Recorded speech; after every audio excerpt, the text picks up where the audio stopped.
As we begin this session of Viewer Lulls, we will begin, first of all, with a warm-up level for my personal queue. This is Flavio, the Flaming Fish by Jimzan, which we can presume will have something to do with picking up fish and setting them on fire, or perhaps guiding a fiery Cheep Cheep around the SMP-1 castle team. Let's see how it goes. Jimzan, of course, is a bit of a Zelda dungeon music specialist most of the time, so we'll see what the aquatic character of this particular level is going to reveal. Hey, Pergan, welcome. Thank you for your code. We will get to you with all speed. Yeah, I hope you've been doing well. Kind of nice to catch up on some Viewer levels again, and of course, like right now we are silenced, but we'll hear what that music setup is. Oh, interesting. Let's see if I can actually identify the theme. Okay, so what do we have here? We have a bomb slot, really, for something to probably hit the jump block from either above or below. From above, I would guess, and have a bomb that comes down here and blasts all this stuff to the left. What else do we have? We have a shell activation, which once again will be dependent, I think, on some ignition of the bomb. And here is our source of ignition, a fireball that hits us in the face. Was paying too much attention to the Cheep Cheep. Didn't really see that projectile coming at all.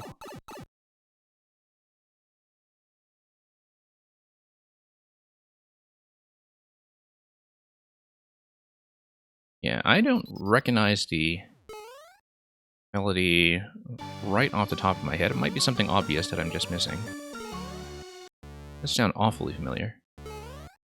Okay, we see a question block to the left, which may have something to do with the release of the dry bones shell, which would of course depend on the bomb. It looks like we have a disguised piranha plant, and that's where these projectiles are coming from.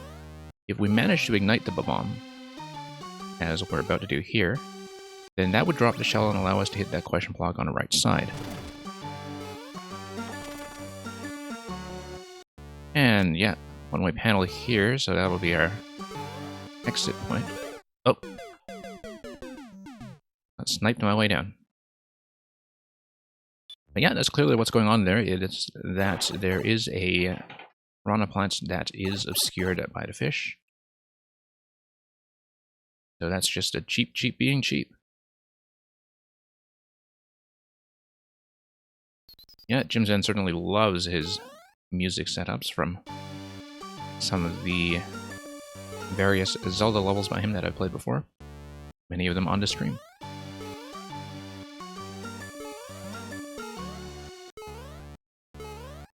Okay. Now, in terms of actually getting the piranha plant to fire reliably at the angle that we need, I think that kind of takes a little bit of positioning, but if we think about it as a piranha plant, that I think makes things slightly easier. Luckily, we do have a refresh on the shell. Oh, we can't come under here. Never mind. Okay, I didn't even pay attention to that ground block. So that's clearly not the solution. However, what I can do is I can use the dry bones shell to take a low position and lead the fireball. And lead the fireball to something I haven't seen yet, which will probably be on the left side. We'll take a look at that accurately. I just didn't pay attention to the ground at all. Okay, so yeah, we have access to what using the dry bones shell? Well, we have access to being able to jump up there. That won't be particularly helpful yet, I think. But I couldn't remember if the dry bones shell actually allows me to jump on top of the piranha fireballs, the way that you can jump on top of a number of other hazardous objects. And so I think And that actually is the case because I've used a puzzle interaction in some other level before that has a dry bones shell and fire interaction work that way, but it's more that, you play enough of these levels and you begin to forget this stuff. And so let's blow that up.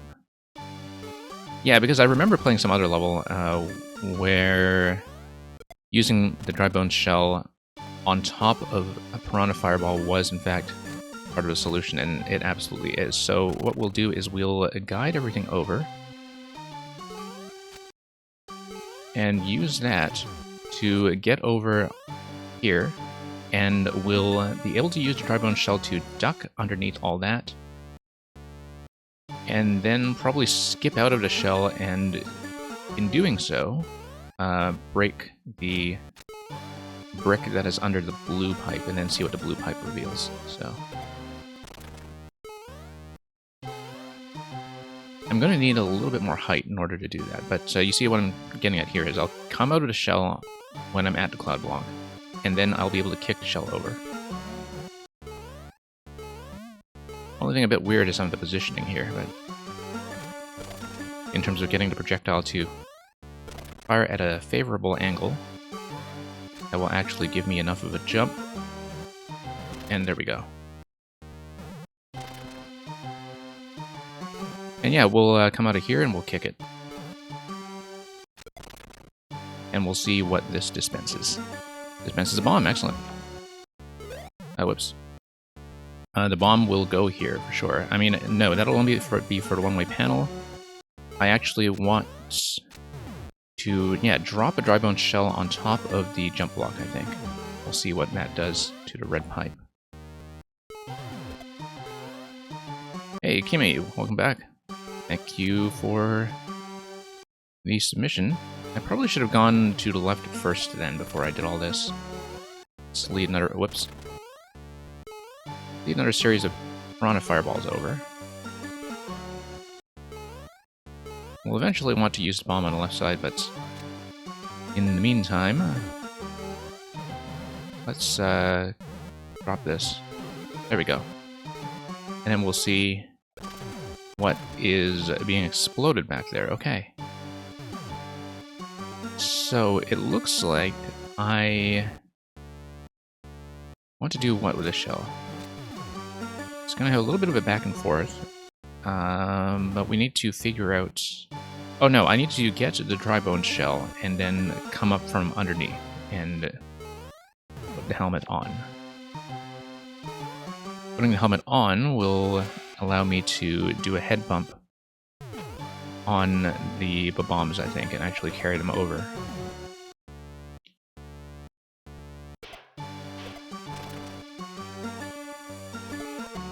Seems like we've been doing quite a lot of head bump puzzles lately. Yeah, that is, I think, quite clearly the solution.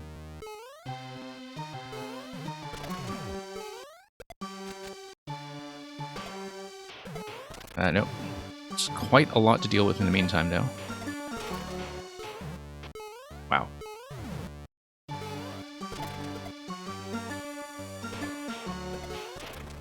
There we go.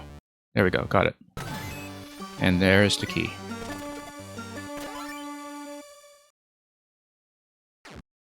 GG.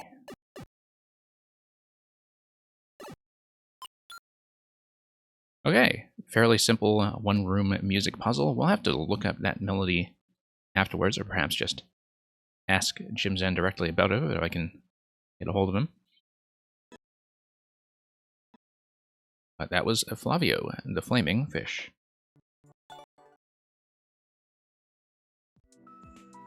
Terminator, thank you for coming by. Thank you for the submission.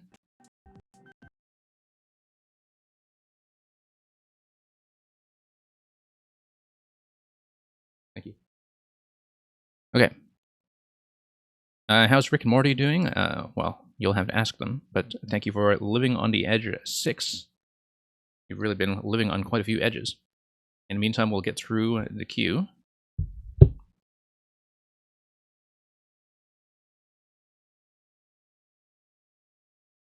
How very, very edgy of you.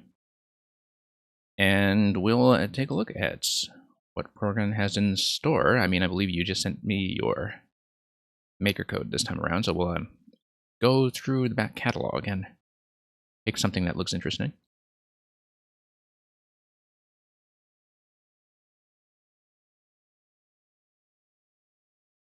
And a pretty big selection of this list at this point. We have not done Link Poison Delivery. Wow, one clear. Maybe when we have a longer session, but you never know with some of these clear rates, so if people just kind of give up on the puzzles early. Interesting. No clears in that one. Might have to take a look at some of that just out of curiosity. Had we done all of the POW escorts? I think we had. I don't know if you have a particular recommendation. This one looks like it's on a much easier side. Is there one that you would particularly like to see, or shall I just choose? I don't know what... oh, that's almost certainly a Link stab. We can take a look at Power Walk 2 since there are no clears on it, and we can see what the issue with it is that has made people stuck for so long. If it's precision-based, I'm not going to stay with it for very long, and I'll probably try something else, but I am kind of curious.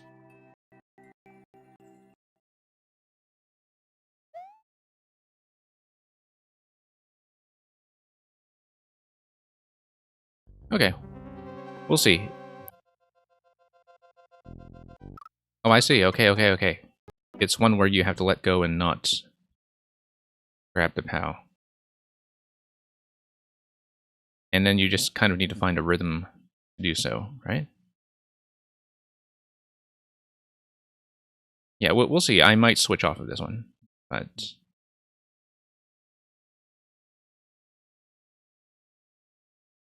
It is basically a rhythm game, the way I see it, but we need to find what that rhythm is.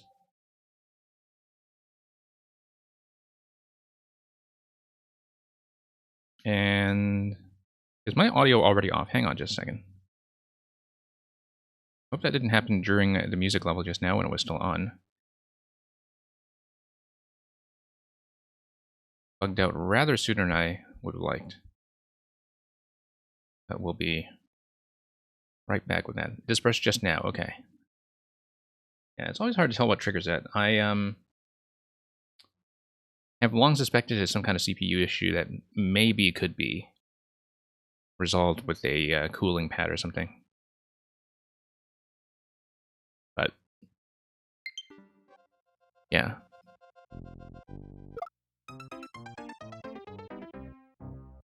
Yeah, I mean, you know, it's not a level that I can just tap into blindly. I have to...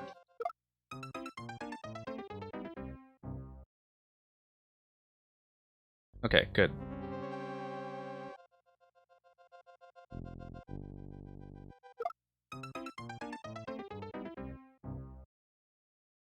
Yeah, I think I'll switch off of this one.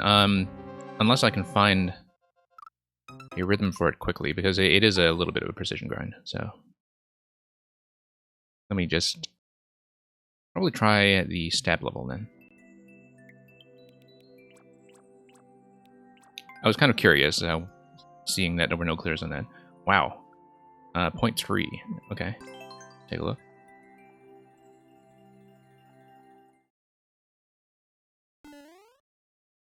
Yeah, it seems like we've gotten through most of the bigger puzzle stages at this point. Reach the goal at Link. Okay, nope, just have to stab and then stab the one up top. We'll just let that one disperse. Oh, a bit slow.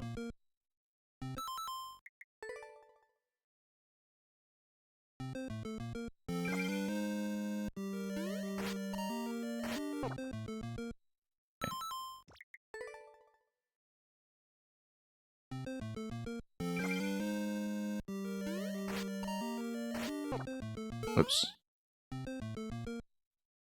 Yeah, it was kind of interesting just how quickly, when the Link patch came out, everybody just kind of gravitated to this particular interaction as one that was very satisfying to pull off.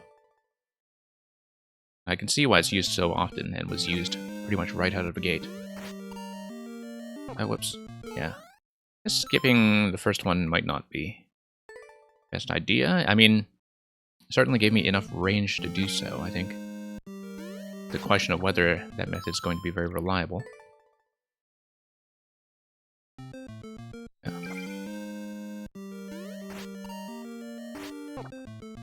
Okay.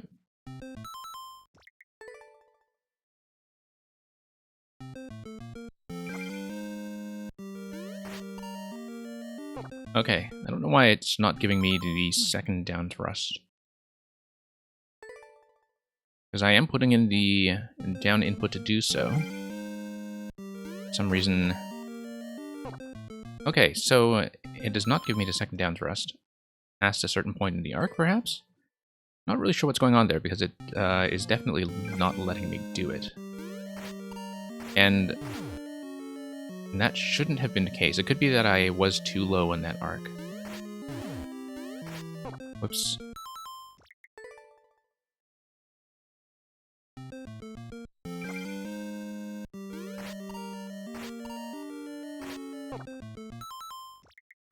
So yeah, I guess maybe we should tap the higher one after all. Given that at a certain point in the arc, it looks like it no longer lets me do the thrust.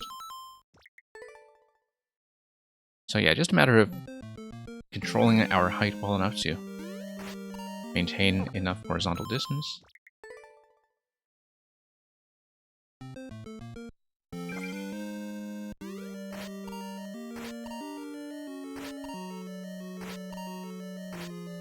And also thrusting towards the right side of the spike ball to lead the target slightly. That's clearly part of the method here.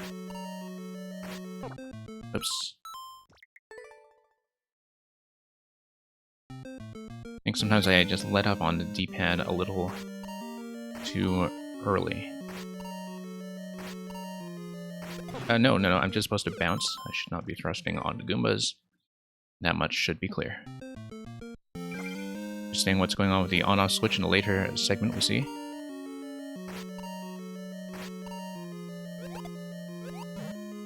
No, that's with an arrow, for sure. Fire an arrow towards the on switch on our way down.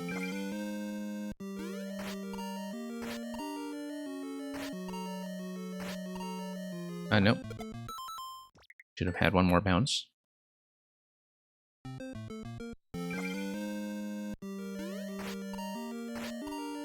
We're missing a critical piece of the instructions here, which is to stab it with love. So, you have to keep that in mind. It is sometimes, I think, just a matter of attitude when it comes to surmounting these obstacles.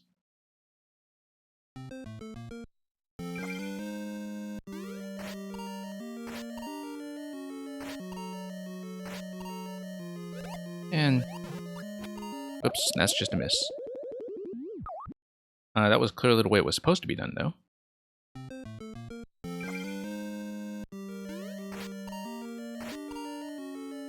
And, yeah, we'll, change to the Ouija upon request from Havlo. Oh, yeah. And maybe Ouija will have slightly better luck. I mean, he's wearing green anyway, so I think maybe Link's fashion sense is more to Ouija's liking.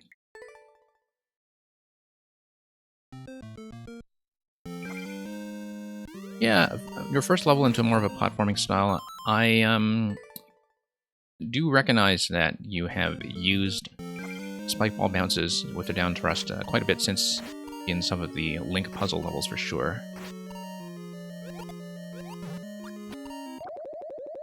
That's definitely something that's a bit of a timing check with the arrow, and that'll just take a little bit of practice. I think often with those, I mean, obviously depending on the difficulty tuning and how much arrow usage there is going to be in this level, that sometimes it's better to start with a more generous hit zone, like a hit zone of 2 or 3 on-off blocks, and then gradually tighten that up on a player. But, I mean, you know, I can tell this is maybe one of the earlier Link levels where you just kind of want to play with the whole kit and sample everything at once, which I think everybody was kind of doing with Link.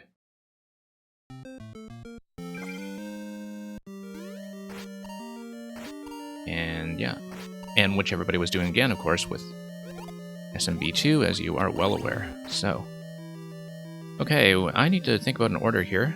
Looks like I should fire and then...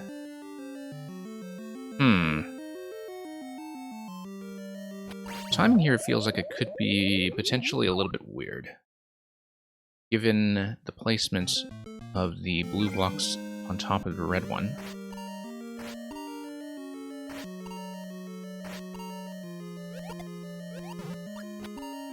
Okay. And Minabi Pablo, thank you for Koopa Family Attack, 2 out of 3. Kind of got the sense that we had previously seen part 1 of 3. From what I remember, so looking forward to that.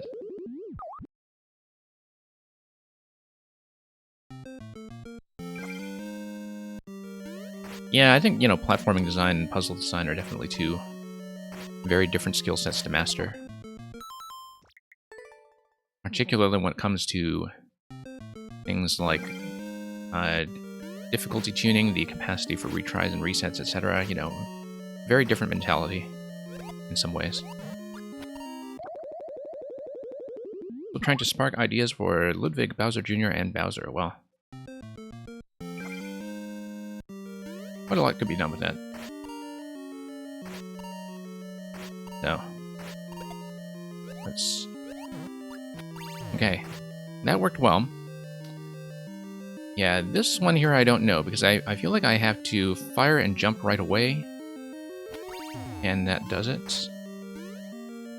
And that here, it looks like that's going to be something that is either A, bomb dependent, or B, P-switch dependent.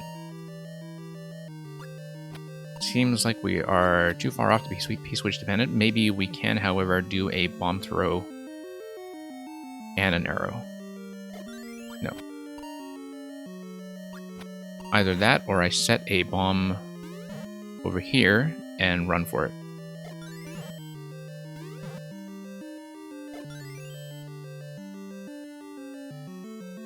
Okay. Looks like I might just have to soft drop it here. Nope. There's a little bit of a wind-up time on the Pegasus Boots dash, and so I don't think that will give me enough speed either. I was kind of in a bad position in terms of actually dropping the bomb, though.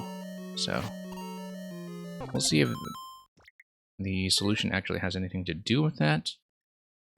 Alternatively, it could just be another arrow shot that requires a bit of a risky jump towards the P-switch first. But that seems like a bit of a tight shot to make.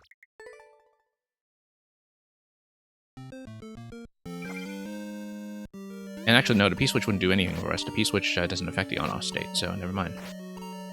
It's definitely going to be based on the bomb.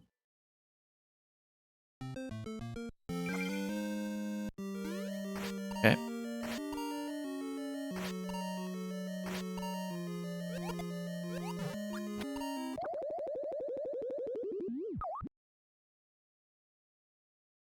Yep, just going to find a consistent location for that.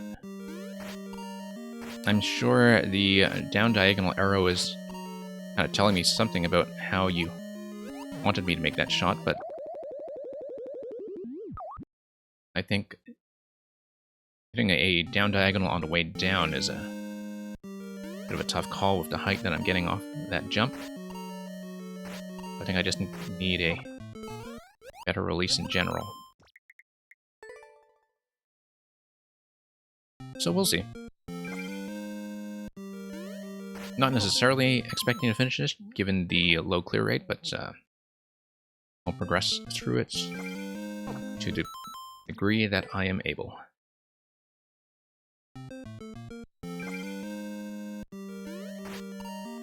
And you know, it seems satisfying enough so far that if I don't get in one session, I'll probably continue it. you know, as we master one part at a time.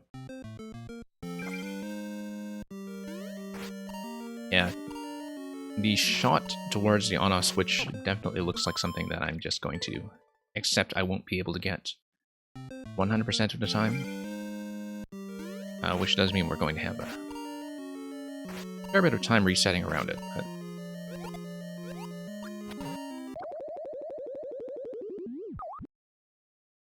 yeah, it looks like there's a fair bit of variety to work with here, and also a lot of progress that can be retained by just figuring out one obstacle at a time. You can see, for instance, that we already have much less trouble with the spike ball.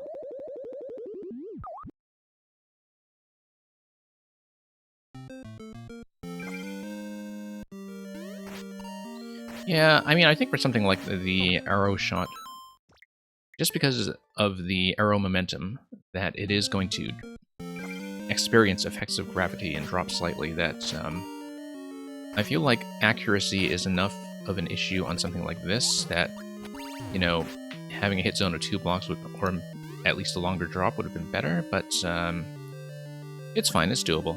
Just not very reliably for me. That timing actually feels okay now that I've had some practice with it.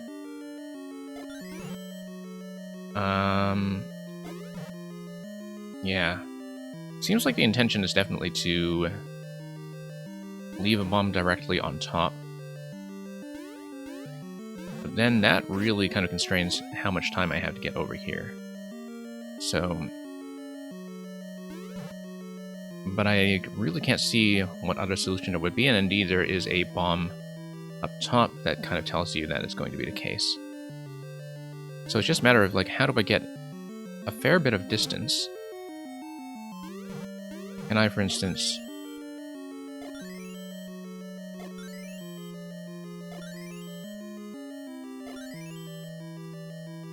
Okay, no, bumping off the corner like this almost got me. There? Nope. Yeah, I think I do have to do a drop on top. Yeah, I guess it's just there to sort of indicate with that arrow that you should be paying attention to hitting the on-off switch. It's alright, I don't think it's a big clarity issue or anything. Nope. You have to go right away, though. Nope. I was trying to jump over to blue, and I was just a little bit too late.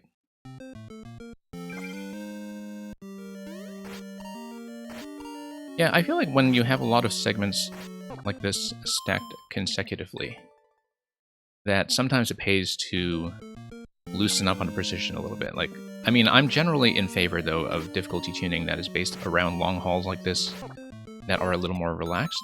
It's kind of like pick one, right? Where you either have a very high level of both spatial and timing precision that is in short segments, or you kind of have a medium-hard difficulty with the individual segments that stacks up into something that has to be nailed very consistently. And so that's, I mean, you know, that's just generally my philosophy to difficulty design. It's obviously not something that everyone shares, and not something that every game or level shares, but when I think about things like the bomb timing in that one segment, or the one block hit zone on the arrows here, like, that's kind of what I'm thinking of, is that, like, I think my sense of the precision requirement is affected by the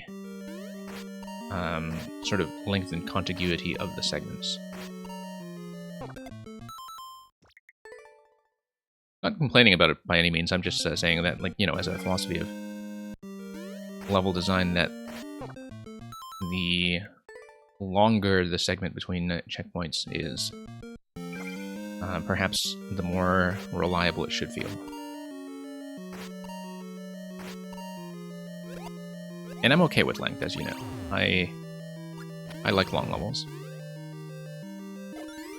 Okay.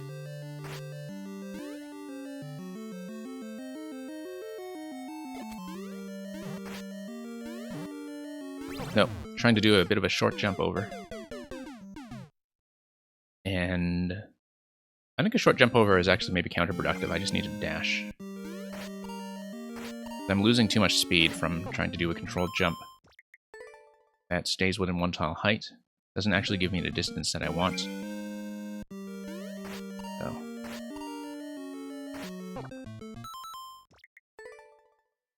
Yeah, we'll see if there's a better way to get by.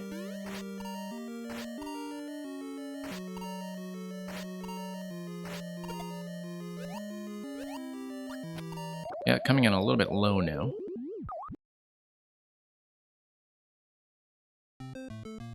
But yeah, there's quite a lot of momentum adjustment that you have to do, I think, when you fire a moving shot.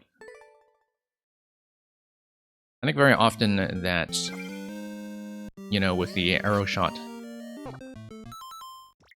I think it was kind of quite telling that early on people are maybe very aggressive about marking exactly where you should be firing and exactly what angle you should be doing, and I think maybe that's a bit too much. Like, that just kind of tells me that maybe, you know, the tuning of the particular obstacle might not have been great in the first place.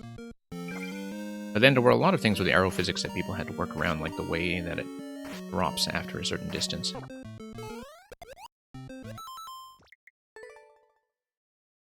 And drops, you know, without proceeding any further.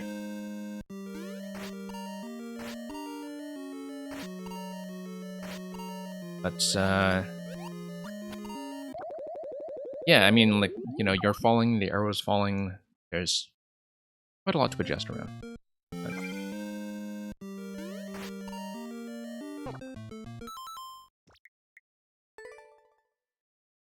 harder and easier levels? I don't know. I think that the length of a level and the level of precision with the obstacles is something that has to be seen as a tandem, or is seen as something that does have a relationship, right? Like, that length should kind of affect obstacle design, and obstacle design should affect length. And of course, you know, you're going to get a whole range of tastes and difficulties within that. But I certainly think that even if somebody intends to make something very difficult, and that's perfectly fine to intend to make something difficult, there's nothing wrong with that, definitely I think the variables have to be seen as something related, where, you know, when you are tuning one thing, like when you're tuning either the length or the difficulty, you have to be thinking about the other thing. But that's just a matter of, you know, once again, yeah, you know, not just thinking about difficulty, but I think thinking about reliability, like how easy it is to reproduce a solution once you have a method for it. And that is kind of its own axis and its own consideration. That is not just the same thing as what's the clear rate on this, right? Like, if you have something really challenging that can be consistently done once you figure out the inputs to pattern, etc., then I think for a super expert player that feels really good.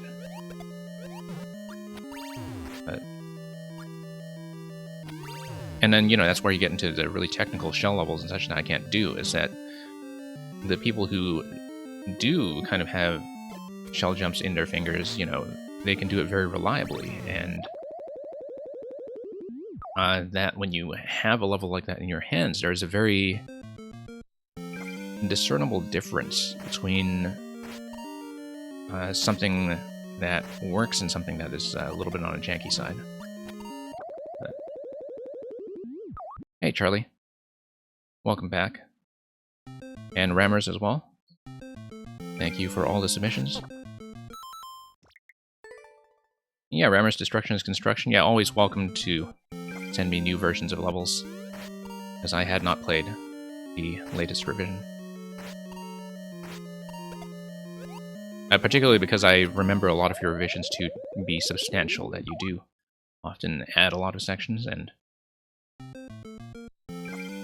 even if they're small revisions, that's fine too. Whoops.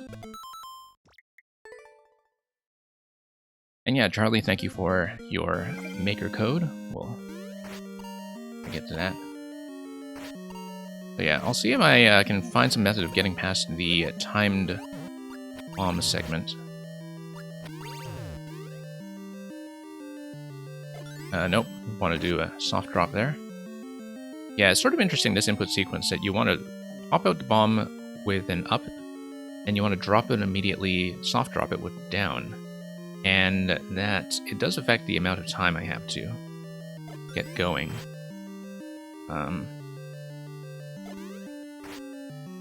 Maybe I should be doing a soft drop up here. Nope, that's not going to work. Oh, got top 3 popular. Wow, wonderful.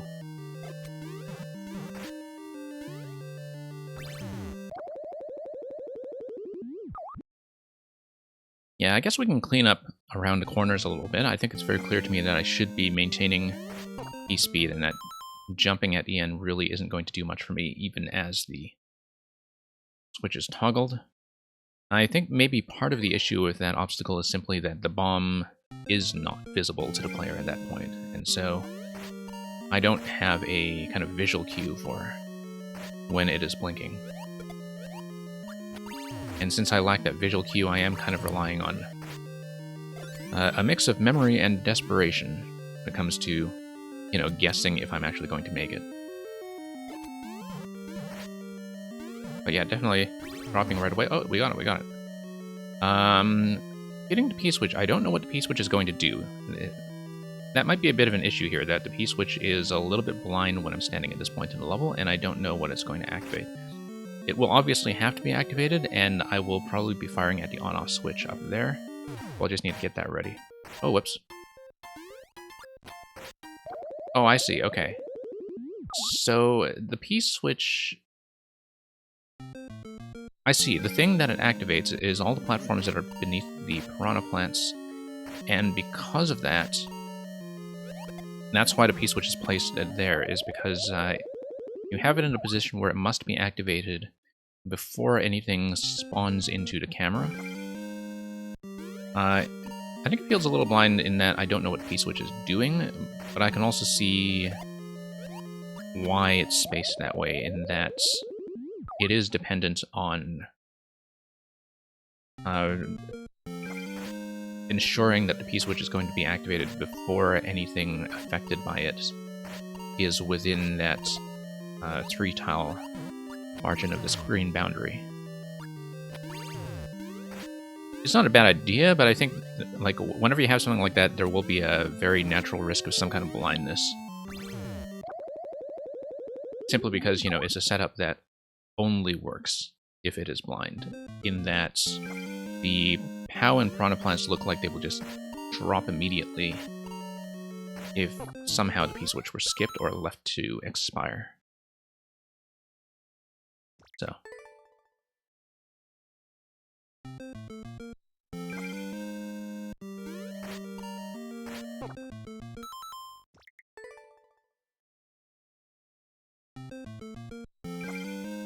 Yeah, we'll see.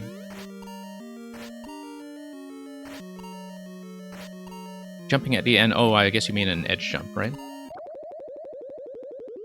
Or, oh, jumping at the end in terms of the on-off that is triggered by the bomb. Yeah, because the one time when you got across, I did, I think, have a bit of a small jump at the end. Yeah.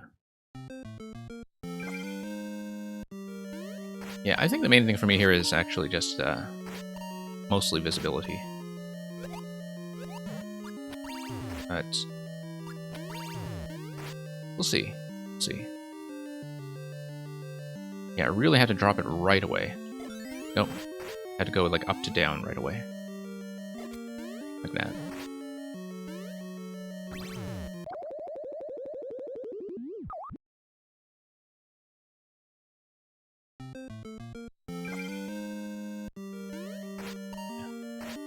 I'm going to put in just a few more attempts and then I'm going to get through the queue. I don't mind returning to this one at another point to try to continue it.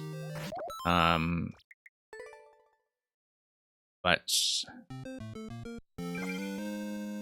at this point, well, we'll see, because we were kind of beginning to progress into some new territory that I was seeing for the first time, and the fact that I was seeing the P-switch segment for the first time was just sort of affecting the fact that it was definitely taking it too slowly, I think, for the way it was meant to go.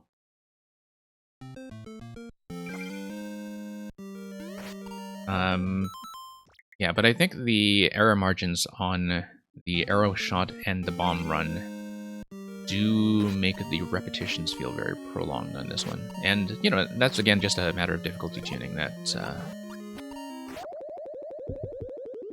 like, I do think that, you know, length and precision are kind of a trade-off that should be thought of as being on a shared budget in some ways. But yeah. So I think I will probably continue this at another point, unless, of course, you had something else in your list that you wanted to recommend to me. But yeah, thank you. Valuable anyway to see something that is a little bit different from what I typically get from you in terms of the puzzle levels. Like, I certainly don't mind seeing something that is out of the norm. So thank you for that, Progan. We'll remove that for now. And we'll punch in the first up next, which is going to be Rammers.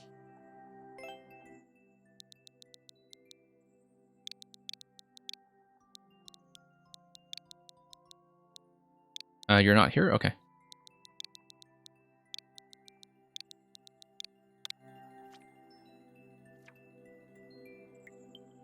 Okay, destruction is construction. Avoid spike balls and clear paths in this hot desert dungeon. 2% in its current form. Let's take a look.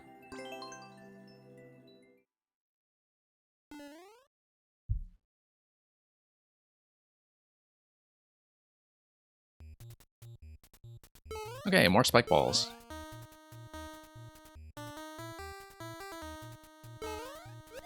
Okay. Just wanted to time that out properly. You never know if you can trust the red pipes to give you a friendly spawn timing. Oh. Like I was saying about red pipes.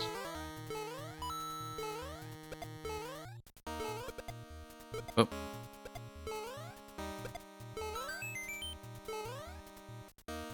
Yeah, we do optional content around here. Some of the time. Much of the time. Okay, so we have to drop ahead of that spike ball. Whoops. Well, eventually. Definitely a bit of an overcorrection there, but... Okay, that was satisfying.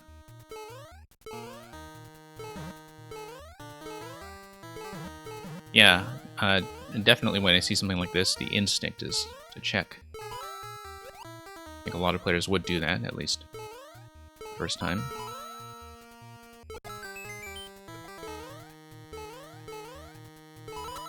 Okay.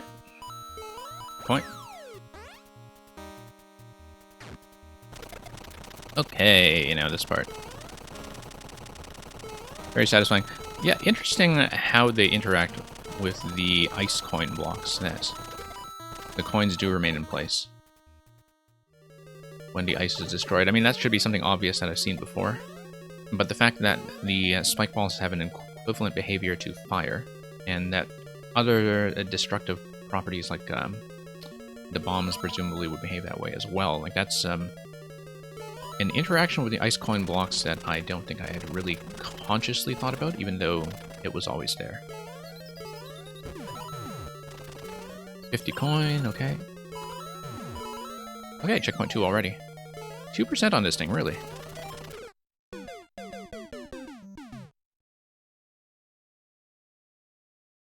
One screen puzzle with a lot of spike balls? Okay.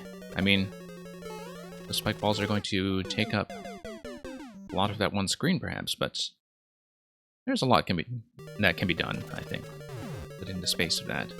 I should just do some kind of one screen puzzle rush at some point, where I just do a whole ton of them at once and kind of saturate my head a bit with the possible space of interactions. Whoops, did not see that guy coming. I think I was definitely being a little bit too cautious on this first jump here. Yeah, no, I think when I come down low and follow the blue platform down, the issue is, in fact, the camera position. That the platform goes down, I go down with it before I'm able to jump off, and given how low I am on the camera, the falling spike balls become a little bit of a problem.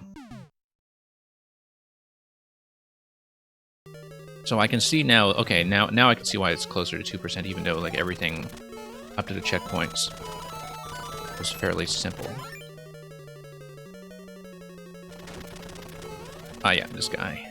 This guy. Okay, now we come up and have a little interaction with the station. Whoops. Hey, Awesome Lamp.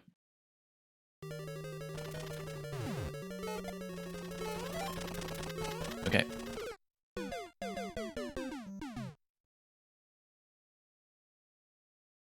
Well, Terminator, I think when it comes to puzzle mechanics, that, you know, that's another thing where things are going to have an intended audience.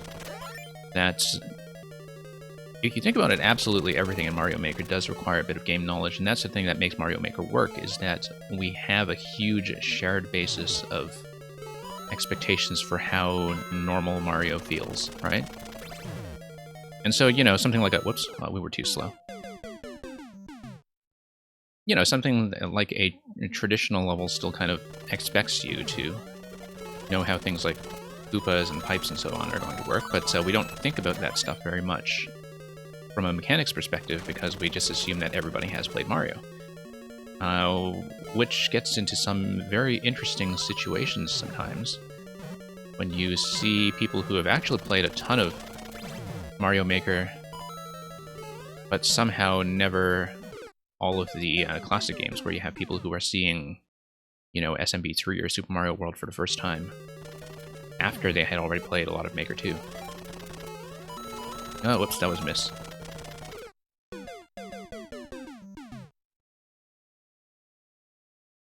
Trying hard not to read upload. Yeah, that's fine, that's fine. I mean, I think maybe the first few segments definitely have a way of lulling you into a false sense of security in some ways. I really do like this part. But you can definitely see that... Whoops. Trying to talk and play at the same time. You can definitely see, I think... whoa, no, had a claw drop. You can definitely see that it's, relative to the checkpoint placement, that it felt like a lot of the best ideas and toughest interactions were after Checkpoint 2. And I know that how that goes sometimes when you're making a level and, you know, that's where all the best stuff gets packed in as you get more and more comfortable with your own mechanic. In this case, the degree of continuous spike ball and brick destruction that's going on. A lot of which was introduced between Checkpoint 1 and 2. And, no, I think the level is fine as is, to be absolutely clear. I just think that you can definitely feel a jump in difficulty that just comes from the fact that it's really only in this segment past Checkpoint 2 that the central mechanic kind of begins to mature, if you know what I mean. But yeah, this is a lot of fun, for sure. Yeah, the camera positioning on those spike balls in that drop segment worries me, but then that's what that checkpoint placement is for, right? That,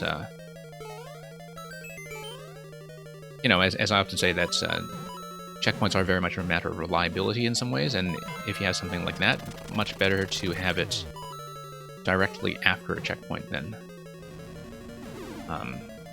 you know, at the tail end of a really long sequence.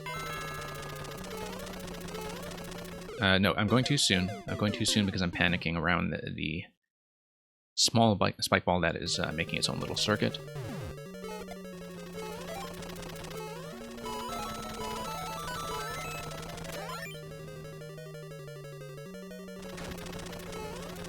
And yeah, Awesome Lamp, thank you for your maker code, by the way. I just noticed that come in. Did I ever check this? Okay. No, that's just there to consistently signal and that the boxes indicate invisible blocks.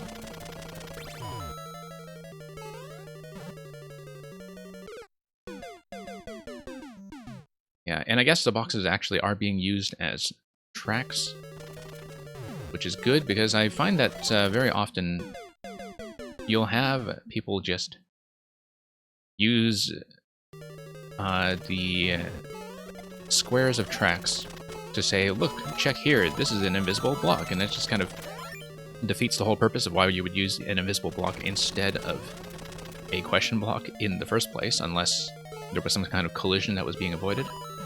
But here, since the boxes are, for once, actually being used as tracks, this doesn't have that problem.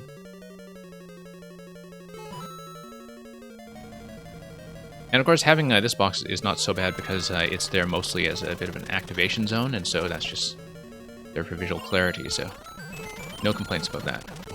Oh, I see. That's a race. I just needed to beat that race. Yeah. And that should have been clear to me.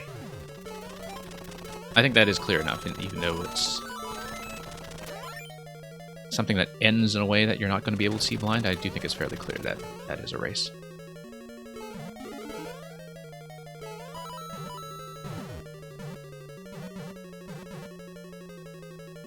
Yeah, and of course, this is just to get you within vertical position for the spike. Kind of like that.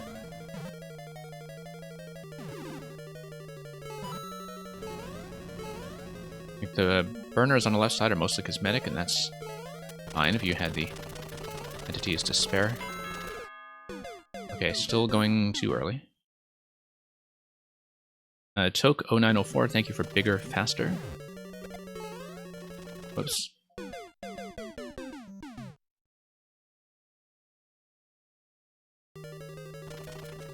Yeah, I think, you know, to a certain extent, going back to what Progan was saying about, you know, catering to a particular audience, like, there are some kinds of puzzle interactions that you can only really do for experienced players. I mean, they don't need to be really kind of niche interactions, but, you know, when you're talking about things like, for example, a lot of the kind of head-bumping interactions that you use in SMB1 to move things around, like POWs and P-switches and such, right? Like, there is a certain expectation on the player to figure that out, and figure that out through familiarity with the game, and, like, I don't think that's unfair. In the same way that, you know, that's just got a mental element to it, the same way that something like a shell jump level would have a physical element to it.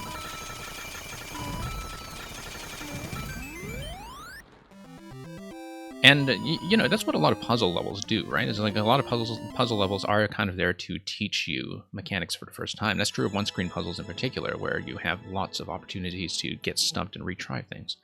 Back to Rammers's level, by the way, this was, I thought, yeah, like a really nice kind of elaboration of that central mechanic of the spike ball destruction.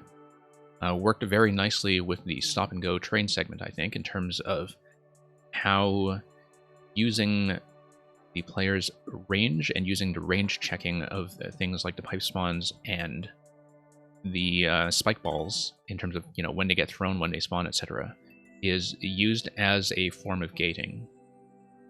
Where it kind of feels like, you know, when you're hitting an invisible block in the right spot, that it is being used as a switch trigger, even though it's actually the position that is the trigger. Like, I think a lot of that stuff worked very well in a subtle way, so thank you for that.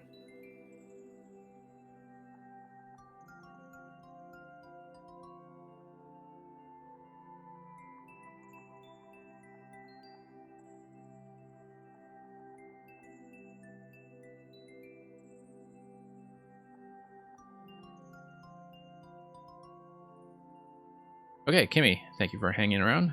Let's take a look at what you have.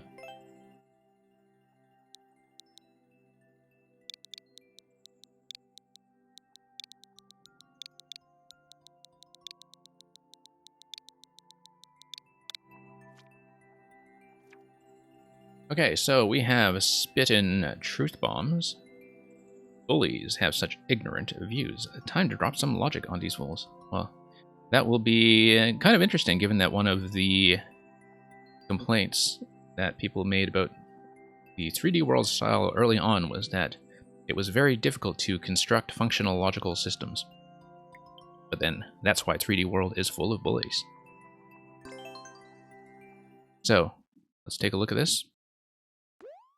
See what that auto-scroll tag is all about. I see we also have a clear condition to defeat all the bullies. Can't miss a single one.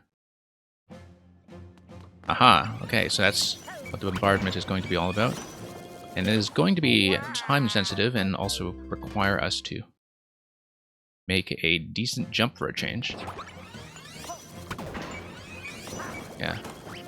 Very satisfying to get that done with a charge shot, I guess. Oh, I see. No, we needed to fire from the other side, hence the P-switch. P-block, rather, indicators on the right side of glass pipe.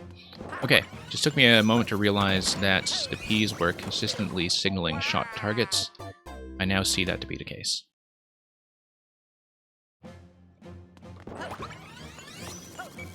Yeah, full of bullies.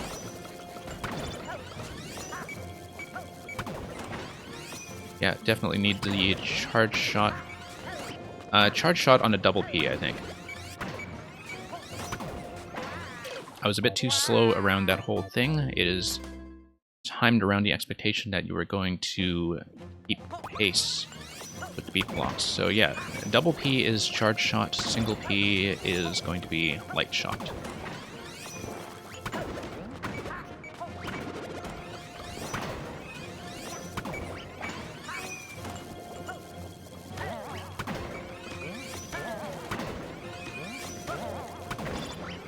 That was a bad idea. I needed to hit that on-off switch, but I needed to give myself enough room to drop back down. Possibly using that donut block, but that depends on my auto-scroll position, and that's a loss. Yeah, this is kind of nice, because it does the thing that I think a lot of auto-scroll levels should be doing, which is that you feel like you are kind of pushing and pulling on the time, where you are constantly asking yourself, okay, am I ahead or am I behind? And you're trying to get ahead, and if you're behind, you have a little bit of wiggle room to catch up, right? And I find that's often when something that is time-dependent, like an auto-scroll, is at its best, that you have a bit of flexibility to say, okay, I messed up, how can I catch up again? And that's something that I think this level is actually quite good at doing.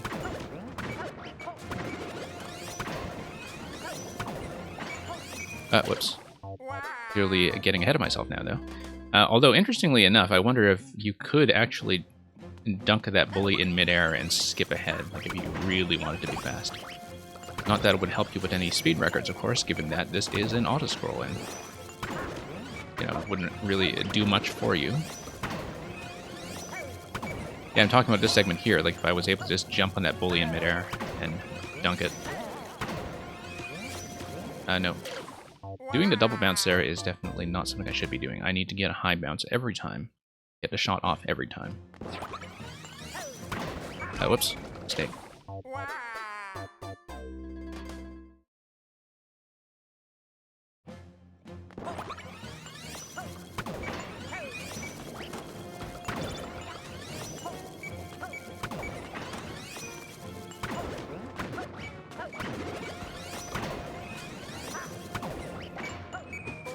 Okay, too soon, once again. Oh, really is tempting to just try to do that mid-air catch, though. I mean, it would be risky enough that it's not something that would be a very reliable method, if it even works in the first place. Yeah, because I think the issue is that as soon as the enemies make contact with the lava, that the collision stops working often. At least that's how it is in the other styles. I am not always clear on some of the collisions in 3D World, but like it is, I think, one of the changes in Maker 2 as well, that things, when they enter a sinking state, that they stop being interactive. Even though the syncing animation is still on screen. Like, I remember that being one change that they made, and that's things that were syncing, and in the middle of the syncing animation in Maker 1 did not behave in quite the same way. But that seems far enough in the past now that I honestly don't remember.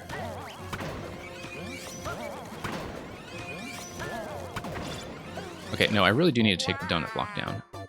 The reason that I have the double bounce going is because I'm not really trusting myself to build up enough of a charge on the shot.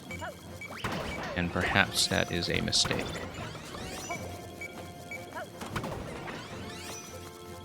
No, forgot that shot for some reason.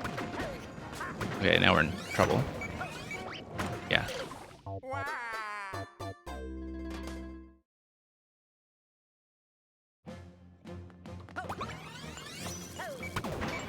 Okay.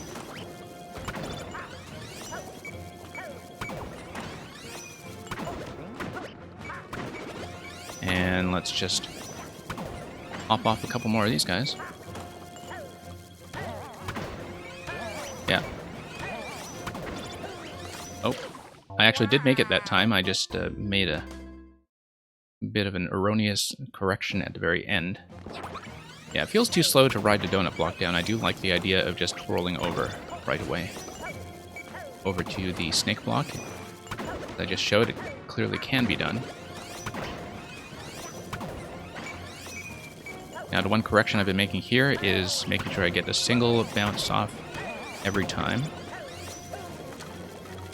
Why am I slipping? Oh, okay, no, I know, because I'm kind of overcorrecting for the initial momentum on the snake block. Okay.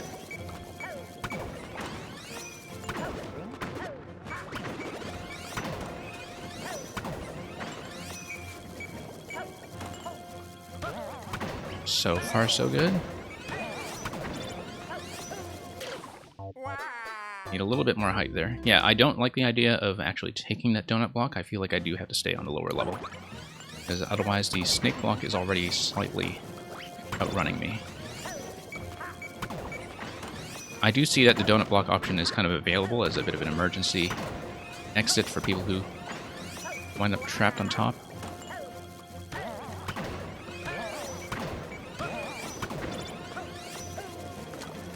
Yeah, I don't know why my little edge correction there sends me off every time. I think I just have to be very careful not to make some kind of landing correction.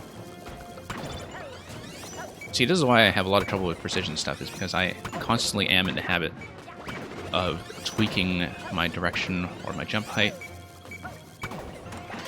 A little bit too slow there.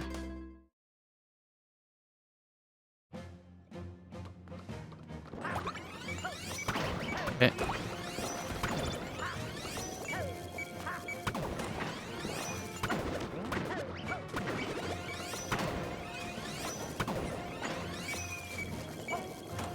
And there we go.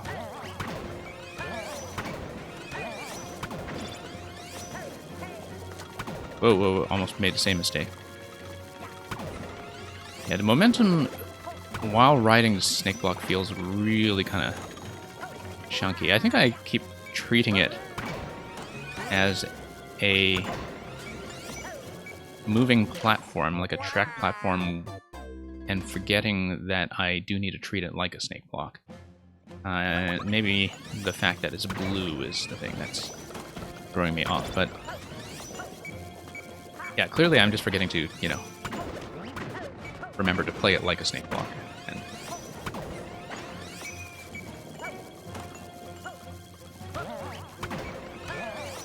okay, let's... whoops. No, there is no momentum. Yeah, exactly. That's the thing that's throwing me off. It's my momentum. That is a correction that is messing everything up. And that's what I meant by that, is that, like,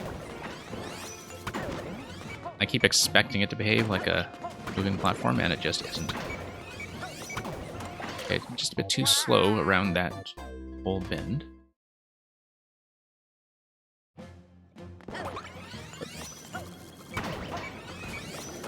Yeah, particularly because you're landing right on the edge of that snake block, at least the way that I'm doing it. Would probably feel different if I bought myself enough time to do that donut block drop from up high, but I think that's going to feel too slow.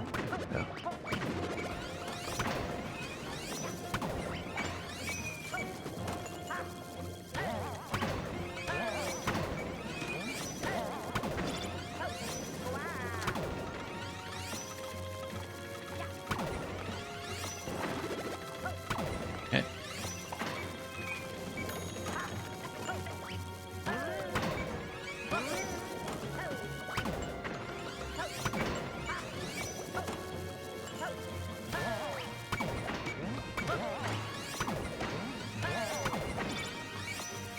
That was a mistake. I needed the bounce platform to be active while I shot the top right bully.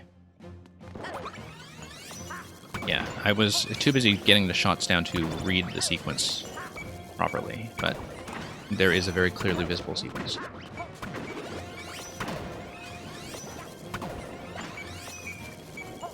I think in some ways that segment with the multiple shots through the different glass pipes might have too many E-block indicators. And I know part of it is, you know, to be maintaining some kind of consistency with the shot marking that takes place in the rest of the level. In that you have a distinction between light shots and... Oh, I see. It's a sequence. 1, 2, 3, 4. Yeah. And actually, some of those were interchangeable. Yeah, no, I do see that the P-block markings were supposed to be 1, 2, 3, 4. I wonder if maybe the fact that they were redundant with how P-blocks were being used as a signaling system for the rest of the level was kind of throwing me off. Because I was reading that and thinking, okay, is it telling me 2 shots? Is it telling me like a quick shot or what? And so some kind of alternate system might have been clearer, but, you know, otherwise the level is fine as is. Just right length for something with clear condition, I think. Just right level of variety. And I do like that the final part is kind of an ordering puzzle that is time sensitive. And yeah, I see I was a little bit off of the record. And it's an auto scroll, so not much flexibility there. Thank you for that.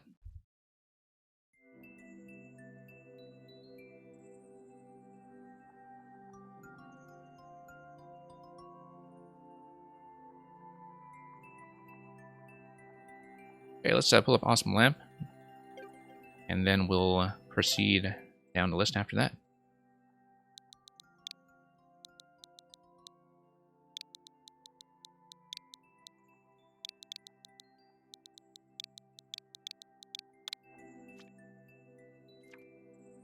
And let me check, I think the Awesome Lamp is still here. Yeah, okay.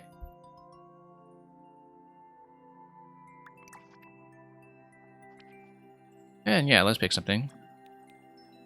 Might finally do the new version of the burrow. That's something we hadn't seen in quite some time now. There was another one that had caught my attention, I think, previously. But yeah, a lot of that is older stuff. Great Tower of Bowserland. Oh, yes, okay.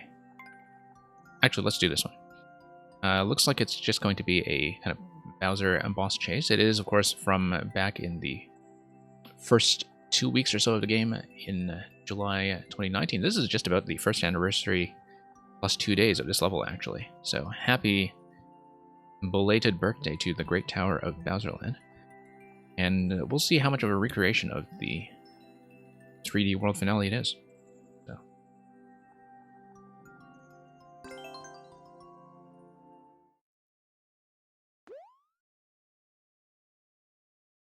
Yeah, I played a number of recreations of Champion's Road at this point, speaking of the final level.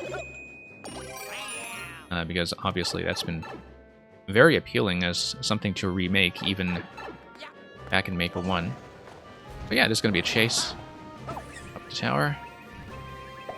I probably should have just done a cat climb on the left side here. And yeah, it's going to be something that's sort of tuned around the expectation that you're keeping the cat. So Pretty relaxed so far. I think maybe just as a product of it being a recreation that it does feel like maybe a little bit sparse. In that, you know, there's quite a lot of space here, but at the same time, you know, when you're working with Meowser, maybe that's not such a bad thing. You want some room to work around him. But I can definitely tell that at the... Whoops, that's just cat bells, okay. Yeah, at the pace that I'm going, I would say that currently the auto-scroll definitely feels slow, but then there is such a jump between slow and medium auto-scroll, especially vertically, that maybe you tried it on medium and it wasn't working out so well. Because I think that kind of open spacing, you know, it would work very well at a faster speed. And of course now you're adding some Meowsers to the mix, so who knows, maybe it'll feel fine. But sometimes the thing I find about auto-scroll pacing, which is, you know, kind of a difficult skill set to master in some ways, is that, like, if you have a situation where the player is constantly kind of able to hug the screen boundary, the way that I'm just able to hug the top here, then something can probably be done to make that a bit more interesting. Now, here with two Meowsers is actually pretty interesting, in that there's still quite a bit that you can do to make the player run around and use the whole space. But when I feel like I'm getting trapped against the auto-scroll speed like that, like, usually I find that the thing that works is to just put in more optional content on the sides, you know, like... And I know that might not be a totally faithful remake, but the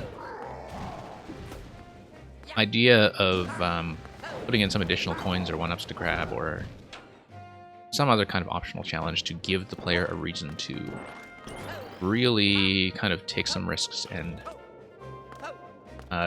not just immediately try to make it to the boundary, if you know what I mean. And yeah, like, that is definitely a risk of people trying to do remake levels, is to kind of think about accuracy in spite of the fact that, like, the translation from 2D to 3D is already going to be a lot of creative license. Okay, we do know that small Meowser just takes 2 hits, kind of very efficient for us to hit them both here.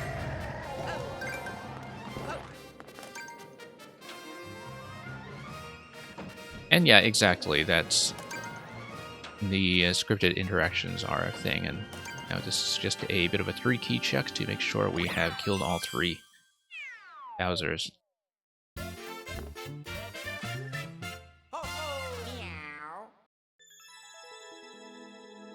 And of course you're using doors there rather than warp blocks in case the player needs to go back and redo the fight from lack of keys, so that kind of makes sense. So yeah, I mean, we kind of discussed what the limitations of this level were, and it is a very early work, and that's understandable. But I think for something that is on the easier side, it is functional. That, you know, somebody who would not be so proficient with the cat, especially back in the first week of the game, or somebody who's not kind of constantly hugging the screen edge like a player of kind of medium and up experience would be, that would be something that feels pretty well tuned, you know, for people who are looking for something that's 15%-ish. So, thank you for that. But yeah, auto-scroll pacing is hard to do. Very, very hard to do. I mean, it's very difficult sometimes to get the screen boundary to feel not too slow, but not too fast. And I think the way to do that often is with just more options and incentives to get the player moving around everywhere.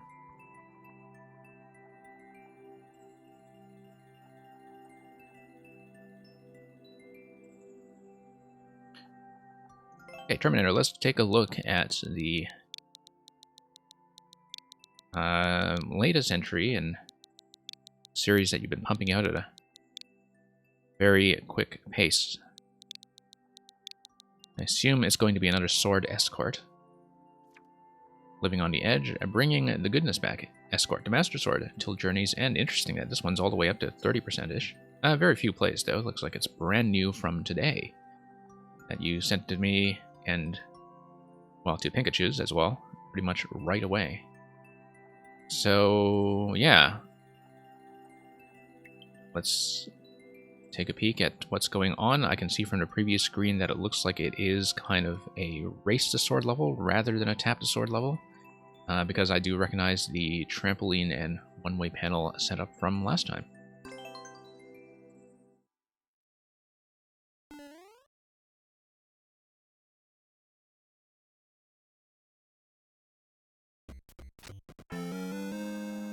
One thing I've noticed is that you are using the forest theme this time, which... Okay, so where did the Master Sword go?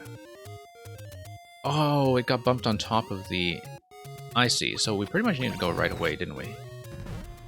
Yeah, because I'm not going to get a second one, unless, of course, I find some way to tap that sword. Oh, I wonder if this is exploitable. Like, I actually wonder if I can use the bumper to get around the top. I actually want to consume the sword, I think, because... Yeah, okay, I exploited this. I want to consume the sword, and the reason I want to do that... Perhaps you just needed another one-way panel there, but actually the reason I wanted to consume the sword is to give myself a second chance at this. And a third chance at this. Oh, nope, no third chance, because now we're on the wrong side. Okay.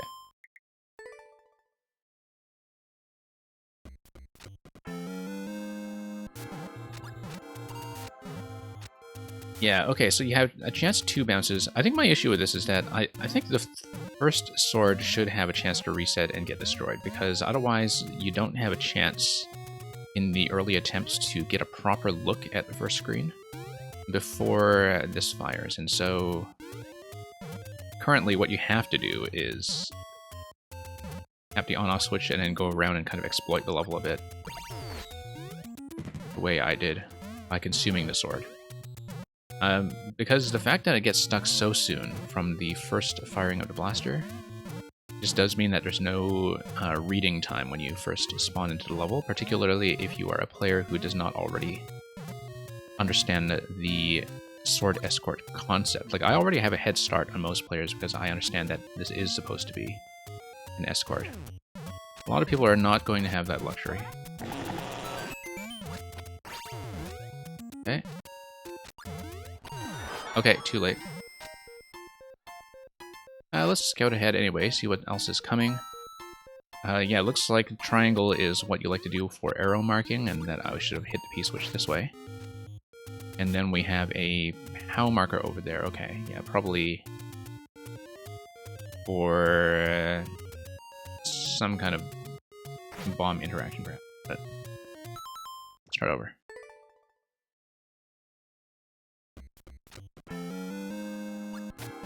I do like these escort setups. I just find that the opening is maybe a little bit unforgiving. Given that even as somebody who knows what he is doing, it already feels very speedy for me in terms of accuracy. Let's just hit the switch that way. That's way better. Okay. Whoops. Really had to clean up those diagonal shots. Yeah, let's just tap this switch. Yeah, no point in doing the Pegasus boot dash, I think.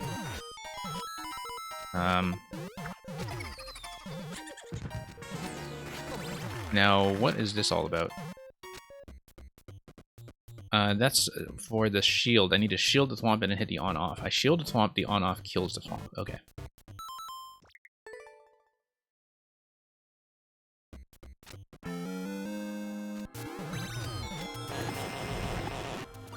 Yeah, Pegasus Dash is not going to make that any faster for me. Nope, tried to shield into that and I just faced the wrong way. I probably should have scouted ahead to see what was next, given that I was far enough to do that in that attempt.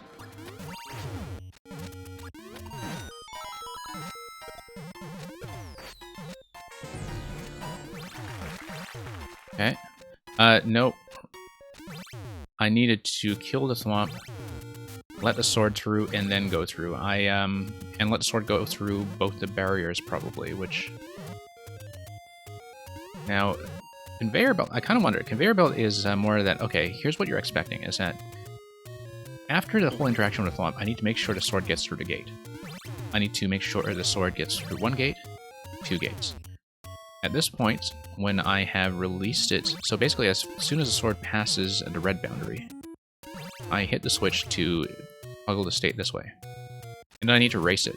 Now, the conveyor belt is clearly meant to make it difficult for me to race it. Possibly incentivize the Pegasus Dash, although I think it's easier to just hop. Like, the easiest thing to do here is just to jump. And then this is just a bit of an accuracy check, because the sword is going to be following the belt.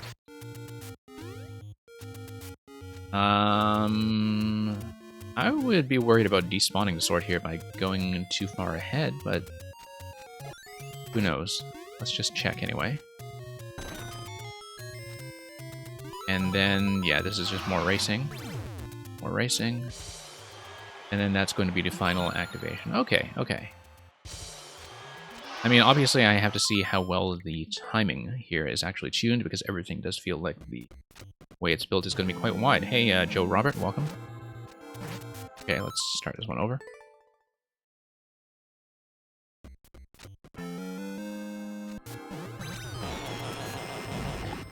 It's an escort, not a race? Okay, well... I mean, you know, some of these segments, it definitely feels a little bit like a race, simply because... you know, like I have to make sure I clear the barriers ahead of time. I was more thinking about the timing on the later segments. Nope. I need to let it through. Was thinking about the timing on the later segments simply because the conveyor belts pushing me back and propelling the sword forward were kind of signaling to me that timing would be an issue. That diagonal shot gets me every time. It is because I'm shooting into this block here. Let's try to find a consistent location. Yeah. Okay. Yes, I am. Q is wide open. Joe Robert and DJ Dino, welcome back.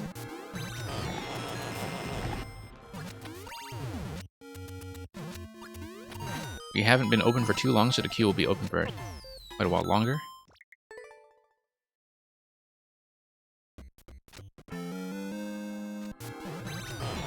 So yeah, thank you for the submissions. No, hang on. Gotta pay attention to this.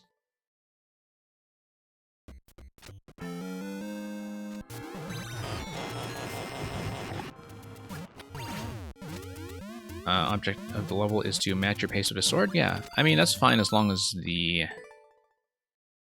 despawning by getting too far ahead is not too much of a problem. I think that becomes clear, you know,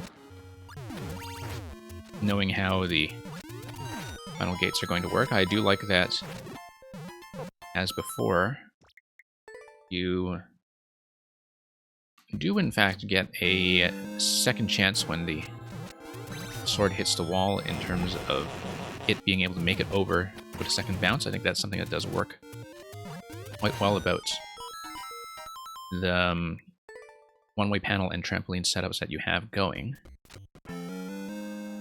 That they do function in such a way that you are allowed to fall behind once. That shot. Okay, no. Have to tap that and have to hang back so the shell is unimpeded.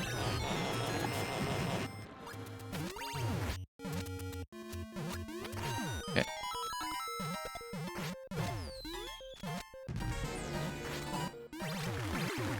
Nope, too far ahead. I have to remember to actually watch the sword position after I take out the thwomp. I find that I'm very eager to continue as soon as the thwomp is down, and that has not been matching up to the sword position very well for me. Okay, here we go. And yeah, we'll match it. Thank you for the follow.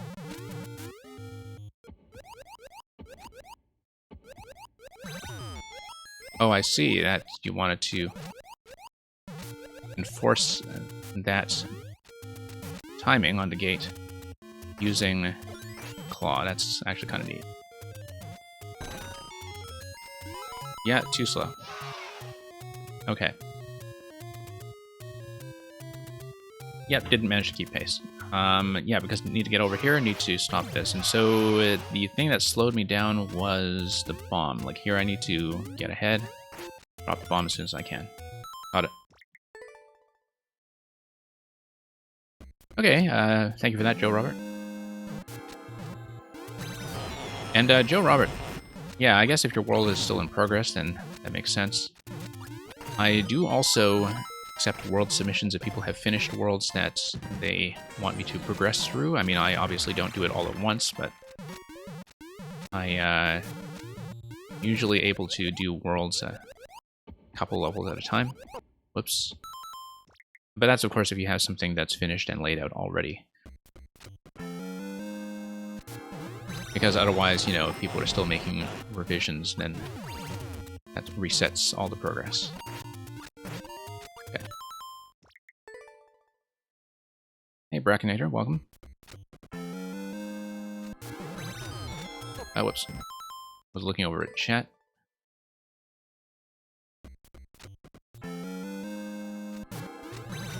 And yeah, Terminator, I do see what you were saying about the treadmills.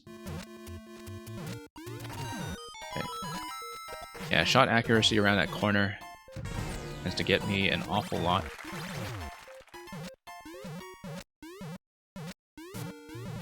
Let's try to hit this somewhat accurately. Okay, let's try to get ahead as soon as I can so I can drop the bomb. And then next thing will be blue switch, right? And here we are. Triforce. Now, is that the only segment? It is, and wow, that's very generous of you. That's what you get for the Triforce. So, yeah, let's just hop in here, grab that one up at the top of the flagpole because it's going to matter so much after grabbing all the other ones. And we lived on the edge. So, thank you for that, Terminator. I do think that the way that that concept has been developing with each successive level has been improving. I think the forest theme, by the way, works quite well for that. I know that you use it mechanically for the water swimming segment, which is a little bit of a timed accuracy check. But given that I think the vast majority of levels I'd played from you were using just a standard Grassland overworld theme, it is kind of a nice change of pace to have a darker background. Because that actually makes things visually, I think, quite clear. You can even see from the previous screen that, you know, you also have a clear separation between the sword zone and the playable zone, just with the background colors of the treetops. And like these are the kind of, you know, minor decorative considerations that really do add a lot to the level.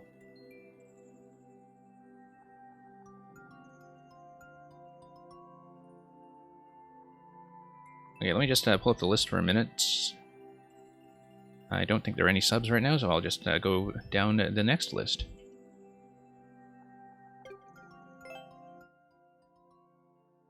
Okay, so mean name be Pablo. Is Pablo still here? I think they might have left.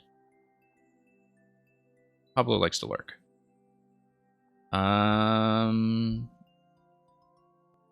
Okay, Pablo, please check in. If not, we will move on to...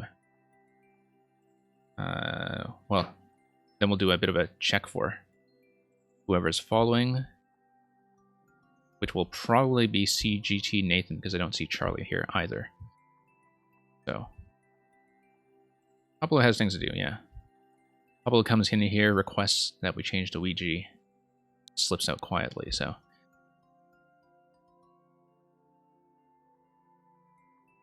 Yeah, so queue is not really as long as it might look, simply because some people who had been waiting for a while did have to go. So Charlie LTC, I believe, had to leave. If I'm incorrect, please check in.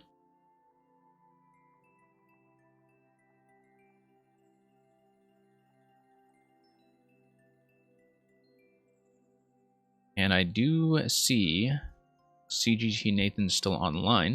You might want to confirm that with me anyway, but Twitch and Warp World believe you are here, so we'll punch that in. And thank you, Remmers, for the latest. Okay, let's take a look at Larry's Lava Lake Lair. This is where Larry's lethal, lavish lifestyle lacks leisure lately. So yes, very alliterative. So let's look longingly.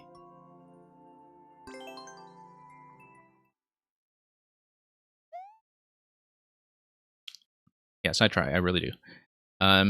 Okay, so let's see what Larry has been up to here.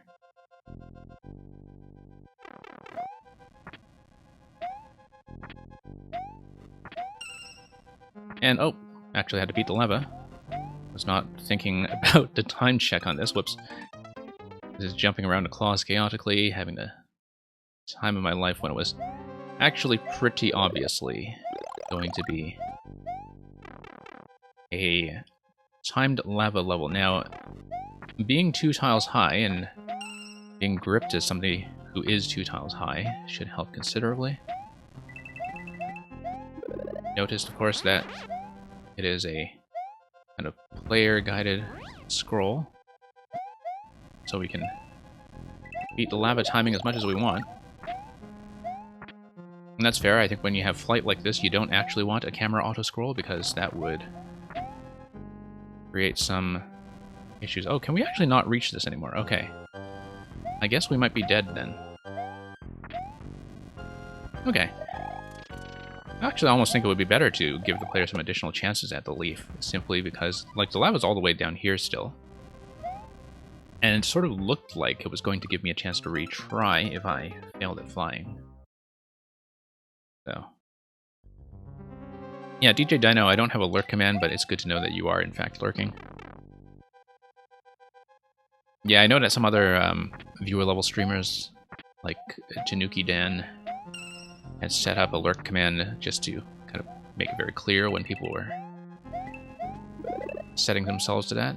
I might have to look into how to set that up myself. Yeah, the flight segment here feels great. I was kind of hoping that I would be able to get a leaf refresh if I kind of made a disaster of that. Maybe that's what the question block was. Let's just leave it. Oh, whoops. And let's just check it. And yeah, that is what the question block is. Okay, so that's fair. Never mind. You know what? Why don't I just fly off this segment? Okay, not enough room.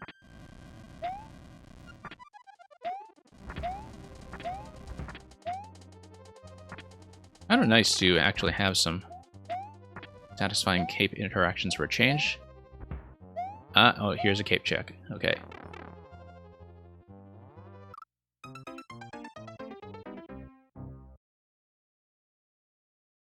I feel like just because of the challenges involved in making proper spacing that feels kind of nice in a vertical zone, that we don't really see that many cape levels that still kind of feel very traditionally tuned. And so it is kind of nice to see something that works this way. It says you're typing too fast. Oh, that's interesting. Okay, yeah, I wonder... Yeah, because I just didn't see your messages come up at all, but I do see that you are here. Oh, invisible block. Okay, didn't know about that. So we actually have 3 chances at a cape, which works for me.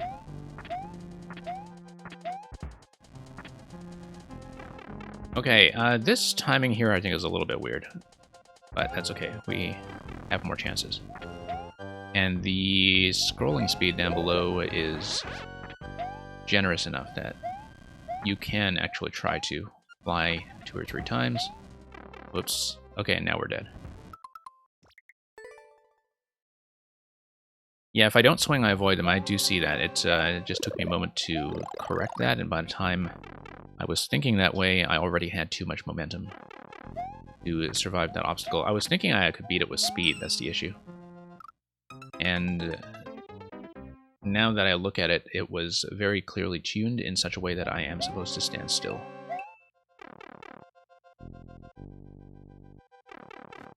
But I think whenever I see that kind of spacing, like, I just sort of naturally assume that I can beat it with speed. We're also going to find out very soon. Okay, no, it's just cape is not conditional over here, because the cape is, in fact, required. And that we know.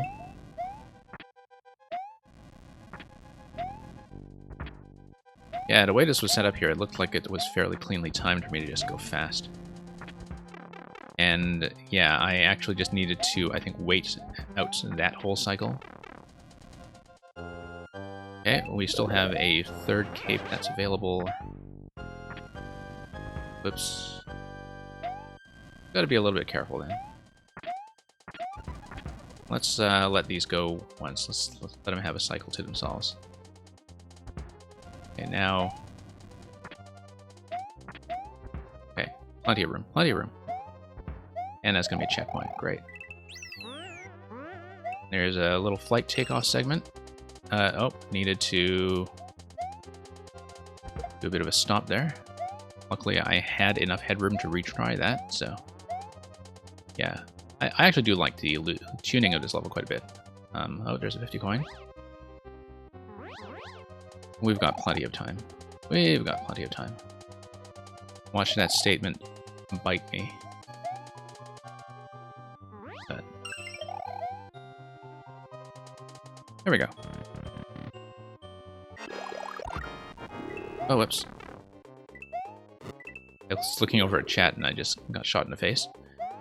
Okay, so here's a bit of a climbing race with Larry. Kind of a nice little way to put a boss within a scrolling setup like this. I don't know if I'll get much of a chance to hit him. I mean, I don't want to despawn him either, right? Oh, there we go. It's hit. Whoop.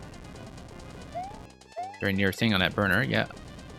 I think I just need to... kill him. I should have thought about dunking him in the fire, actually, at the very beginning of all this. Fairly clear that he was going to have a key. And... Alright, there we go.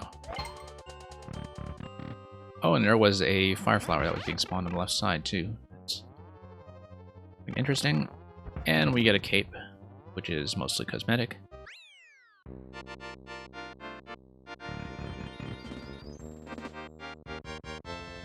Okay, so yeah, thank you, CG Nathan, for all the tips you were leaving. And yeah, okay, I guess it is your Super World Castle. I think that works quite well as a castle stage.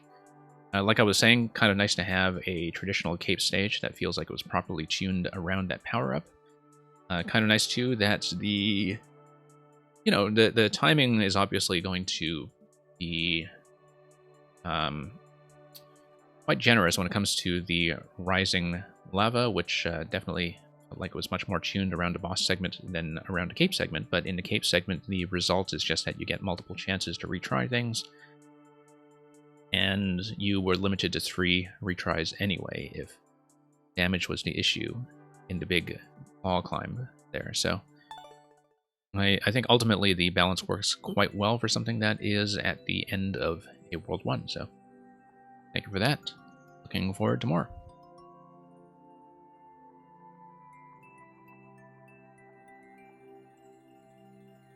So, oh yeah, you weren't sure how to make the lava faster.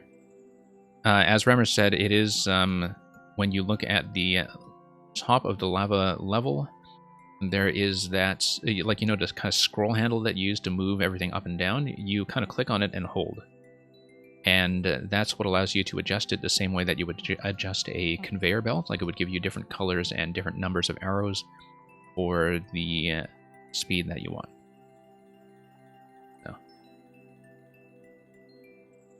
Yeah, I mean, everybody's just kind of learning as we go. Now, I did see that Rammers put in another sub next, so we'll take a look at that first. We'll move on to the rest.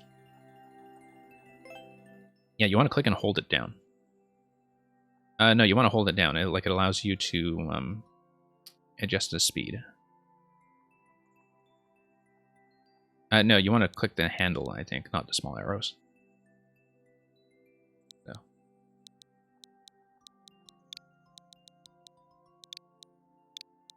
You got it? Yeah. Now, I'm not sure that will actually be a good difficulty tuning for what you're working with, so I'm not saying that... I mean, obviously, that's already in your super world. You don't need to change it for that level. I'm just saying that for future reference, I think that would be good for you to know when navigating the editor.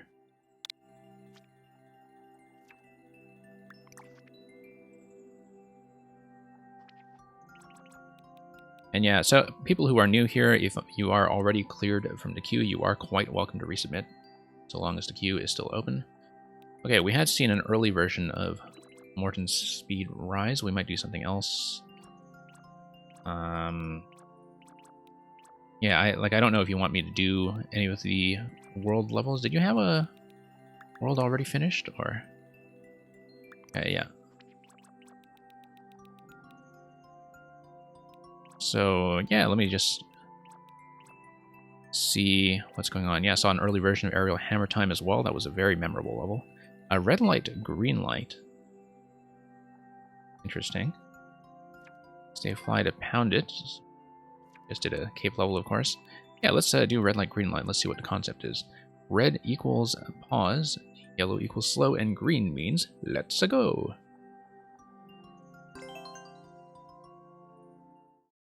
Okay, let's see how accurately I'm actually able to read that, reach the goal without taking damage. Okay, green light is go, right? Or is this a multi... Ah, yeah, it's a multi-setup, right? Oh, no, this is a ground pound. What am I doing? Oh, okay, I see.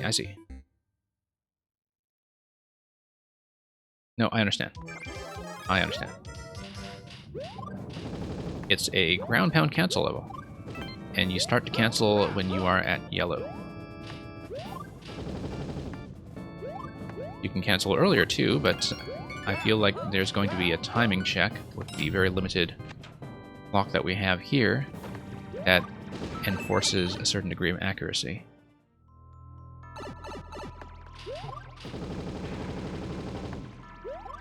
Oh. Okay. Yeah, tight timer. But,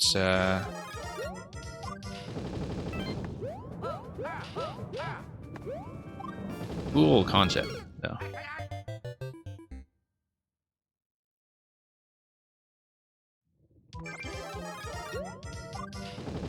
Yeah, it's pretty much just a ground pound cancel test.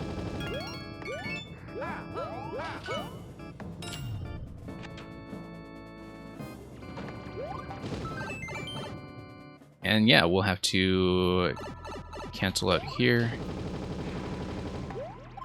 Nope, too early. And yeah, that's just about dodging the photo gate. Is that asymmetrical? Okay, no, the track is symmetrical.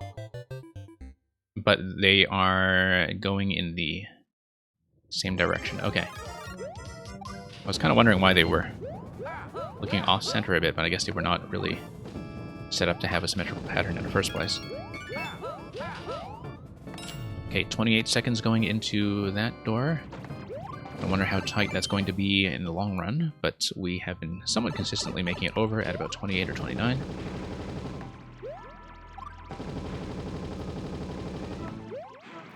Okay. Refreshing. Oh, whoops. No.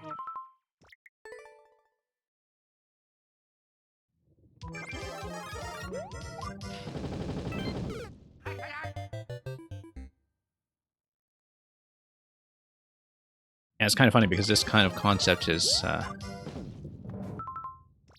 perhaps what those refreshing ground pound levels would be if they actually had something to interact with. But it's always nice to see concepts like this, though, that are about reading visual cues in a new way. The mechanics are very familiar. It's more that, like, it's a bit of a signaling system that is designed to remove any sense of blindness when it comes to the speed with which you're doing a vertical ground pound. So.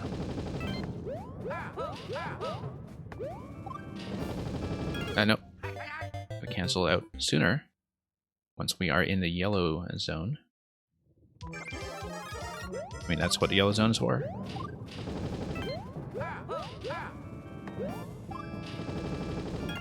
There we go. 29 seconds.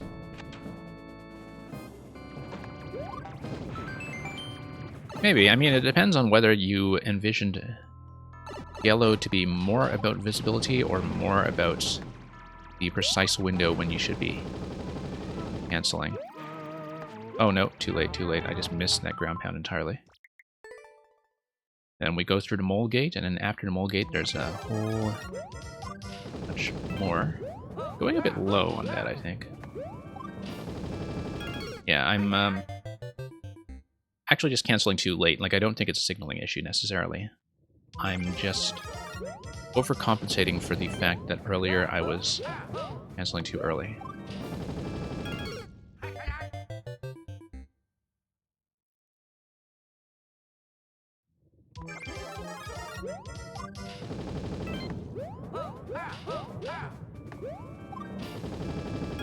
Okay. 30 seconds on the clock. That's a slight improvement.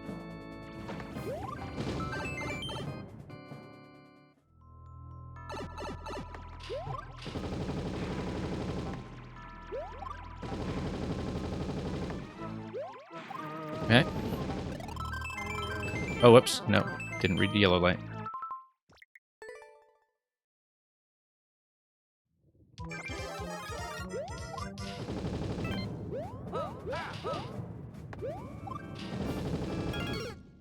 Yeah, it is a fun concept, though. And I think even as somebody who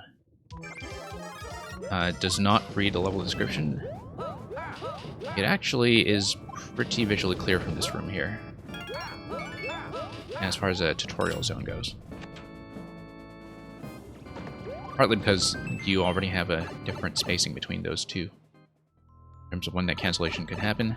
I mean, as with how I did the first attempt, I think a lot of first attempts, I suspect, would go with people just kind of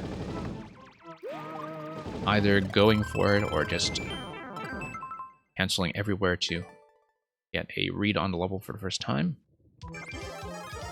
I don't really know how it's been going over in playtesting since this was originally released.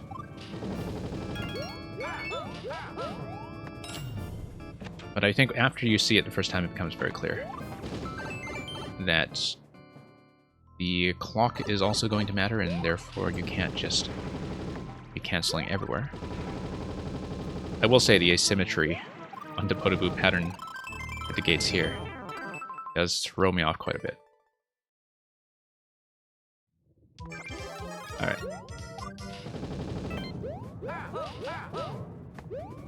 And okay. Go. Doing better and better than that. 31 seconds on the clock. Not much room to improve on that, I think, but... Whoops. Should actually enter the pipe accurately. And, you know, in the end, we'll see how tight the timer really is. Whoops. But as something that is between 1 and 2%, given what we've seen so far, I don't think it's going to be especially tight. Whoops. Jumped out the wrong way.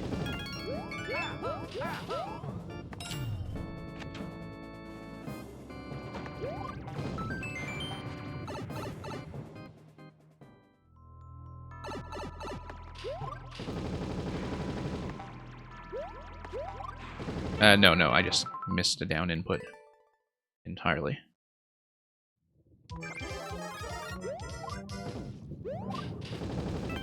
Yeah. I mean, obviously, not having seen the actual length and how tight I could expect to be on a timer, I think that it seems like, you know, there's a little bit of wiggle room for error correction, but I don't know how much. I really don't have the information to say that for sure at this point in the level. Okay, got that cancel. Refreshing. Oh, whoops, no, and of course we made it all the way down to Boom Boom, and that was it. Oh, you gotta go? Okay, that's fine, DJ Dino. Hope to see you another time. Thank you for leaving the queue gracefully, so I don't have to check.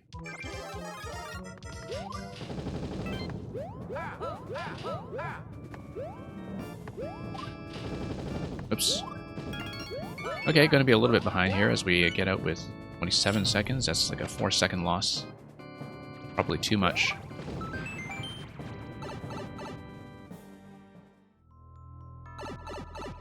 But we'll see just how generous this is. And okay.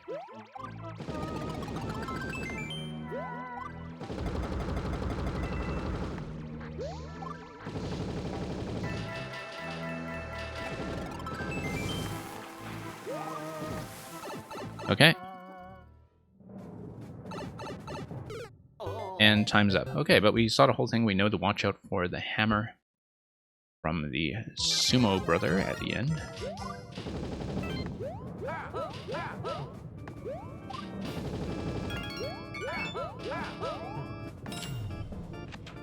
Yeah, I mean, you know, the hammer throw at the end I think is definitely meant to trick you out a little bit. We had a 4-second loss in a previous attempt, so I'm not surprised that we didn't manage to make it.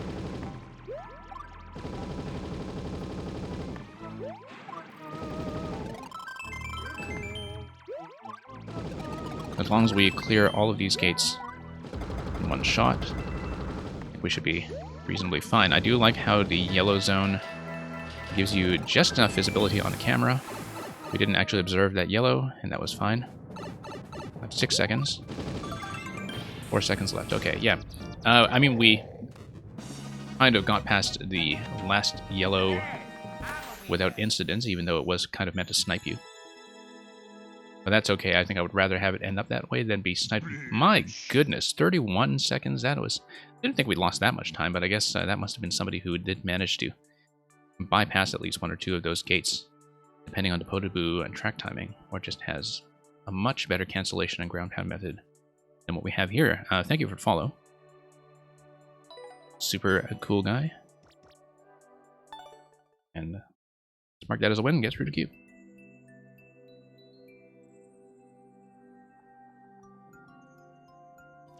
So yeah, really neat concept, in that the concept is just about a new kind of signaling and readability around a very simple and indeed refreshing concept. So Toke 0904, if you are still here. I think they left. Let me just pull up the list once again. And see who is actually next. Infamous, I think, also left, and so it's likely, if neither of them check in, that Joe Robert will be the one coming up. So, Toke, check in.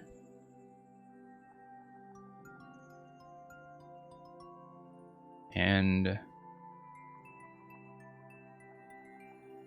Infamous V Vaby, check in. I think they're gone.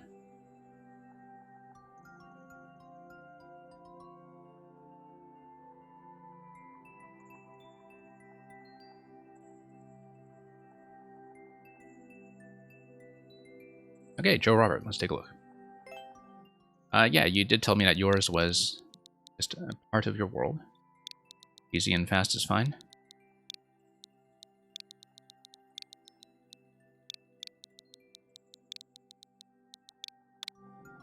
And simple, yeah.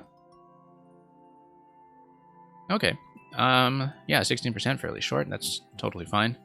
I see that, of course, this is a world in progress and that you do not currently have a world posted. Someday when you do have a world posted, just so you know, I do run worlds a little bit at a time. But in the meantime, I am quite happy to playtest a short and simple traditional level.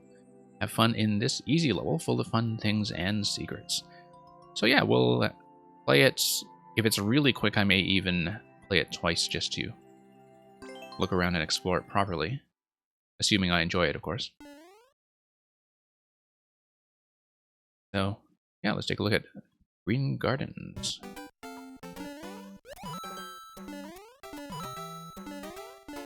Okay. Mushroom.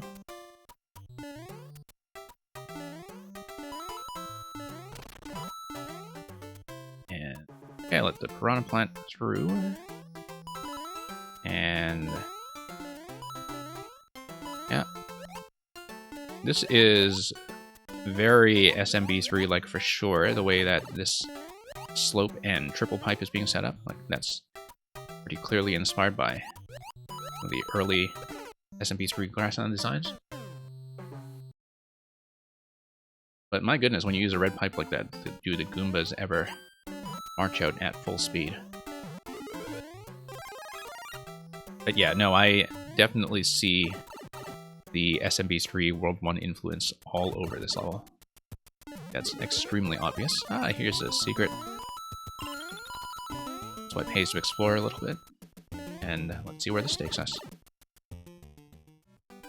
Hey, Kuma's kid. Welcome. Okay, this is once again going to be very SMB3-like. And yeah, if we had a shell, I could break this open. Earliest access to... nope, a P-switch also works.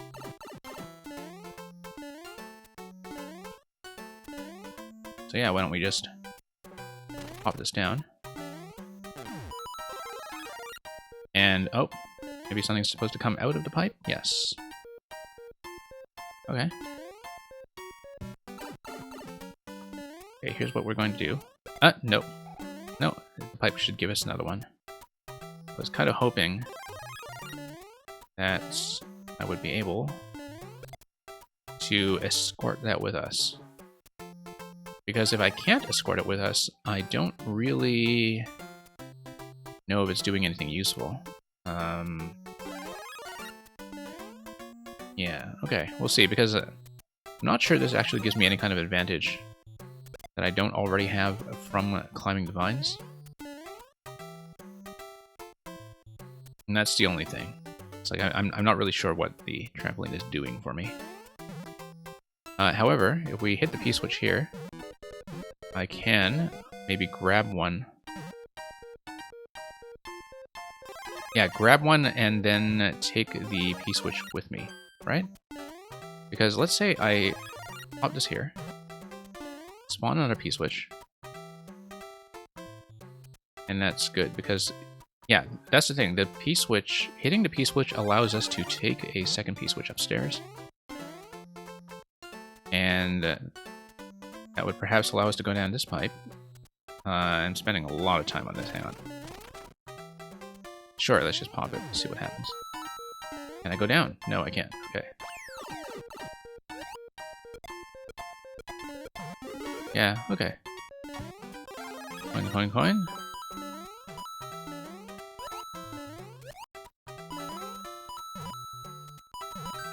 And of course we're going to check that pipe.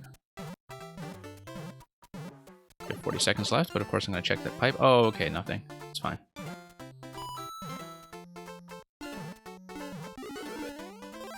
And let's see what else is up here. Coins.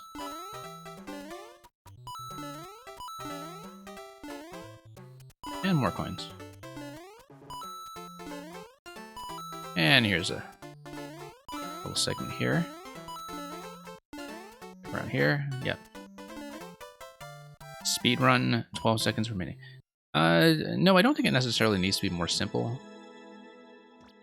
I guess I was just wondering about, you know, when I lowered a P-switch like that, which is clearly something that is allowed, I'm kind of thinking, okay, what kind of secret progression is it actually giving me?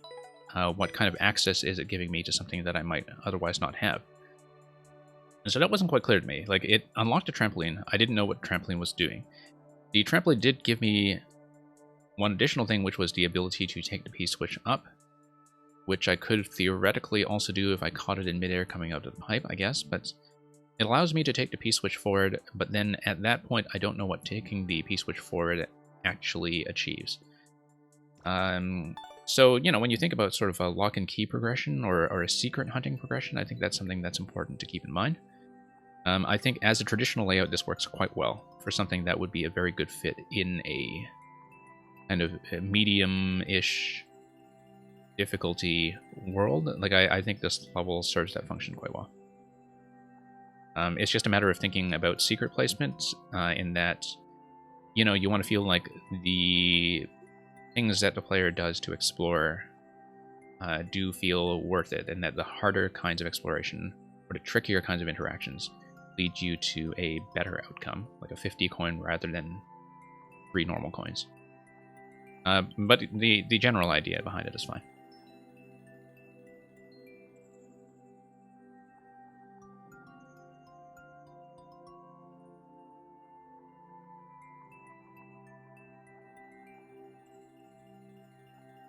Okay, Awesome Lamp, if you are still here, let's take a look at another one. And fairly short queue, so we'll be able to get through all of you for sure.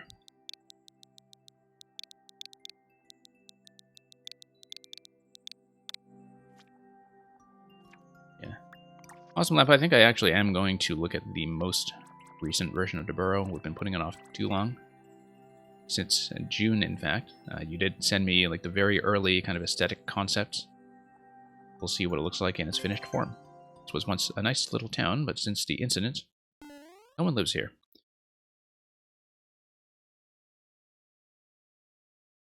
But yeah, I definitely remember this kind of a housing design with your roofs. And a little house here, where the Drybones has its dining table and its bed and its little secret stash over here where it keeps its shrooms.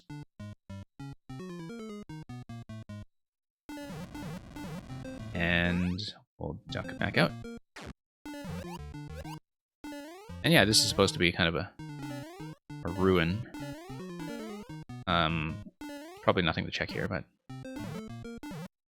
And actually, maybe that's a bad idea.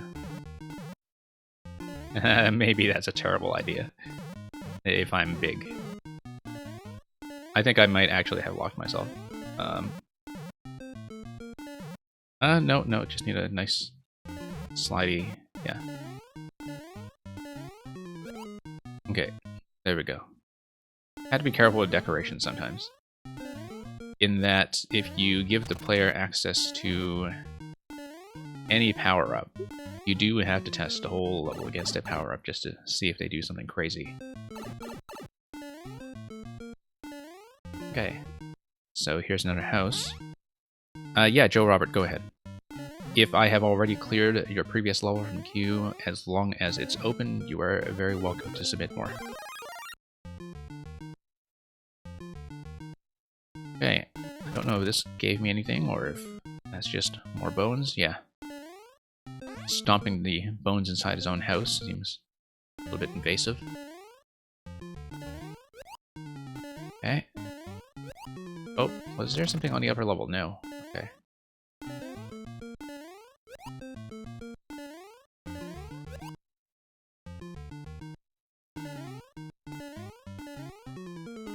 Yeah, I mean, it is, you know, very much a wide traditional level. I think the decoration is quite nice. Main thing just being that it feels like you're doing the same kind of interaction throughout the whole level in terms of just dodging these regular dry bones. So it's a very pretty level, but it does feel like you're kind of just doing the same thing the whole way. That's the only thing. And I think it's very difficult to think about traditional design in a way that introduces variety while still going for a medium or easy difficulty, if that's what you're going for. And it is a bit of a skill to try to keep that interesting. So we are going to head to the graveyard. And another ruin.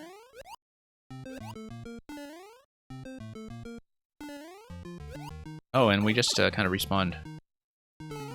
Yeah. Let's see what's going on up here. Yeah, most changes were made with enemy variety and extra secrets, I see.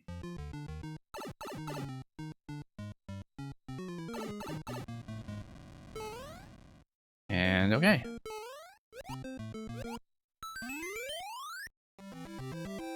And yeah, Joe Robert, I was saying, yeah, you should totally go ahead and resubmit. Thank you for that. But yeah, I mean, it is something that's definitely, you know, easy traditional level. That's the only thing, is that with enemy variety, I think it's not just that you have regular bones, winged bones, and big winged bones. Like, I think that sometimes the platforming has to make the way that you are approaching them feel like different kinds of jumps. And so that's the only thing I would suggest with that one. It's clearly very thematically well developed. It just does seem like, you know, that the actual platforming is the same kind of platforming the whole way through. But yeah, good to finally catch up on that at last. How have been people doing with this one, by the way? Oh, 9 clears, okay. The latest one from Dan G. Yeah, good to see this one is still getting some attention. I can see why it's so well liked. Thank you for that, Awesome Lamps. Let's get further through the queue, and thank you, Joe Robert, for Mount Snow's Bird Mystery.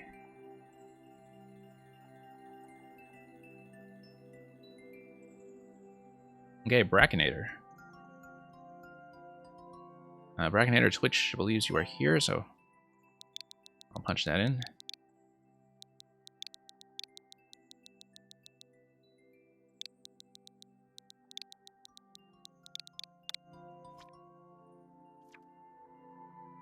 Okay, here's Link versus Catacombs, Part 1. Level from May, where Link must travel through the spooky catacomb of perilous puzzles.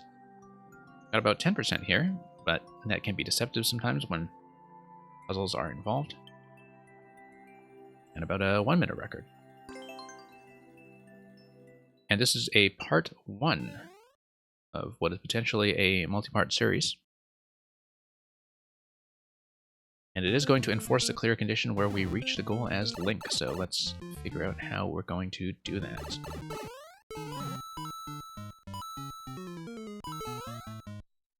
Okay. Ah yes, there's the Master Sword up there. We'll head up here and grab that. And have the bone. Grab the key with the arrow, I'm sure. And we can head over to that key door. Yeah, I guess this is just a decorative segment down here. You know, fill in some of that space. Don't really know what about that spike. Oh, I see. The spike in a previous room is just to kind of inform you that a spike will be matching on the other side. Okay, that's fine. If the idea is that you do need to consistently reclaim the Master Sword. Okay, so I need to think about where an on-off switch is going to be available. Maybe if I just drop something down here and hope that I'm not locked. Or maybe there will be some way to get back up. Interesting 50 coin placement, I think. But it's going to have something to do with this key door here. I think maybe we should just come through. Oh, whoops. No, wanted to do a bit of a shield bump on that guy. It's probably not even a solution. But we'll do it anyway.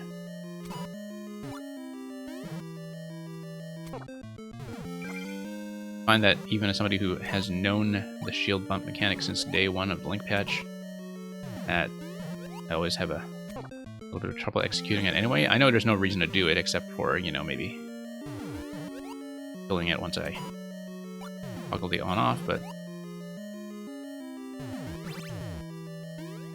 Okay, I mean, that's a good excuse. Yeah, this will be a bomb segment, of course, and the bomb will just open that up directly. Just going to check over here, that's just a 10 coin, I see.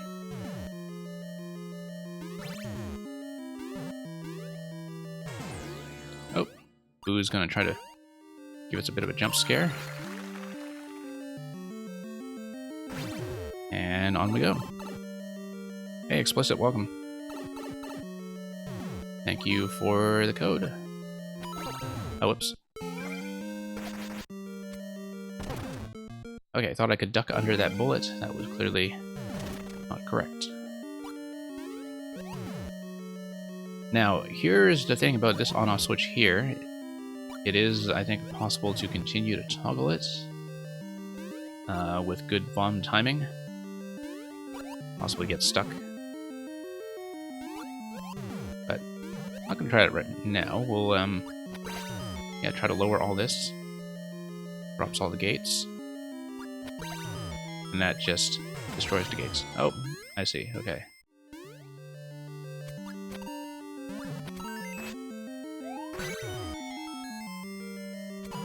And that is going to be a bit of a shield bump spot. As a way of getting rid of the Muncher. I mean, I know the idea is probably that I'm supposed to drop it. I'm just going to kill it. And that is pretty much it. So, Explicit, you were saying that you were slowly removing levels and changing them and fixing your world? Yeah, okay. Brackenator, you said this level has an identical level with a no jump condition. I see, so that's why you have multiple parts to kind of ease you into the one with no jump condition. Let me take a look.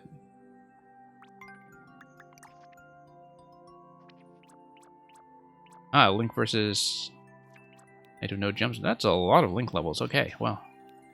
A lot of Link levels that are in multi-part series, so yeah, you're certainly welcome to submit more. Let me just mark that as a win first and clear it.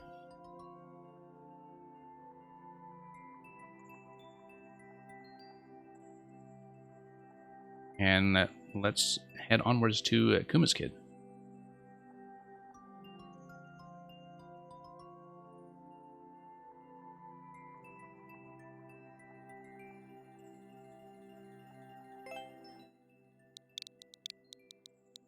Okay, 25k, 6 CP. Yeah.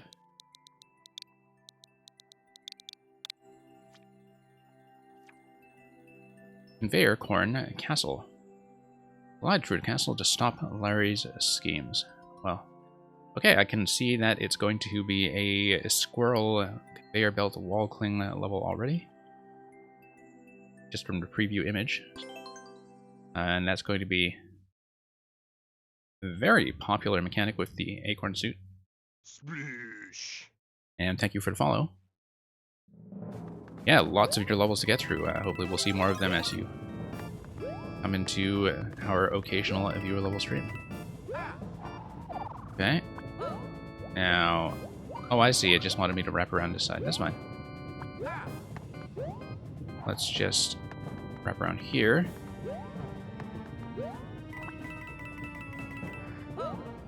Yeah, very popular mechanic, this one. Fairly generous spacing so far. Actually very wide spacing with lots of room for error correction. Yeah, I would say that the camera doesn't quite tell you what's going to go on there, but I think I can manage.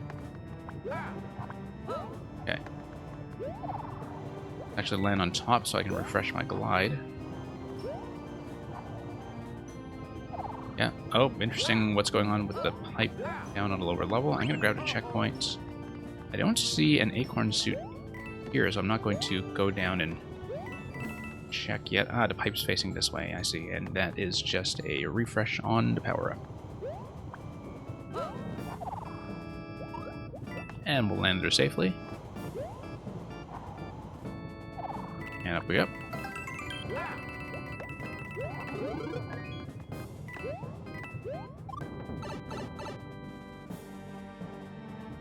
Yeah, this is definitely one of the gentler levels I've seen using this mechanic. You see that we'll have an off-screen on-off timer just to maximize the amount of vertical space we have to work with on this fight. And that's fine. I find that, well, I mean, it's going to be a reliable timing. You do get a chance to see as you spawn in what's going to happen. So it's...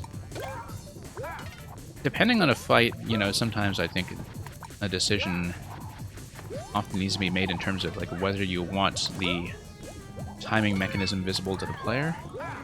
Sometimes for survival timers, I think it's sort of necessary. For something like this, I think the current setup is just fine. Particularly because using the squirrel suit is all about wanting to have lots of vertical spacing to work with. And for something that will be acting as a World 1 castle, I think that's going to be a good fit. Yeah, for World 1, yeah. For sure. I think some of the early flight corridors, I mean, they're spacious, they're wide.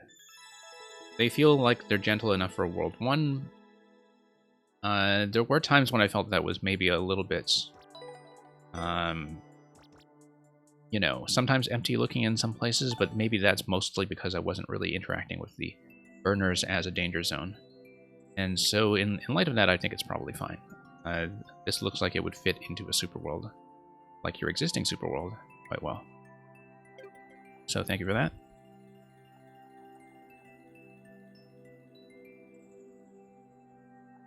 So if you play a level in a world, your attempts don't count, but if you clear it, then it'll show up. Wait, I'm not sure what you mean by that, because it should count. It does count towards the clear statistics as far as I know.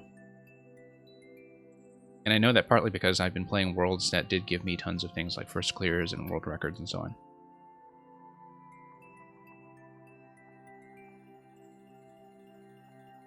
Okay, let's head back to the subnext queue to grab something else from Awesome Lamp, who is exhausting that supply of available levels to play, but, you know, that's fine. He'll just have to make more.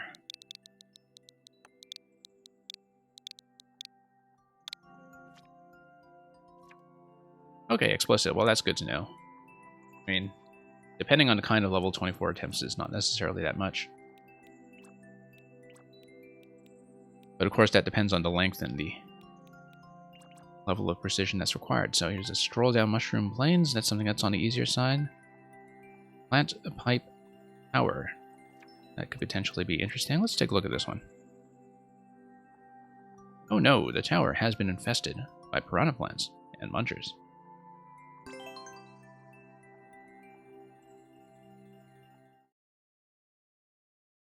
Yeah, explicit. I'll try to keep that in mind when I get to the one that you submitted, which should be fairly quick.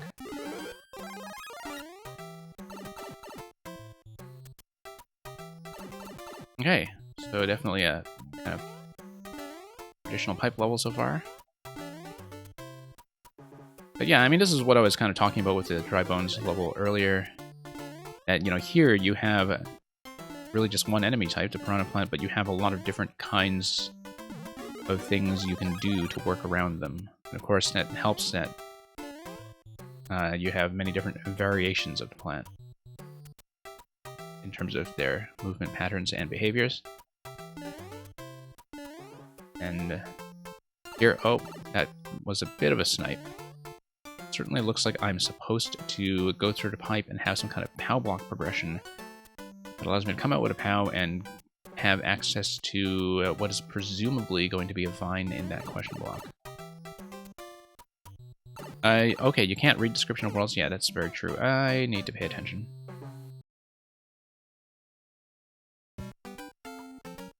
Yeah, that's definitely a limitation of the world system. I really do wish that descriptions were just kind of readable on the pause screen, the same way that they are in the story mode. Because, you know, clearly the system that already exists.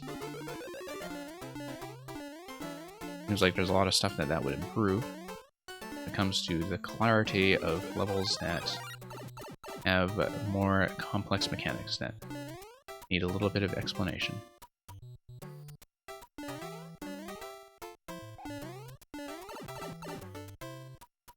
Yeah, a little bit easy to get sniped, I think. Because, you know, when I first come into a room like this, my instinct definitely is to go right away. I'm sure that's just a matching vine on the other side as well, but we will check it.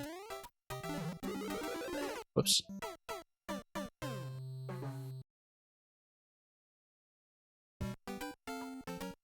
One of those levels that sat in the editor forever. It's fine. Like I think it looks like it's in a pretty decent state, except for some of the timings that feel like snipes.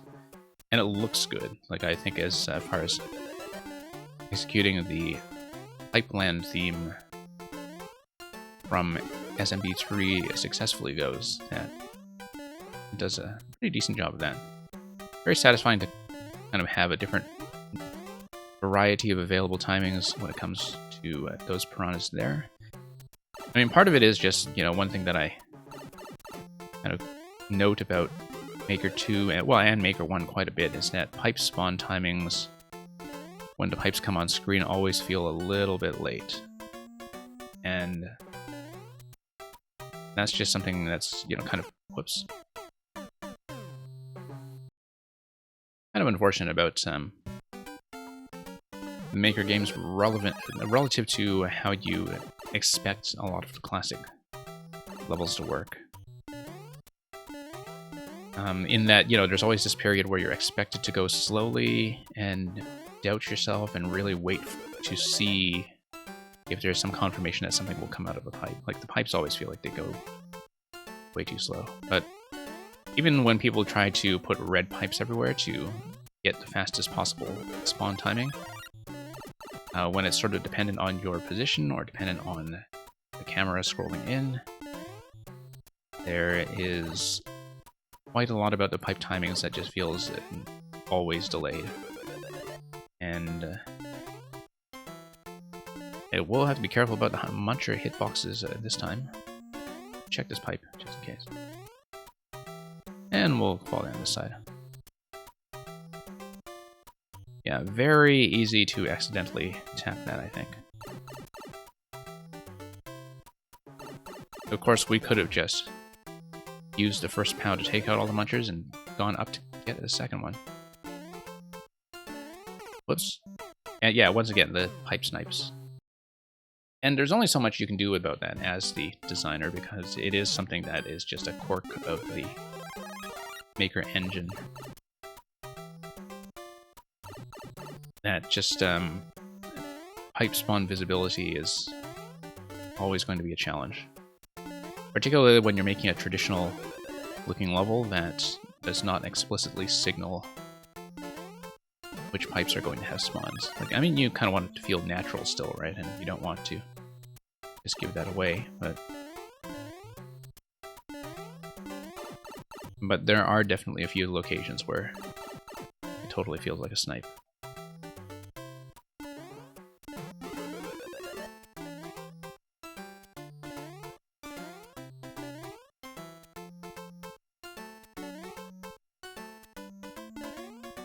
Nope. Mistake.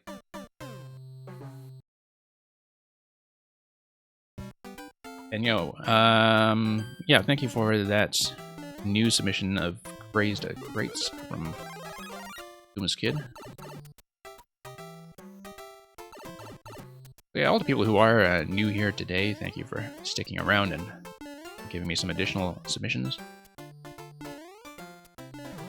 We kind of recently started to reschedule viewer levels into this time slot, Thursday afternoons in NA and evenings in EU, and so it's becoming something fairly regular. We used to have a different day, but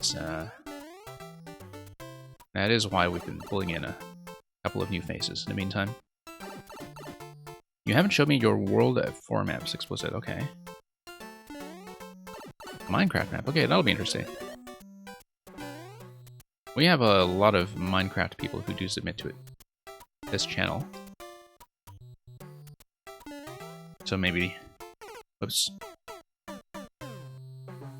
some other people would get something out of that if they kind of catch what you're doing with the Minecraft theme or reference.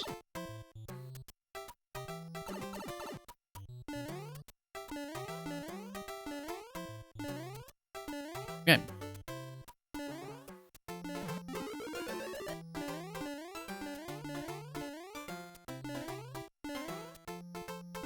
Now let's just run around and tap that. And let's just wait for the next cycle. There we go. Up we go. Yeah, explicit. That's something that has come up before, that there is a great deal of crossover between Mario Maker players and Minecraft players for, I think, fairly obvious reasons, in terms of, you know, those games appealing to a lot of people who like sandbox toolkits. And yeah, the munchers that are on either end always feel a little bit weird. I'm going to knock all those down, just so I can have an easier time dealing with that. Nope. That did not end up being a good trade-off. I could cheese this level? Yeah, maybe so. I am kind of keeping an eye out for that. At the back of my mind. The issue is that there is a bit of a gate past the cow gate. I'll show you what I mean in just a second, where it is dependent on hitting the question block that is blocked by the Big Muncher right now. The Big Muncher is going to have a total collision with everything. I don't think that there is any way to progress through here. That's the issue. So you do need the POW.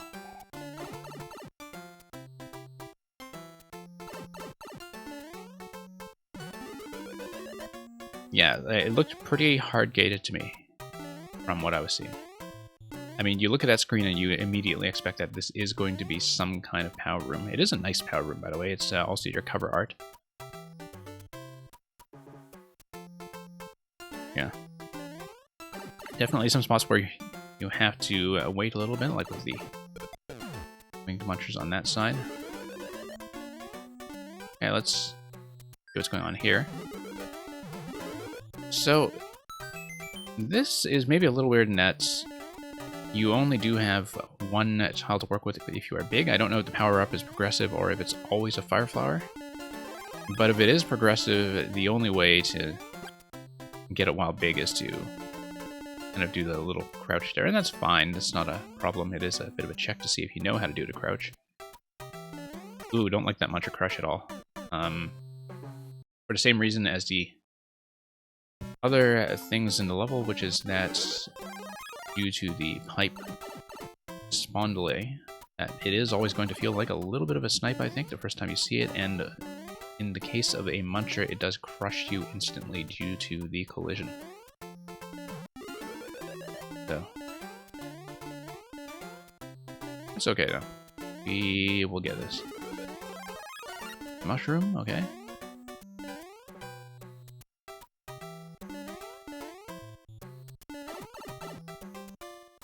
We're going to say you could run through the plant. No, Munchers have collision.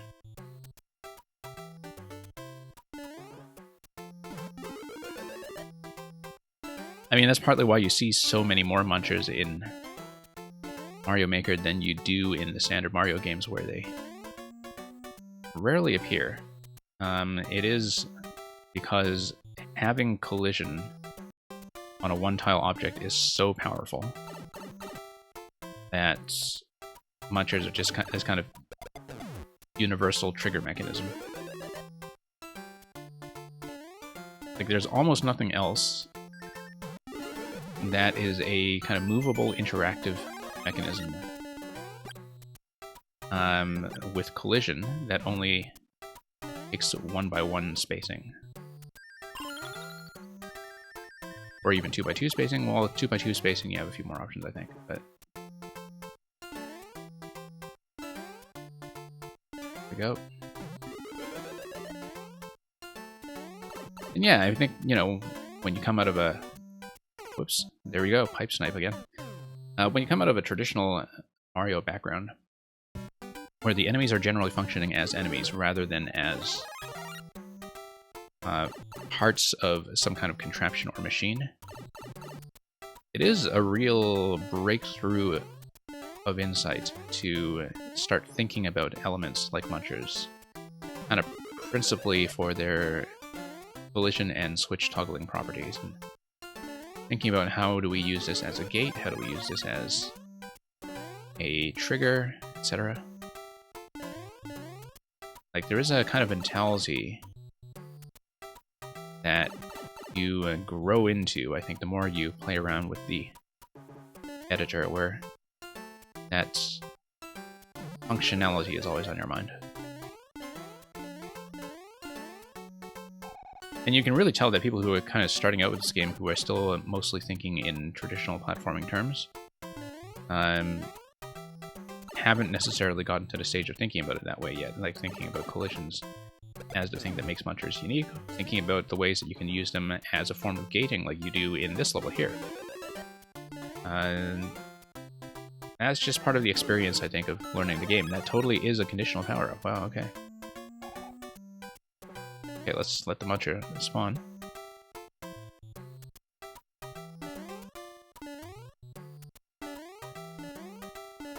Okay.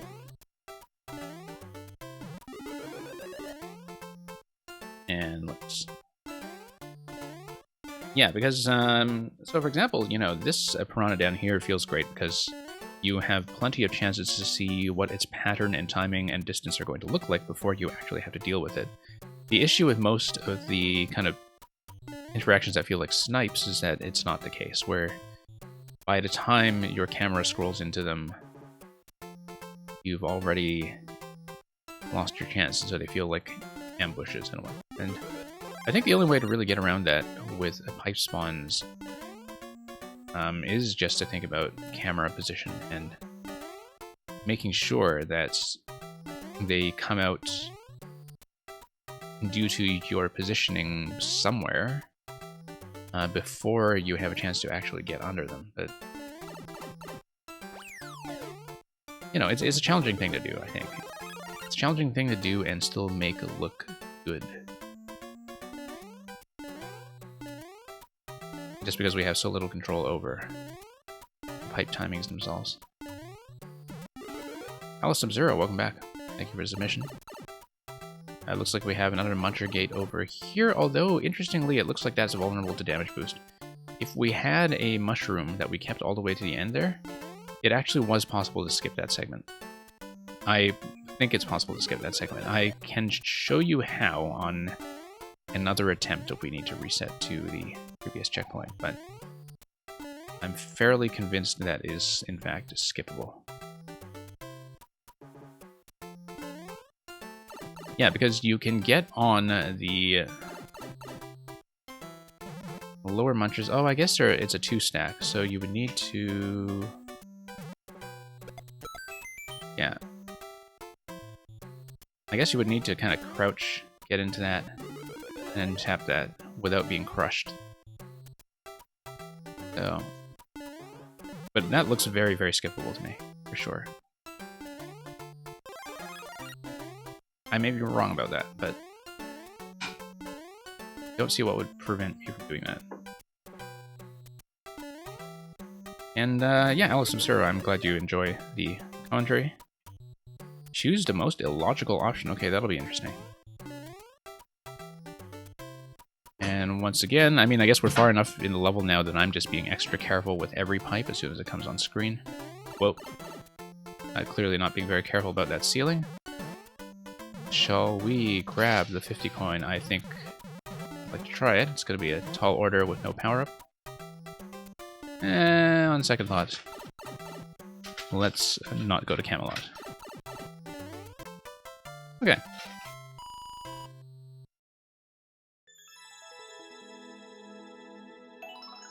World record, okay. Well, that was fairly relaxed for a world record. Lots of back and forth and, you know, even the occasional mistakes, but yeah, I think, you know, as I discussed repeatedly, like the thing with this level was just that very often the first pipe spawn you get is one that is going to snipe you, and that's just something that, you know, we all have to design around when we have something like a level that has a lot of pipes. Like even changing the pipe colors and changing the pipe spawning speeds to fast or slow doesn't really address the fundamental issue in the engine, which is really not your fault. In terms of the actual progression of the tower climb, rather, in terms of grabbing the POW and doing the cover art room and all that, that's all worked fairly well.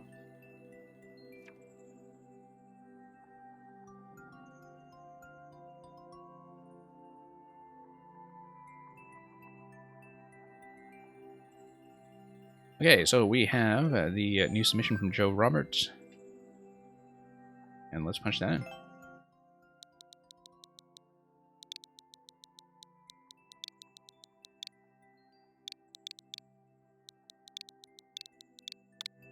Kind of long, that's fine. 3-minute world record? Yeah, no, it's 10%-ish. And this was from the first 2 weeks of the level, 2 weeks of the game, rather, in July 2019. Yeah, that's fine. I do not mind long levels. Sometimes if they are on the harder side, I don't finish them in one segment, but this is 10% range. It's clearly just a sort of larger scale thematic event, and I don't mind that at all. Well, let's just check the door. Okay, this is mostly going to be a bit of an aesthetic thing, where they are just meant to look like houses and they don't disrupt your progression too much.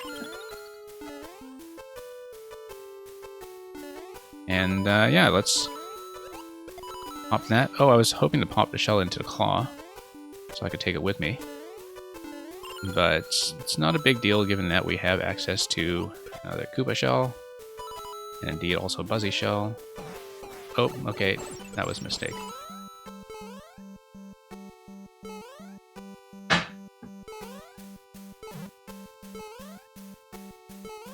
Okay, I just hop over here. A couple Goom Rats to deal with. Just checking the ceiling. And checking the question block. That's going to give us a mushroom. Oh, wait. We gotta check something. Hang on. Is this a soft lock? Because it looks so much like a soft lock. Look at that. Yep, it is. Well, I check these things. Just have to be careful with that. I mean, I know you have enough plays at this point that you probably don't want to be re-uploading just to fix little things like that, but just for future reference when you're building stuff like this, that's... When you have really decorative levels that use a lot of overlaid semi-solids and ground blocks, you really do have to be aware of the ceiling logic in terms of how that is detected. Voluntary soft lock, yeah, that's the thing, is, you know, people ask me sometimes, oh, how are you so good at detecting ways to break the level and such? It's because I actually try it. Like, a lot of people will say, oh, that looks like a soft lock, I better stay away from that. But I kind of tend to approach it much more like a tester would. It looks like it's just missing a ground block there, to be honest. But yeah, the way that you would want to do it, and I'm not going to jump up onto the ledge because I won't be able to get back down, but that's part of the problem, actually, is that if you're big and you get up onto the ledge on the right, you don't actually have a way to rescue yourself.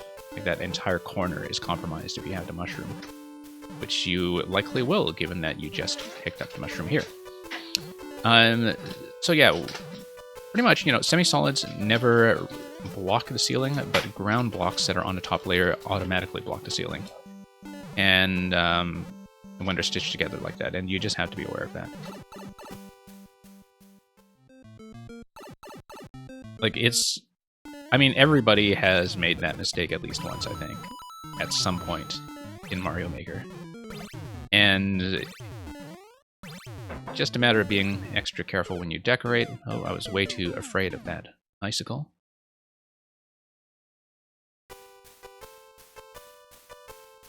And that's okay, that's the kind of quality checking service we provide. And okay. And yeah, as with a lot of traditional levels, lots of little optional content for us to poke around with. Like the 10 coins here and there. And we'll bop this guy.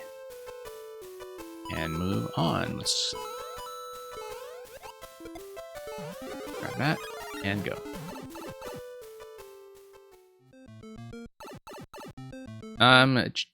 Explicit, I'm good at finding certain kinds of cheese. I can't really do the kinds of cheese that require a lot of, like, item throwing tech.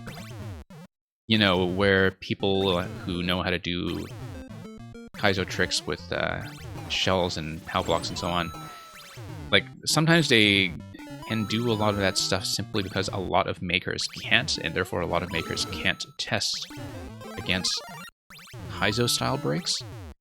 I don't really know how to do a lot of those kinds of breaks, but I do break a lot of things that are more logic-based or puzzle-based.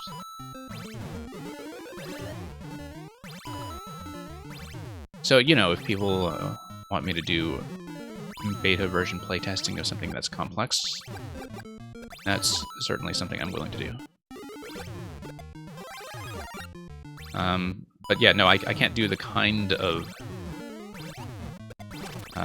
level breaking that requires really technical play. That's the only thing.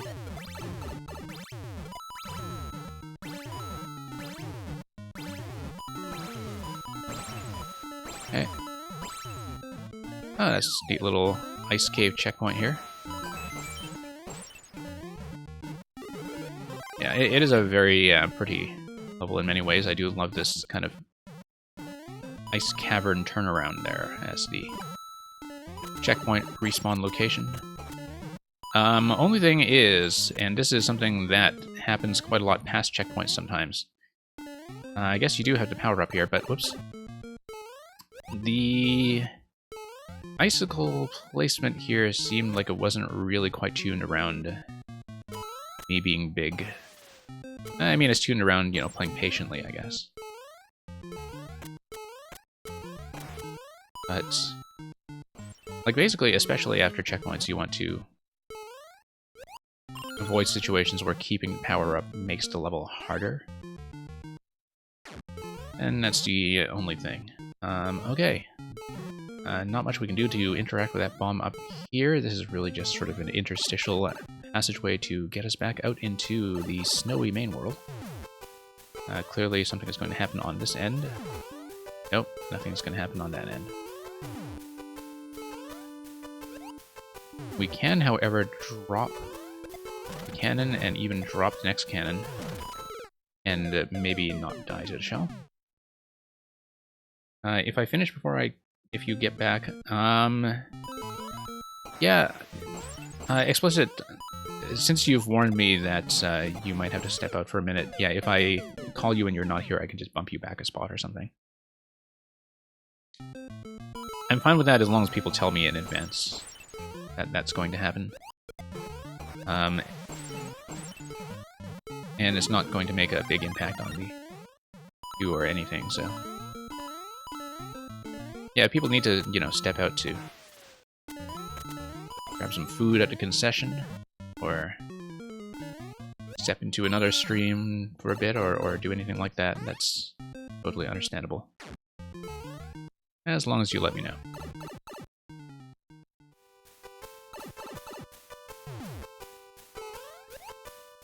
But yeah, I mean, a lot of cheese is harder than playing the level, though, for most players.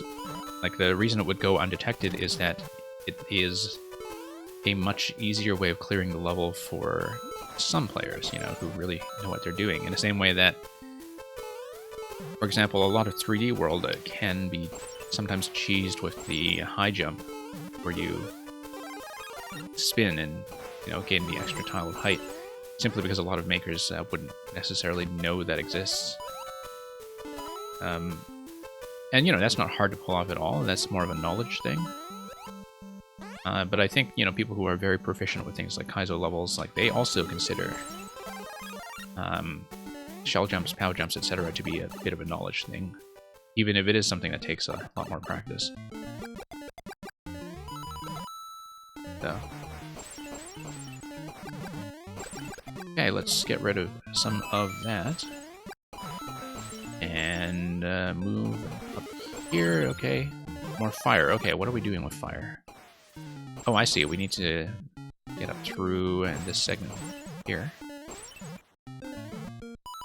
Yeah, navigating a bit of a maze. It's fine.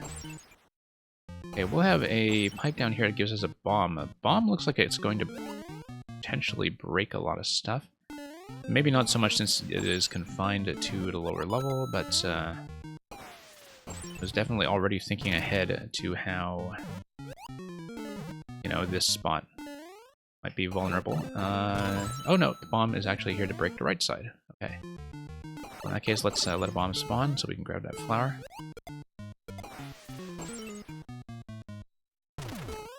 And we'll do that. Whoops. So much for that. Alright, that's fine. A little bit of exploration, that's all. Ice blocks on the right side. Now, ice blocks, I think, don't actually enforce scroll stops, so this is just the right side of the entire layout in the subworld, as far as I can tell. Whoops. Didn't adjust for the ice. I thought I would pick up enough speed to dodge that Goomrat, and that was not really the case. Yeah, I mean, Kuma's Kid, you know, it's one of those things where, as with even slightly more standard things like the 3D World long jump, some levels, if you don't know how to do it, you're just not going to beat the level, right? Like, just something you have to be very clear about from the start. Where, like, you'd better know the technique, or things are just not going to happen.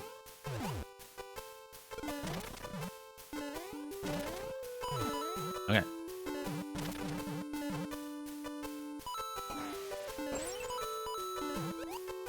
Now let's get around this guy here.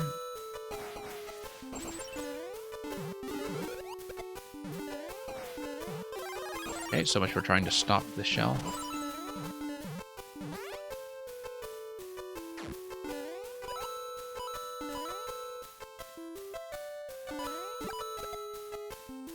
And back up here. And yeah, we don't actually need that at this point. Another thing that has a problem with ground pounding, yeah, if you're talking about the kind of burst on the side that can elevate objects temporarily, move them onto lifts, etc., yeah, that definitely is a knowledge gap for a lot of people. But, I mean, there are a lot of very interesting undocumented mechanics all over this game, and, you know, it's sometimes just part of the craft of the level designer that you need to think about how to teach the player that mechanic if they are new to it. By having something like a mandatory tutorial gate at the very start, for instance. And, oh, that did not do much. Oops. Maybe getting a little bit needlessly impatient here. Yeah, let's let that through gently.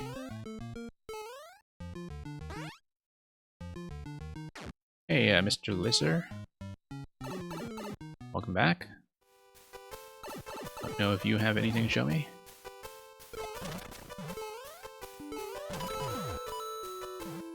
Yeah, I'll be closing the queue fairly soon, but everybody who already is in the queue, as long as you stay, I will get to you and play your level, so.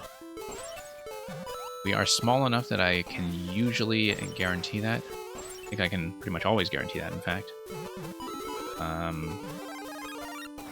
But it just kind of depends on how long some levels are, of course, and how much time I have left on the stream. So yeah, if people have any final submissions they want to send me at this point, now would be a good time to do it. And just so you know, for those of you who submit maker codes rather than level codes, if you're asking me to choose a level, I tend to choose easier stuff once we get near the end of the stream, just so we can wrap up on schedule. But, you know, that's how we work around here. So, let's see, Fire Flower, okay, 10 coin. Yeah, Alice of Zero, I mean, do whatever you like with that. Like, if you wanted to change your submission, you can just kind of do that by verbal arrangement. I don't know how far back you are in the queue, actually. If you're last in the queue, you might as well just leave and rejoin. But if you just want to tell me to play something different when I call you up, we can do that too. The only thing that affects is the level code that is displayed in the bot. So thank you for the follow, by the way.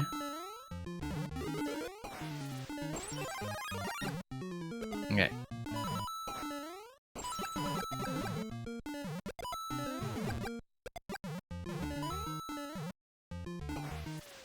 And But yeah, I mean, you know, for people already in the queue who have something in mind for me to play, you know, don't worry too much about changing that out.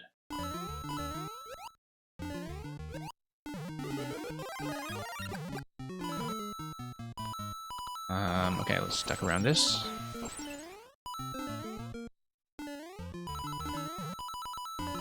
I was surprised I made the first one without touching the spikes, but then the second one punished me accordingly. So. Okay, so we are through that segment of the cave.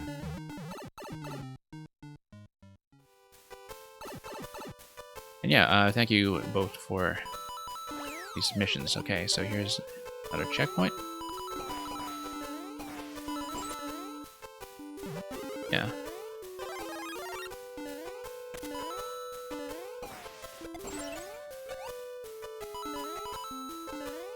And the adventure continues.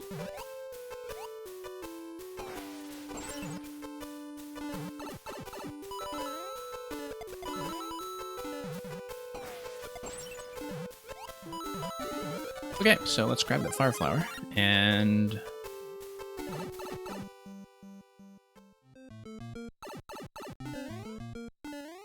move it through here. Okay, looks like we have any kind of bomb access now. Ice blocks up top. Looks like that door is not going to be matched, is it? Yes, it is. Okay, Boom Boom is just going to fly around. Let's maintain some height here, just so we can hopefully get on top of his flying arc. Main thing to watch out for here really is just the ice, and also just his height when lifting off again.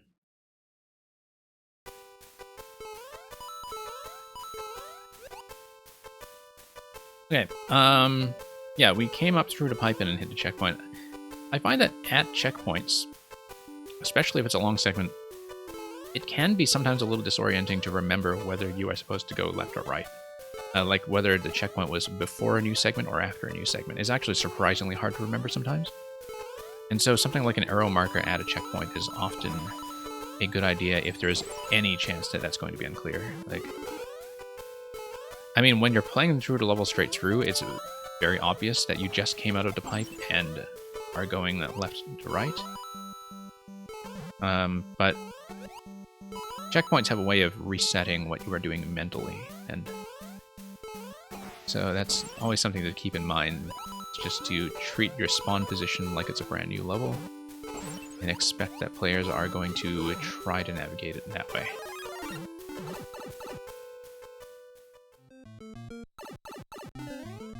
Okay, let's grab a flower and let's not lose everything to Boom Boom right off the bat this time. One thing that occurs to me here is that I feel like it's possible to get from Boom Boom to the top left if ice blocks work the way I remember in terms of walls. And okay, just wanted to try it out a few times just to poke around. And we see that that door is going to be matched down to this passage. And yeah, coming out here. And there's the gold. Okay, yeah, quite like that overall. That's quite a great deal of variety packed into the snow theme and the underground theme in such a way that they do feel like they're part of this coherent sense of place where you gradually climb the mountain by working your way through the icy innards. And yeah, apart from that early soft lock in the beginning, I think it generally worked quite well in terms of having a decent variety of spacing to work with. You know, some jumps that have a bit more headroom and some jumps are a little bit tighter because they're constrained by the icicles. So yeah, pretty interesting mix and match, and I can see why this is very well liked. So yeah, going to mark that as a win. At this point, I will be closing the queue. Let me just pull up the list, see how we're doing. Yeah, so I will close the queue and I'll pretty much go straight down the list and get through everybody. Just give me one moment. I'm going to update my stream information to reflect that we are no longer taking submissions.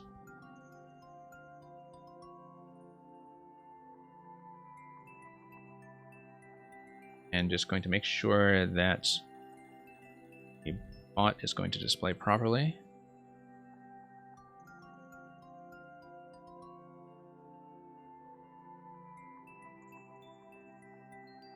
And then we'll pull up the next one and see how we do from there. And yeah, Joe Robert, thank you so much for coming by. Would love to have you back for more. You managed to catch us on one of our additional streams. This is, as I said, a fairly regular slot for us now. I also tend to do a late night slot throughout the week. Sometimes that is pretty much on the other side of the clock from where we are now. Oh yeah, Explicit said they had to step out momentarily and asked to be moved back, right? Yeah. Okay, so Explicit, if you're not here, I will move you back one spot. I'm not going to take you out completely. I mean, Twitch says you're online. I think they said that we're lurking, though, so... Go next. Yeah, see you around, Joe Robert. Brackinator. Okay, Brackinator, it looks like Twitch believes you are still here, so why don't we pull up N1L69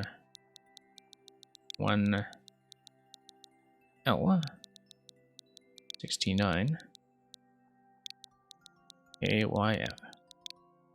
And yeah, thank you for confirming your presence.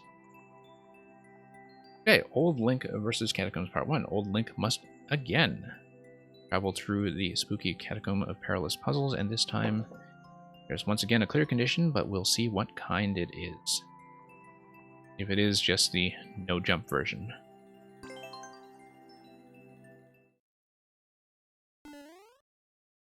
Ah yes, reach the goal without leaving the ground. So yeah, it seemed like you definitely had a lot of different variations and series for various Master Sword levels. Let that set me down gently. Ride the donut blocks down gently.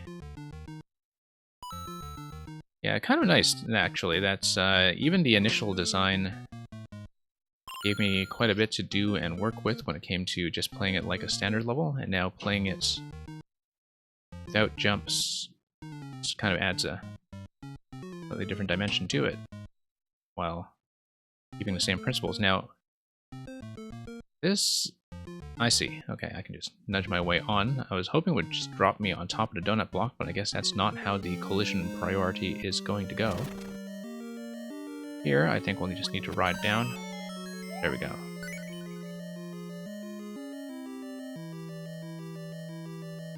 Yeah, Explicit, I only bumped you back one spot. So you will be next. Yeah, we do know that this is going to lose the Master Sword on our way through the door. The main design challenge with no-jump levels, I find, is that, like, when you fail the condition, the kind of contact feels very soft, if you know what I mean. Whoops. Well, where, you know, like, you don't really feel the impact as such, because the way that you fail at the level is just by seeing the screen pop up, right? And also that the other issue with the don't touch the ground condition is that whereas most clear conditions, when you fail them, they still kind of allow you to practice the rest of the level, it's quite difficult to do with the no jump condition simply because for the rest of the level, you don't know whether your actions are actually passing the condition, right? So it is, I think, a very challenging thing to design around. I do think that having a bit of a sort of no jump, really Captain Toad style level is something that does work quite well as a puzzle concept when people do it right, though. Yeah, and, you know, like, seeing this level done in a no-jump format is actually making me appreciate the original design quite a bit, in some ways. In that I can see how well thought out some of the spacing was. I guess it's Old Link because Link in the top-down games, and indeed in all the 3D games until Breath of the Wild was incapable of jumping. Yeah, donut blocks here are going to be to work around. And yeah, we'll just need to be set down gently, I think, so we don't get clipped on any corners.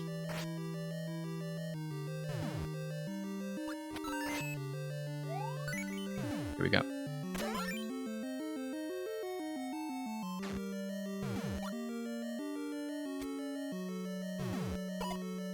Yeah. And then now we can really see how that muncher bump is going to work. I think taking it out completely is going to be the right answer here. Soft dropping the bomb. Ah, no, I see. I need to think about this for a moment, because I want to drop the bomb first. Because the way that I am going to get down is by riding the donut blocks. So let's tap that first. And then, yeah, I see how this is going to work. That I'm going to bomb that segment that is that hard block that is to the right of the on-off block. And then that will allow me to toggle that switch, ultimately work my way back down. I kind of wonder what this blaster over here is doing. I don't think I ever actually interacted with it. Technically, that one block gap should count as leave ground. Well, you know, I think that would be maybe a little bit too punishing. Nope. Brain fart. Brain fart. That was supposed to be a bomb spot, for sure. Actually, no, that's not even a bomb spot. That's just, ride it down spot and just, you know, deal with the switch that's on the bottom layer. And no, we want to get across first. Oh, no. That's okay. We've got Master Sword.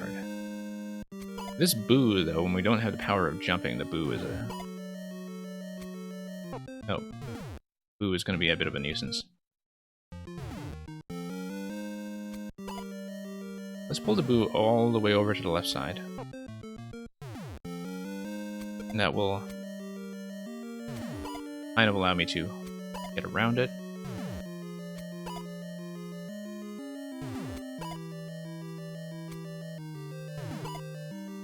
And I can wrap around it this way. Great. Okay, yeah, no, the on-off switch here is just to prevent locking. Oh, no. Okay. Thought I was going to beat that timing. Failure.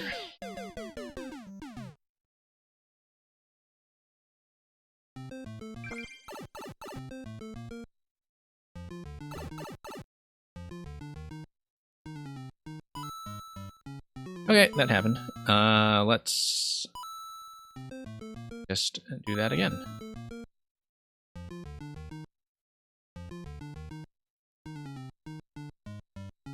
When designing a no-jump level, you start with a no-jump idea, design the stage, then copy it as a normal level, and see if anything is tedious or needs adjustment. Copy back.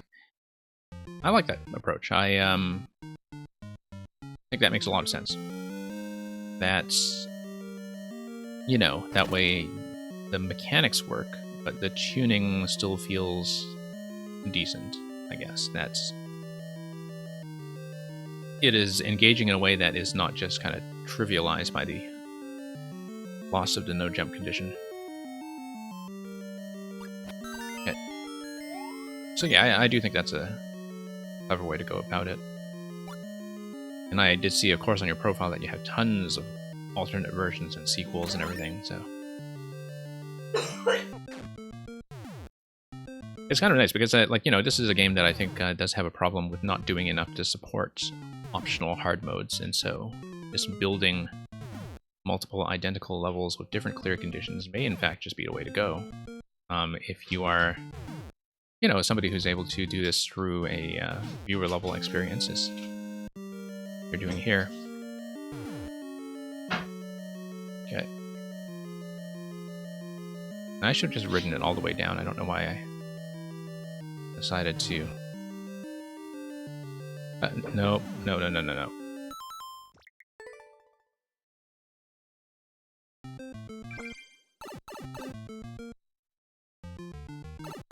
Yeah, Brackenator, I think that's kind of true. But it depends on a streamer's personality, I think, that... there are some players who are just not patient with any kind of puzzle, or any kind of repetition. Whether it is something with a no-jump condition or not, that, like, some people, their personalities are just not a good match for things that require a bit of caution.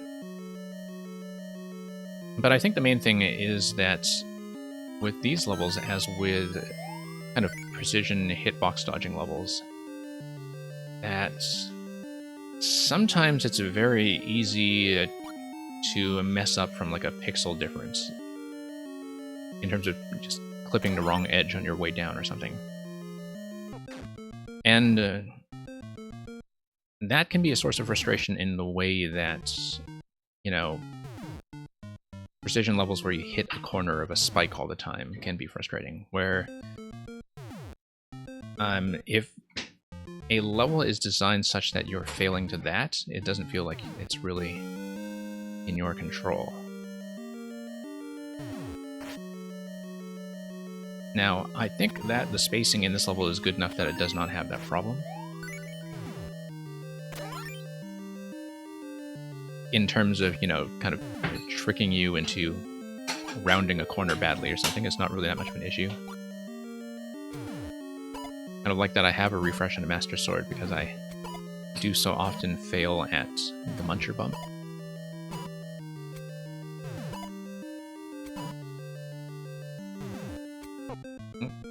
And at just ordinary shielding, for that matter. Okay, let's drop the bomb. And let's go.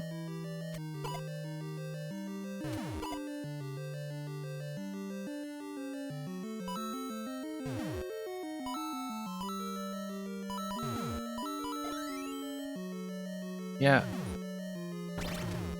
Link's ankles...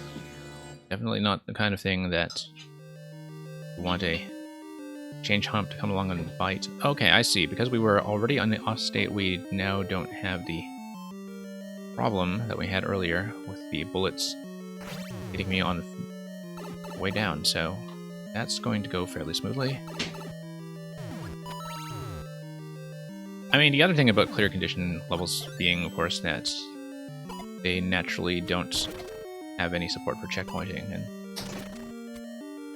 so I think that's what adds to the sort of accusation of tedium as well from people who are not really willing to handle that sort of thing. Okay, now I think this is going to require an arrow fired there, yeah.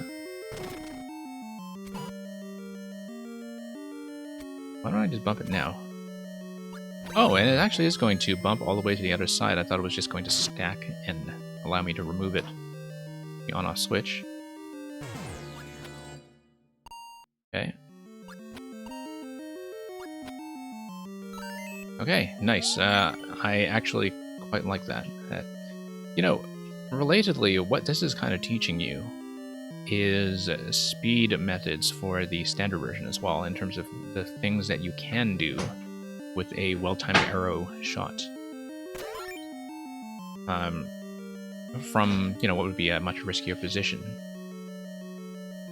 Okay, let's not dash it. Let's actually try to. You know what? It's no landing level. I could have just jumped at the end. I could completely have just jumped at the end, but oh well. It's fine. We'll mark that as a clear. So, hey, got that money. Welcome. Yeah, quite enjoyed that. Yeah, that's the thing, Brackenator, about the meta being repetitive quick failure. I am about as off that meta as can be. Like, I'm not somebody who really does, you know, 5-second precision dodging or something like that. That's pretty much the opposite of my style. So it's kind of nice sometimes to have a little bit of diversity when it comes to what kind of levels people are willing to accept.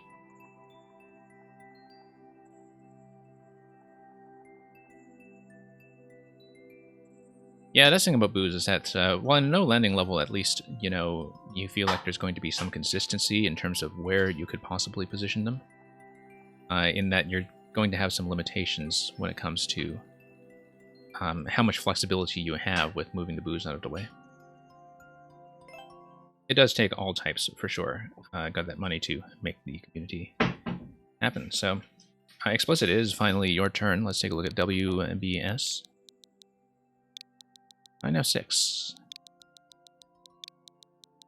B4G. Yeah, Explicit 200, there's actually quite a large number of those levels now that use the SMB2 mushroom as a jump control, or a jump detector. You probably knock the whole world easy. Okay, you want me to take a look at a world then?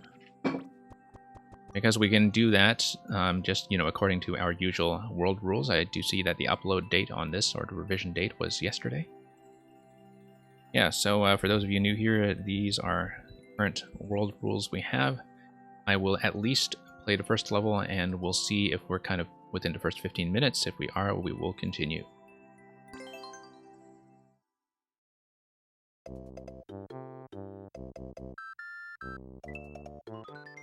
But yeah, the check using SMB2 as a jump detector in the night theme is very popular, and I've seen some fascinating ideas using it. For sure. So.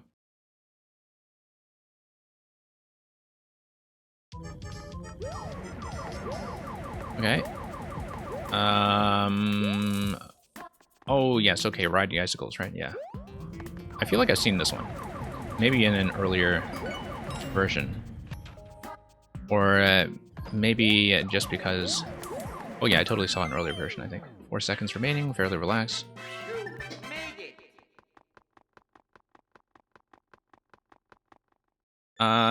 People who are currently playing the level. The people who are currently playing the level is indicated, let me show you, by... no, not the Cheep Cheeps, by the Ninjas and a number that is associated with them. So the Cheep Cheeps here are only there as the level icons. The numbers that are over the Ninjas are an indication of how many people are saved at that point in your world. Yeah. Okay. Oh, whoops. Okay, that's going to be a little bit tighter than expected. I guess I had to go left first. Took me a moment to realize that would be the case. Whoops. And have 18 seconds.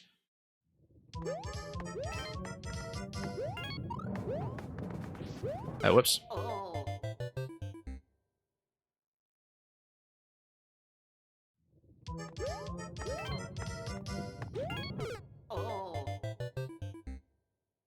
Yep, we'll see how tight we are on the timer. I think if I round that corner at the end, I'm probably mostly home free, unless there's a little bit of a surprise at the ending around the axe like there was around a goal pole last time. I generally find with a lot of spike placements like this that you really do have to ask yourself, whoops, whether the depth that is inflicted by that spike is actually making the interaction more interesting. Like, when it comes to difficulty, I think that's often a way to think about it, is that trap something that makes you interact or think differently, or add some kind of interest or variety to the level? I think, yeah, that's something that obviously is there as a bit of a speed check to slow you down. 7 seconds remaining. Okay, that'll work.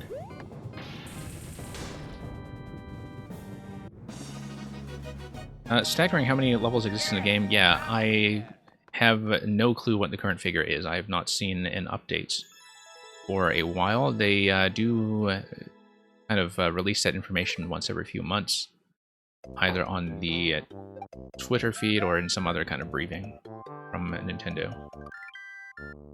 And that's not counting the number of levels that have been torn down, revised, etc.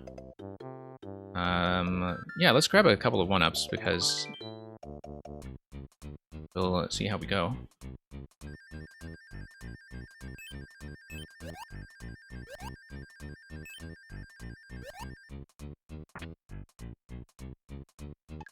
And yeah.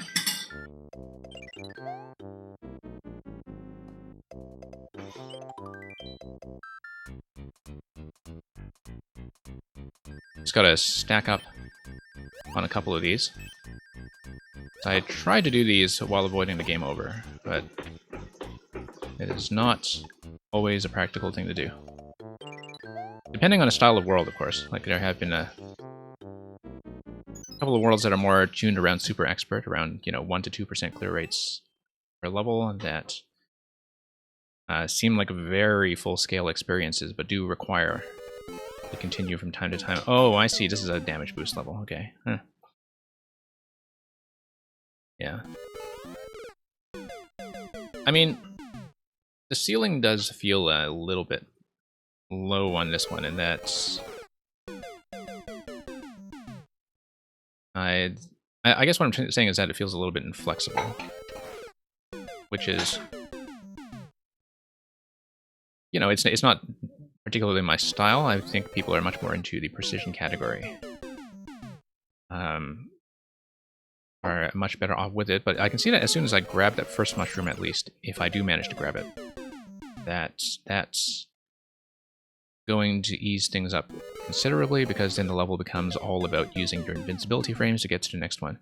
Here's the issue, is that in a world format, I think this kind of quick repeated death is not a very good fit necessarily, because you can see that my entire bank of lives has been kind of eradicated already, so I think the game over rule does kick in here, unfortunately, and so we'll hopefully be able to continue that another time. I think, though, that as a... yeah, like that kind of repeated precision is maybe not the best fit for a super world. Although it sort of depends, because I know that, people treat the lives often as a bit of a meaningless thing. Particularly when you're not talking about levels that are long enough to have checkpoints. But thank you for that, regardless.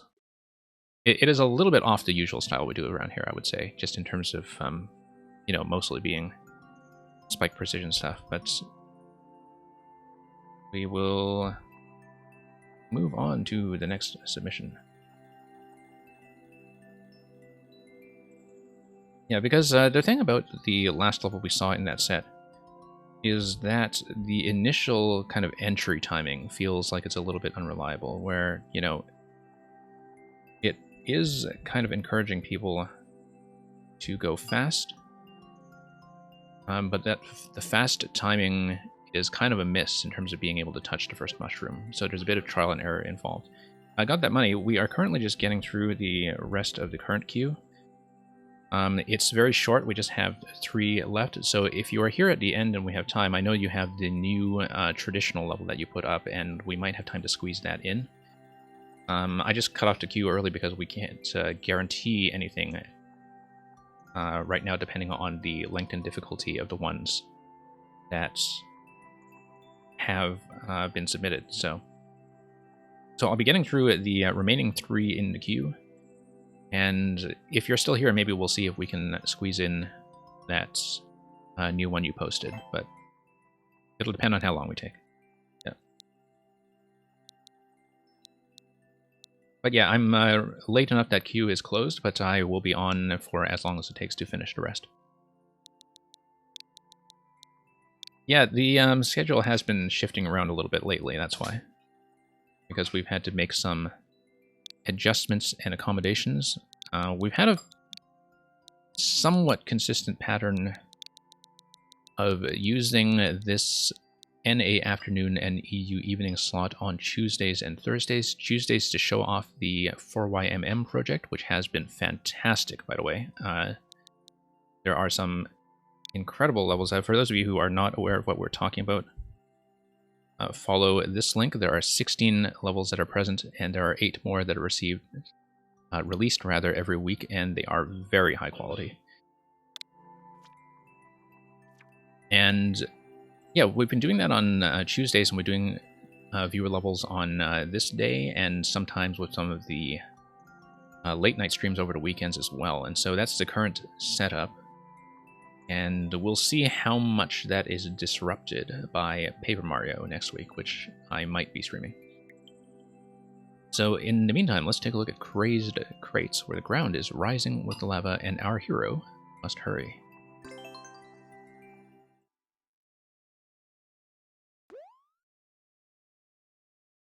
Explicit says the end is where most get stuck. Oh, okay, interesting.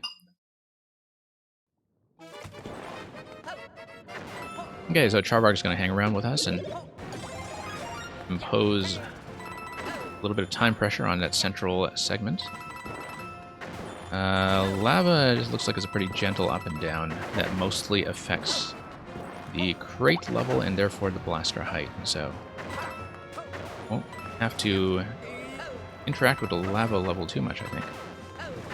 Just have to watch out for everything that's going on here. Going to check the wall jump, of course. Looks like pretty much mostly coins out of all the blasters. Let's let everything sink first. There we go.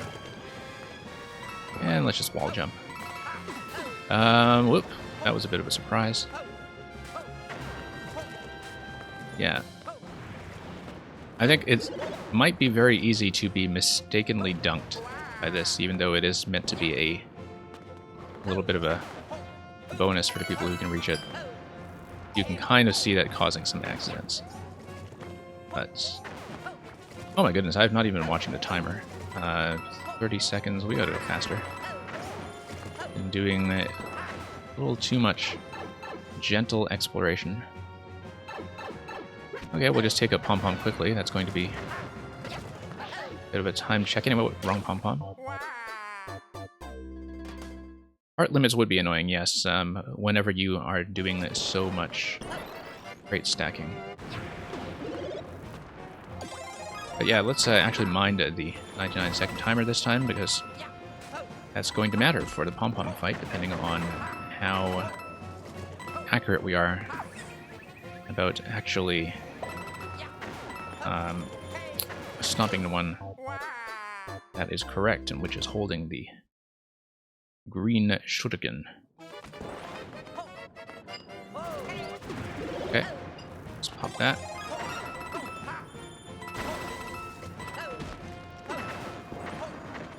Okay. And yeah, up out of here. Yeah, you'd be going a little bit too fast there in terms of reckless risk taking, but yep, I mean the skip squeak is mostly there to scare you, and that's fine. Have to work around that pattern.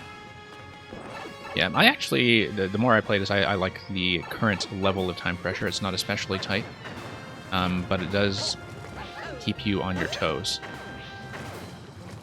Usually a lot of low timers don't work so well for areas that have a lot of flexibility or some level of RNG, like the pom-pom pattern here, but I think, you know, this level is set up in such a way that you are buying time to do this segment.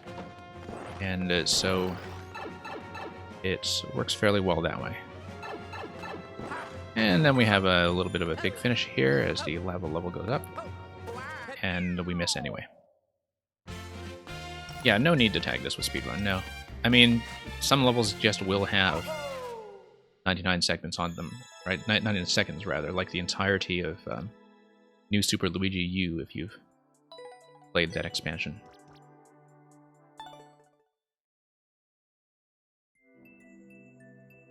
My Twitch info text is excellent.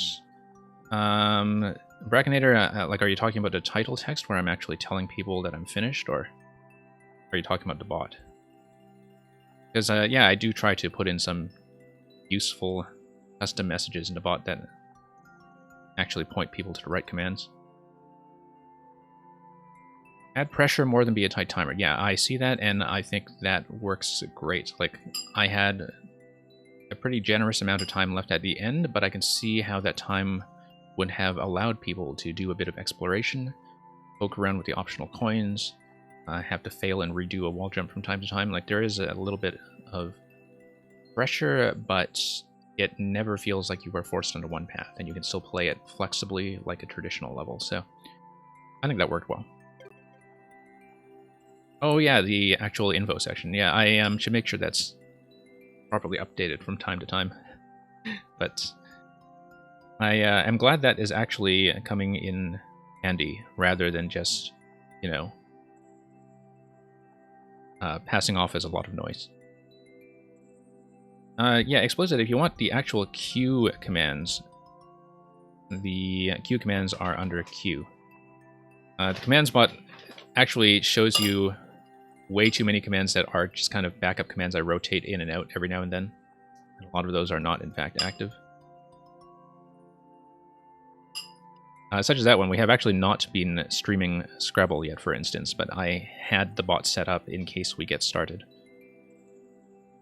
So, let's take a look at who was next. I actually punched that in. But yeah, we have a couple of the basic commands like uptime, if you are curious about stuff like that. Okay, you want to show me the adjusted version? That is perfectly fine. I'm, of course, as always, willing to look at revisions and beta tests and so on, so long as it's not something I really had a problem with. So, the players, Mario, Morton, and Boom Boom. I think I did remember this.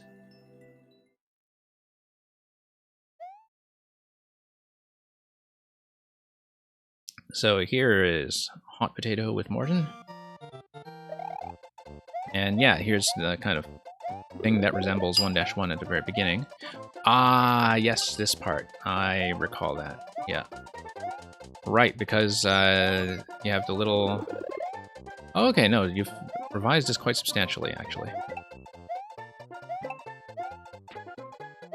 A bit of a blind drop there. I feel like that shell was meant to be for a mechanism that was on the top layer. But maybe if we go back to start, that'll despawn or something. Because, yeah, this is going to give you just kind of quasi 1-1, right? And then kind of tell you that you need to reverse. Yep.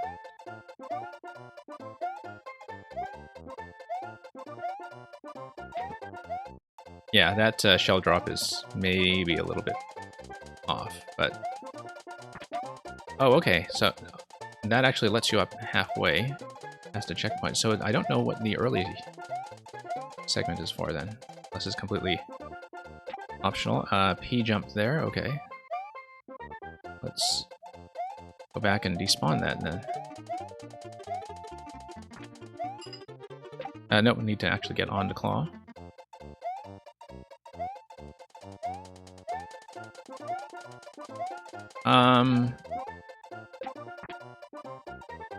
Don't forget the mystery block. Yeah, I do remember that there was a hidden power-up block that involved the shell jump. But the thing is, somebody who is playing this level for the first time has no way of knowing that, right? Ah, yes, this part. I remember this part. I think I actually did clear it.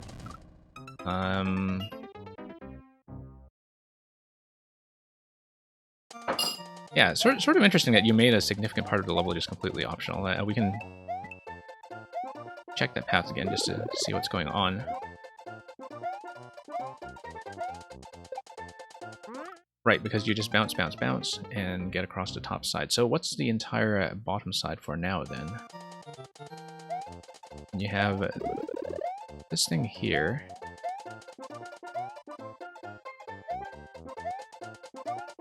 So is there any reason to even do the first segment anymore then, except for possibly speed? Oops.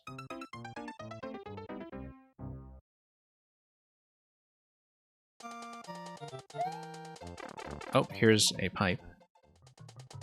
Wait a minute. Wait a minute. What's going on here? Okay, so this pipe gives you access to a different version of the fight, with smaller fire bars and no key and access to a trampoline. It's like a bit of a... Oh, no access to trampoline because we don't have the bomb, so... Unless we get on top of this Koopa. I don't think we can. No. Oh, I guess if I jump into that trampoline and get bounced on top of the Koopa, I don't think I have room to do that. I think this might just be a bit of a cutscene room that gives you a preview of what that later Morton fight is going to be like. I'm just going to poke around here anyway because I'm curious. No.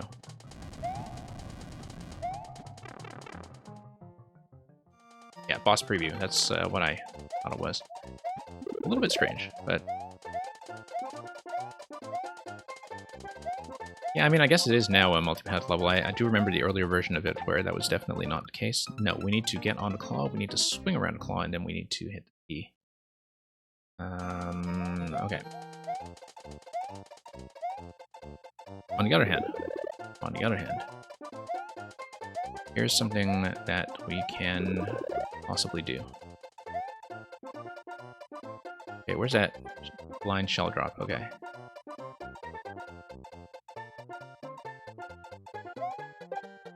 Okay, watch the... no, we actually can't take it up. Yes, we can. Yes, we can. Wait. Okay. I am trying something. Okay, no, that's not gonna work. I was thinking that it's possible to drop the Buzzy Shell, grab the Buzzy Shell, up throw it into this spot here. Grab the shell, take it with us, and basically escort the shell all the way to the boss room. I think it can be done, in fact. There's no particular reason to do it. I mean, it just gives us one hit on Boom Boom. But it is something I've considered just to see if it's possible. Oh, also the other thing, although we can't demonstrate it now, is I think spin jump off the spike top actually gives you a considerable amount of height. And that's something that, you know, you kind of have to be aware of as well. Okay. Anyway, let's go back to where we were. And yeah, I know that in the original form of this level you had some kind of hidden power-up sequence to give me a fire flower or something going into this room. Whoops.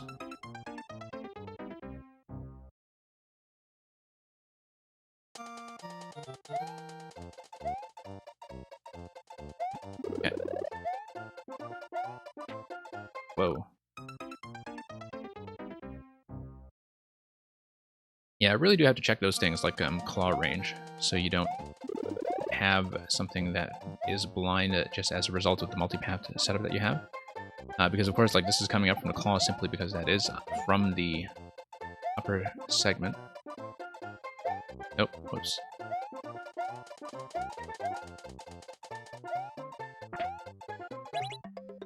And we'll just run around and take a look.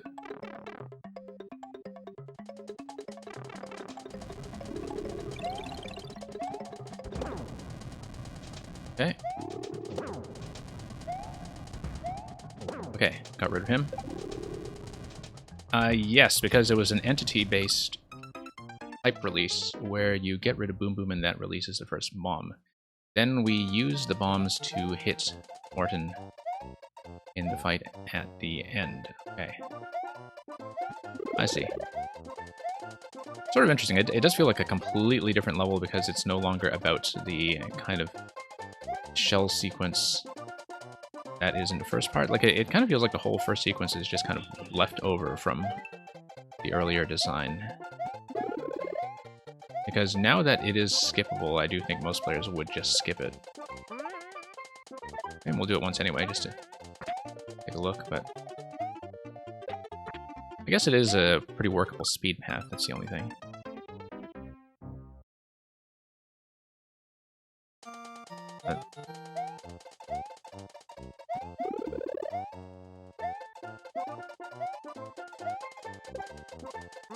Okay.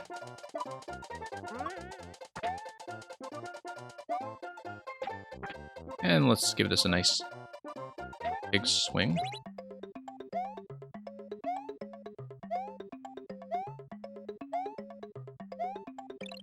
Did you ever ask me what my favorite kind of levels are? So,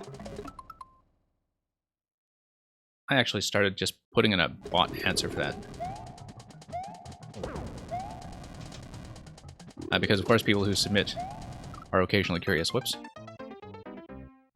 Yeah, but anyway, you know, fairly simple once we understand how to do the fight. It's more that I have to take out Boom Boom. That's going to release the entity allocation by 1, which allows the bombs to spawn from the pipe. Once they spawn from the pipe, then I have 3 different pipe throws up to Morton, and then that is pretty much the end of that. It does feel like this was significantly relaxed from the earlier version for reasons I can't exactly place yet, but we have to maybe get past Boom Boom first.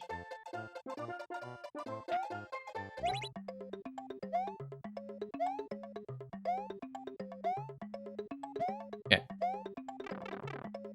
Yeah, puzzle levels have a way of teaching you a lot of unique mechanics that are specific to the Maker engine. Like, you learn a lot of stuff as a Maker, I think, from playing puzzles, and including mechanics that can be reapplied to a good traditional setup. Wow, nearly got hit in the face by that Morton flame there. And of course now the stomp is just going to trap us. And we will die to Stunlock. Yeah, I remember that I did, in fact, manage to clear the previous version of that fight.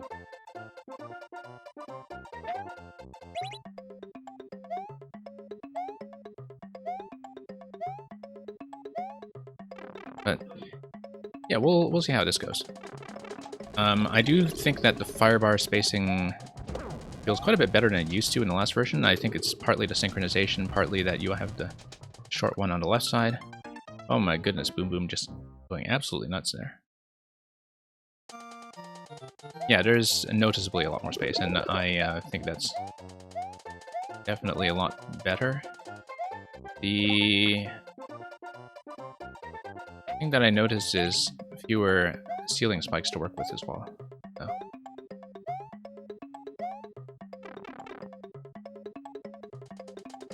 Yeah, because, for example, you don't have quite as tight headroom underneath, well, everything. I do still need to watch Morton's pattern on the top right for the stun lock. I feel like the challenge in that level is that my eyes are usually on the left side, because that's where I'm dealing with Boom Boom. And when I'm looking over there, it's very easy to lose track of what Morton is doing with that stun lock pattern. Whoops. Let's head back up.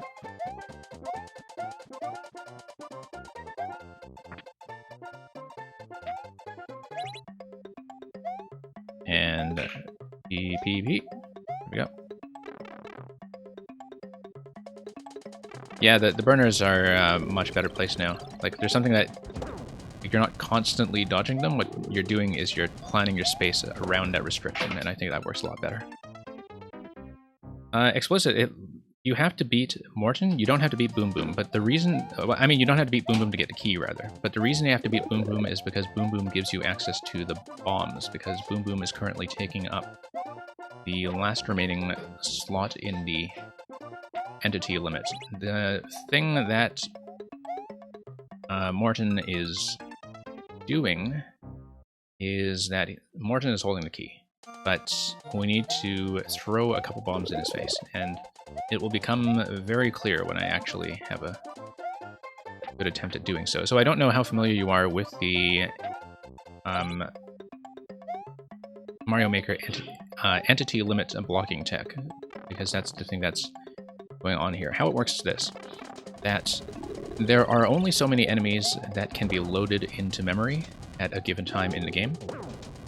And if they are fully loaded into memory, then pipes and bullet blasters and so on no longer spawn additional reinforcements. And the way that is done is that there are often a lot of off-screen objects, such as one-way panels, that fill up the memory loading. Now, what happens with that kind of setup is that when you defeat an enemy on screen, such as in this case Boom Boom, then suddenly there is room in the entity limit to spawn enemies once again. So it is no longer being blocked up. And once it is no longer blocked up, then you see the bombs start to spawn from the pipe. One by one. Am I challenging myself not to take a hit? Honestly, I don't remember where the power-up is. I know that you had a hidden power-up in the previous version of this level that was dependent on a shell jump. I don't remember where it is. Maybe it was at the end or something. Like... Oh, the 1-1 hidden block. Yeah, that's right, that's right. I even commented on that last time, I think. Okay, okay. That's fair. Almost. Yeah, I mean, you know, every time I see 1-1, I usually check the 1-1 hidden block. And this time I just didn't check. And I think one of the reasons I didn't check was because I was accustomed to the fact that in the previous version you had shown me there was like a shell jump that was involved in how that was actually gated off. Okay, so... Okay. So yeah, we get rid of Boom Boom, and then that's when the bombs start coming. So at this point, the main challenge is to not get stun locked.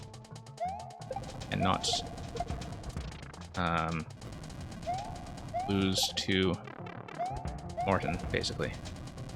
Not get blown up by the bombs, or the fire, or anything else. Whoops. And of course, we just need a good cycle onto the bombs that allows us to grab it without being set on fire. Whoops. And that's going to be a little bit challenging because Morton's flames are always going to give us a bit of a bomb activation.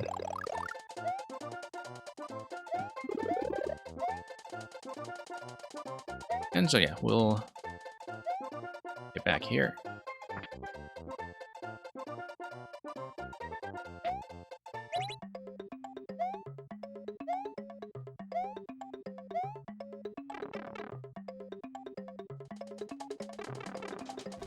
And yeah, it's an interesting idea to do a bit of a double fight like this. I mean, and I think it's definitely improved by the spacing that has opened up, because I do remember from the last time I saw this that the issue I had with it was just the oops, amount of spacing that I had to work with. I do think that there is a little bit of randomness to whether the bombs are going to spawn according to a pattern that is well synchronized with the Morton Flame. That could, of course, have been a hit if... Whoops. Yeah, because sometimes the bombs are just going to activate extremely early. And due to the lack of the player's control over the pipe timing, that is something that, you know, feels like you're just kind of waiting for a cycle that actually works. And there is a little bit of waiting time there that seems a bit unreliable, but that's just the only thing to be aware of. And a lot of that comes entirely from the fact that you have the Morton Flame going on. If the bombs had stayed in their black state for a little bit longer, I think that would not really be an issue.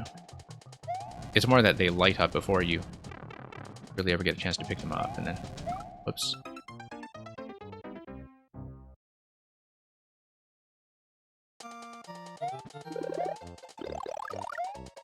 And how many times you have to hit? You have to hit Morton 3 times with the bomb.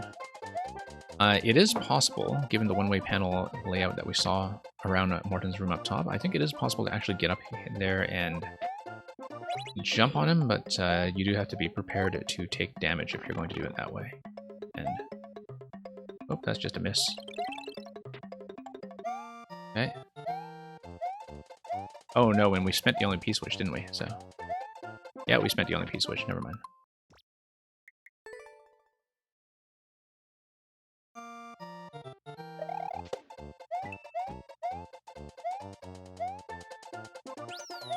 So yeah, we'll see about that. I'm not going to stay on this one too much longer, but we'll at least try to beat the fight. And I know that was, at least in its original form, all there was to in the level. It would be kind of strange to not beat the nerfed and easier version after having pushed it through the earlier one, but we'll just see how that goes.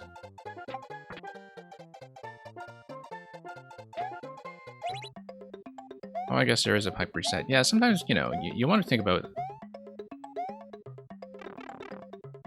whether these things are going to be at all obvious to people who basically do not have you giving hints in the chat, right? Like if somebody random is going to be playing this. So for example, you can, for example, jump off Boom Boom off into the pipe. And of course, bombs have not spawned at that time yet if you're doing that. Okay. Feels like I need to do a bit of a double throw here. Let's move everything off to that side.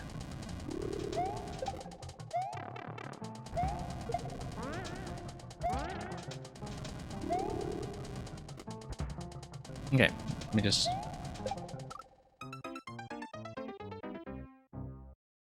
pay attention to that. Yeah, we'll see. Let me see how long I've been on this one in its current form. I've only been on about 20 minutes, so we'll put in some more attempts. I know how the fight's supposed to go, and I am mostly looking at this to see the new tuning. We forgot the power-ups, yeah.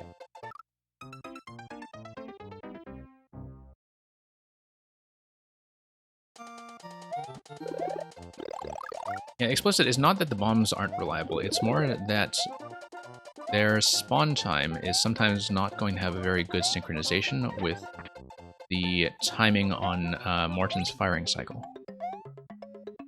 So basically, if the bomb timing doesn't match up very well to when Morton is stomping around, it's actually very difficult to ever safely pick up a bomb.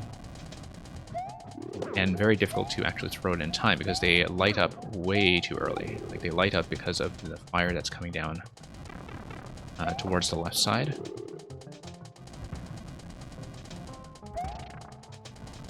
And of course you have a little bit of unevenness that is introduced by that floor as well. Yeah. And the bomb needs to be thrown pretty much all the way to the end so it can bounce off the last trampoline there. No, that's going to be a disaster. Okay. So yeah. I mean, your eyes really do have to be in two places at once on this level to ensure... whoops. Yeah, and you see that's just coming in a little bit too late because of how early bomb was being lit up.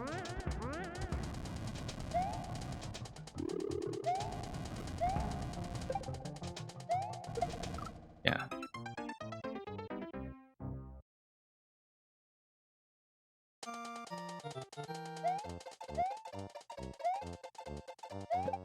Okay.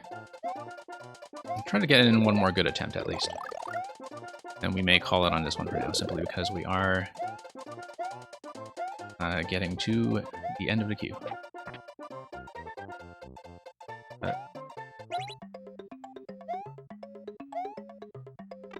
Yeah, I'm not really sure if the kind of multipath idea works quite as well anymore. I mean, you know, the sort of 1-1 tribute does work. We already hit the P-switch. Okay. But it seems like a lot of stuff like the checkpoint placement as well as the upper path here, they feel like they're kind of leftovers from an earlier version of the level where, you know, the revision still needs to be tightened up a bit so that this level in its current form is totally coherent to people who are seeing it for the first time. But we'll see. No. Missed a P-switch.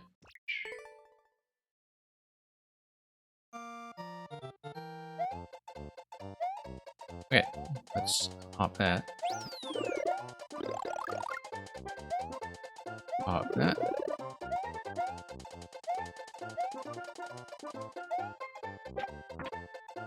And let's see what's going on over here.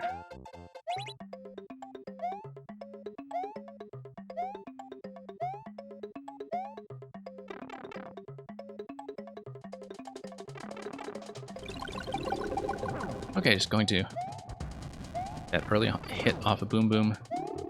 Simplify things just a little bit. And here we are in the bomb phase already. Yeah, that stun does quite a lot of work on Morton's side. Yeah. The issue, as you can see, is that, you know, with the bombs light up that early, there isn't really much of a way for me to get it up to him in time. But yeah, I think I am going to call it this stage. The fight actually is improved and is a little roomier than it was before. I do think there's a lot about the layout that, you know, you can kind of tell was a revision from some previous ideas that don't necessarily seem to line up or have a purpose anymore. And so, like, a lot of that stuff, I think, is worth kind of tidying up. The fight is still fine, though, and actually in perhaps a better state than it was before. So, thank you for showing me that. We'll just mark this one as a loss for now, and see what is left. So, yeah, thanks for showing me that. Always happy to kind of do a playtest to see if things are working and whether I'm noticing the things that are supposed to be obvious. Alice Sub-Zero is still here. So thank you for your patience. We will look at yours and we'll see how things are going.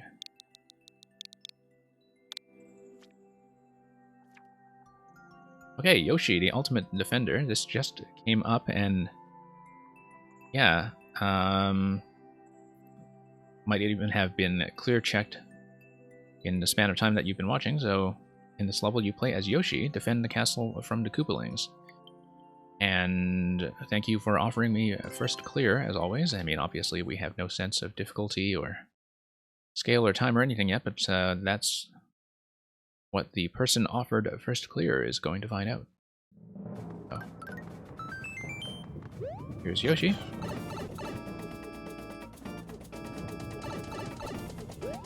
Yeah, explicit, I don't have that on my Warp World pod. I think some other Q-bots might do that. But we don't track a win-loss record here. Okay. Have to remember that he can't actually devour anything, just set things on fire, and so... Okay, sure, he can do some friendly fire for us. Whoops. Oh, we gotta get Yoshi again.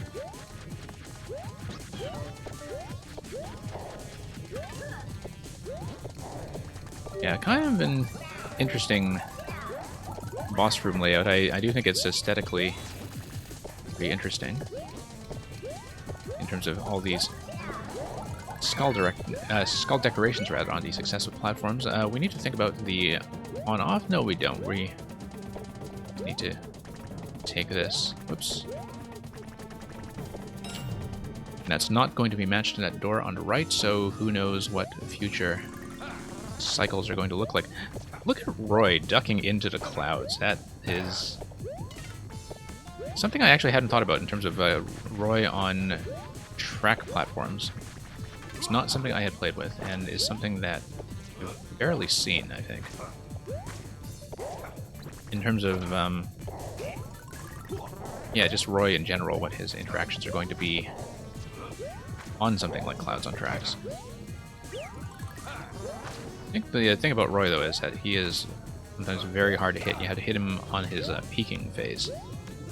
You just saw there.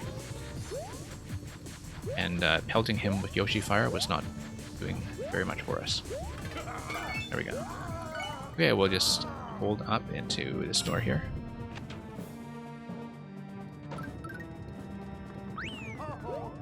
And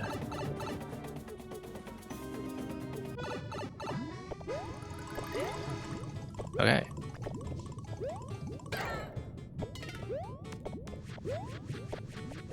Nice little cycle here. I can definitely see what the use of the Lemmy Balls is going to be. Also nice that we had a refresh on Yoshi. Of course, I say that just as I lose him.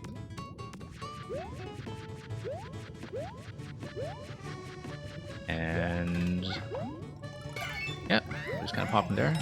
Definitely see why the bouncy balls will be a bit of a pushing threat. Oh wow, this is actually kind of interesting as a way of using the coins to just disguise the projectile. That's a use of coins that I don't think I've seen very much in terms of just occluding the visibility of the boss room. That's actually a very clever idea. It's an idea that I think is going to drive a lot of people nuts, but I thought it was pretty interesting. Pretty creative in a way, because, like, you know, Wendy's projectile, like, the one interesting property of it is that it is going to bounce around and reflect with the same kind of angular reflection pattern as something like a winged Odaboo, and that's really the one thing you can do with it, is just build interesting angles into your rooms, right? So, in terms of making an ordinary Wendy fight, it's usually just about reading the angles. But to make that room additionally about just actually being able to track the projectile is quite unique in a way that I think distinguishes that from a lot of the other Koopaling boss rushes I've seen. Like, yeah. As the bot was saying earlier, I do enjoy boss rush levels quite a bit, and so it does mean that I've seen a good number of variations of them, so you can kind of see after a little while that some ideas with the Koopalings have really been tapped out. And every now and then you just see something that is actually kind of new. Although I guess the coins would stop firing after the third cycle, that's the only thing.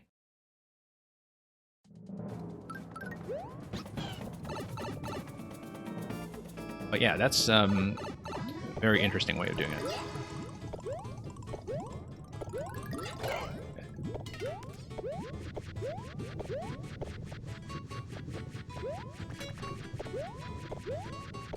Okay.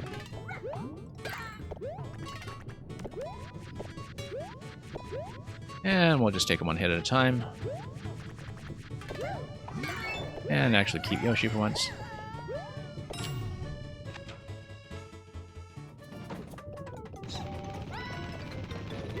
And the bonus room music and animation starting this out really kind of adds something to this. As well as the way that the Yoshi and Death Trap is going to work. Oh yeah, this is going to drive people crazy, but it is... I think as a spectator experience, it must be pretty funny.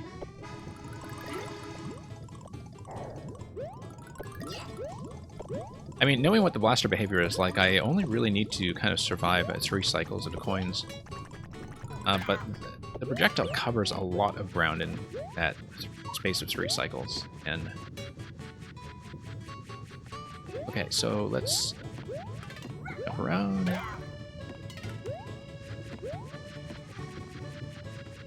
And so, you know, just waiting out all the visual noise is not necessarily going to be the answer here.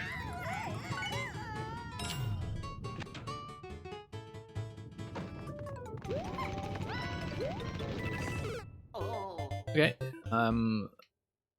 right with the Koopalings, I really do underestimate their jump height and certainly some of their shell patterns in terms of how long they last. Like, I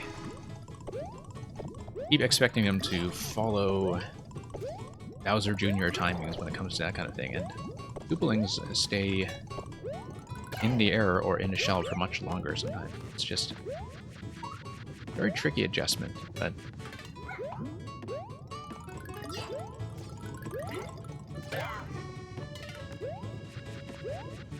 kind of interesting that in this fight, Lemmy stays so consistently on the platforms.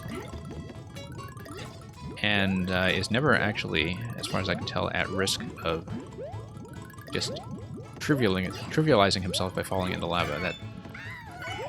That's not really something that happens. In that after you stomp on him, he kind of gets back on a platform fairly easily after the shell phase. Oh. I'm kind of surprised when I see a fight like that he behaves so reliably. I think in the Wendy fight, in the shell phase, it might actually be possible to lead her to... No, you can't lead her to the lava because the Koopaling shell phases actually do stop at the edge, so never mind that.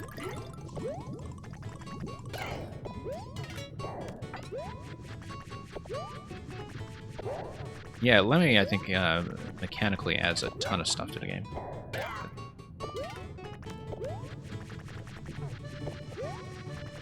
Because our really interesting Lemmy level last week, I think, that just used Lemmy balls to block up the projectile limit in the level within a matter of seconds.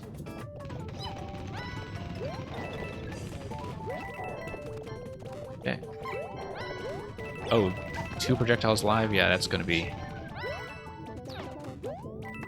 increasingly difficult, shall we say.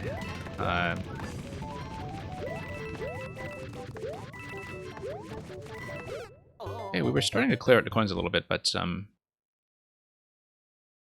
had a little bit of trouble tracking her shell phase at the very end there. And yeah.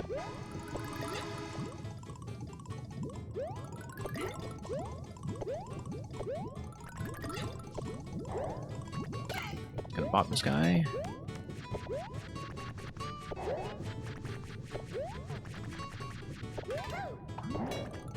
Whoops.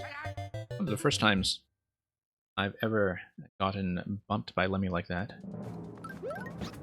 I mean, that's always been a bit of a risk factor in this room, but very often that I will actually fail to it. I feel like I'm underusing the Yoshi flutter jump.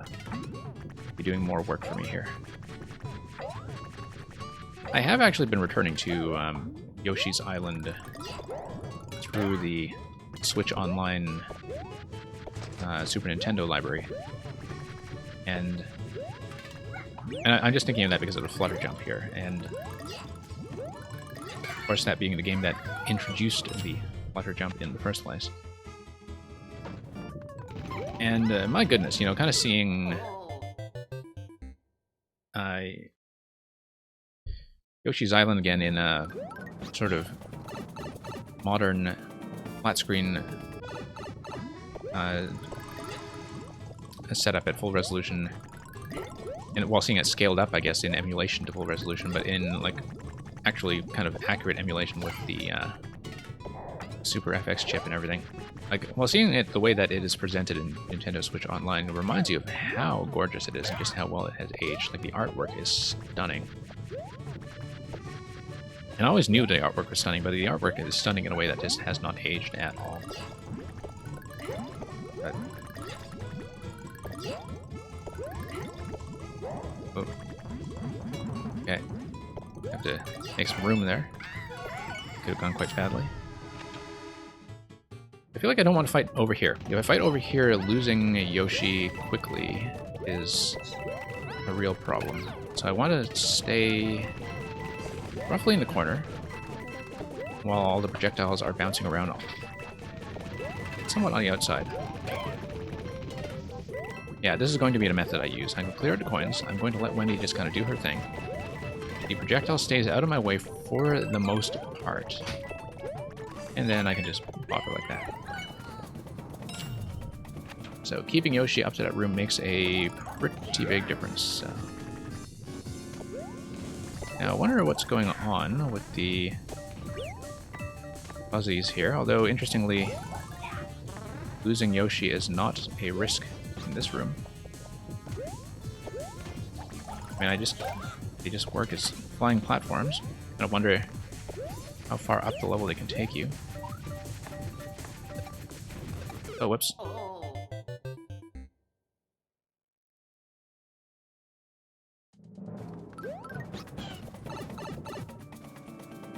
In typical Iggy fashion, yep. With his Michael Jackson moonwalk. The way he struts around. Michael Jackson wasn't available. He was, of course, working on Sonic 3 and Knuckles. And so the other pop music Koopalings of the mid-1980s just had to take over in his place.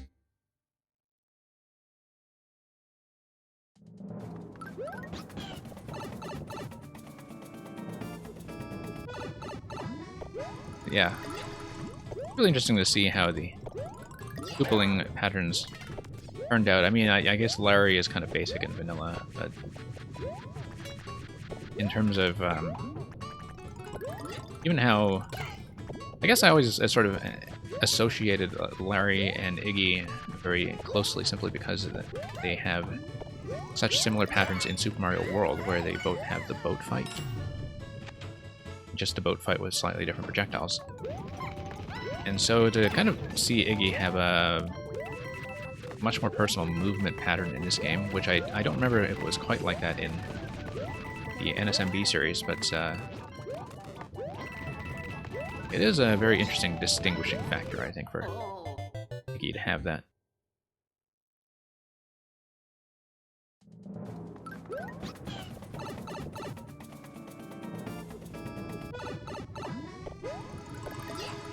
Okay, so let's see.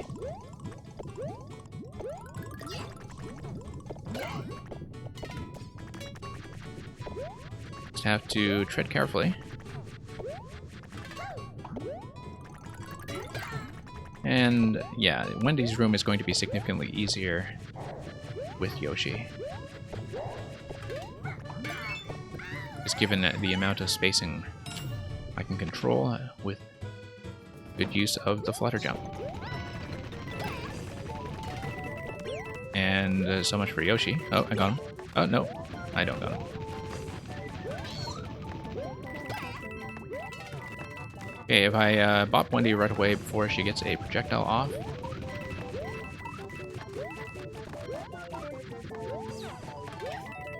Then that simplifies things slightly. Now, not having my Yoshi margin of error in Iggy's room is a potential issue, but luckily having the Buzzy Shells allows me to beat the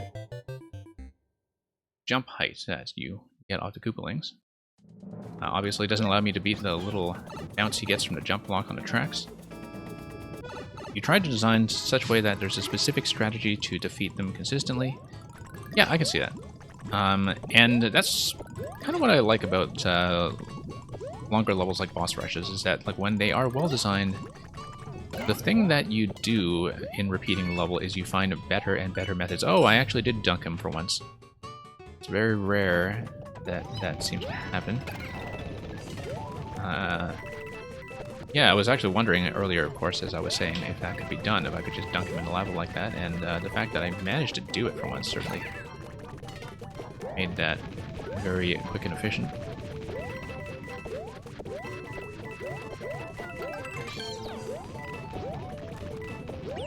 Okay, lost Yoshi.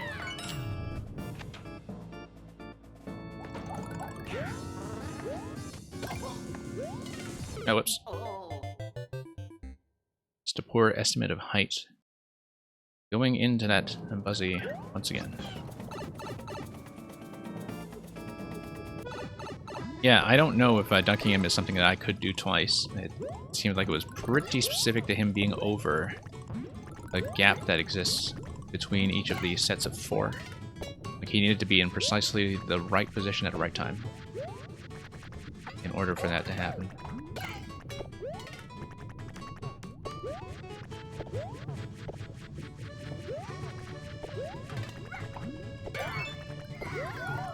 Okay, let's pop our way through.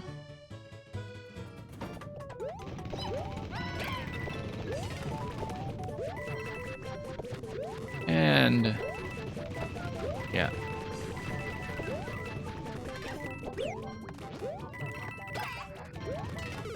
Okay, no, I miscounted.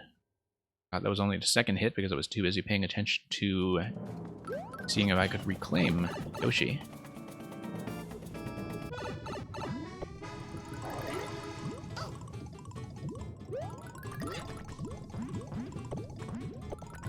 Oh, that was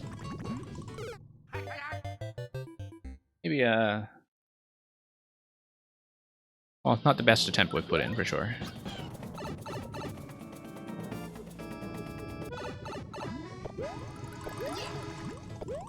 Yeah, let's pay attention this time. I thought I had a pretty decent save there. Bottom level. I think in general it's probably the best idea if I just kind of stayed up top as much as I could.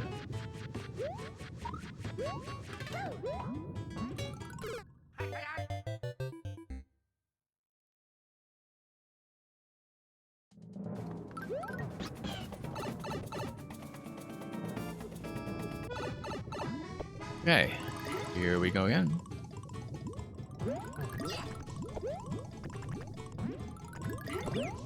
Nope. Oh. And they are a surprisingly good anti-air attack.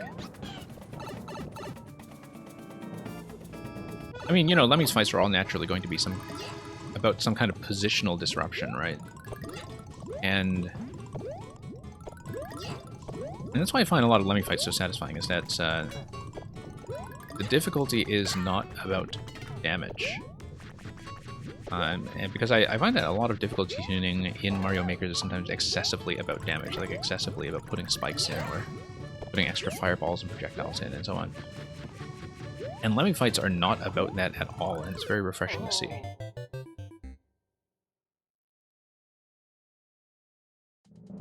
You tried to type 2 sentences at once there, okay.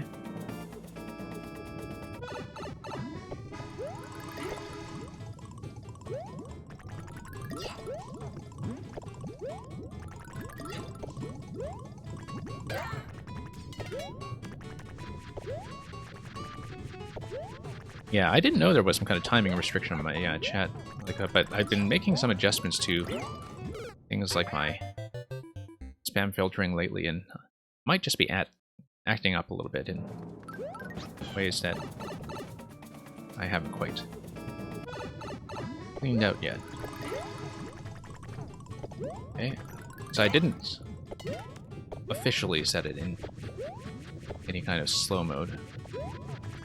But occasionally there are some back-end changes that are made that, you know, I don't necessarily keep track of. Oh. Miss. Okay, lost Yoshi. That'll make Wendy quite a bit harder, but I'll see what I can do.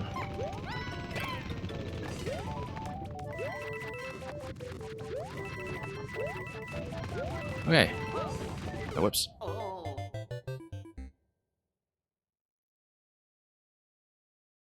Kind of interesting to have these little decorative elements like the bumpers on the top of Wendy's room.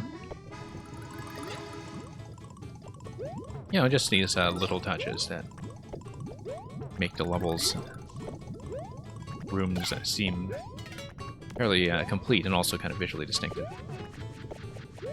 Small ways.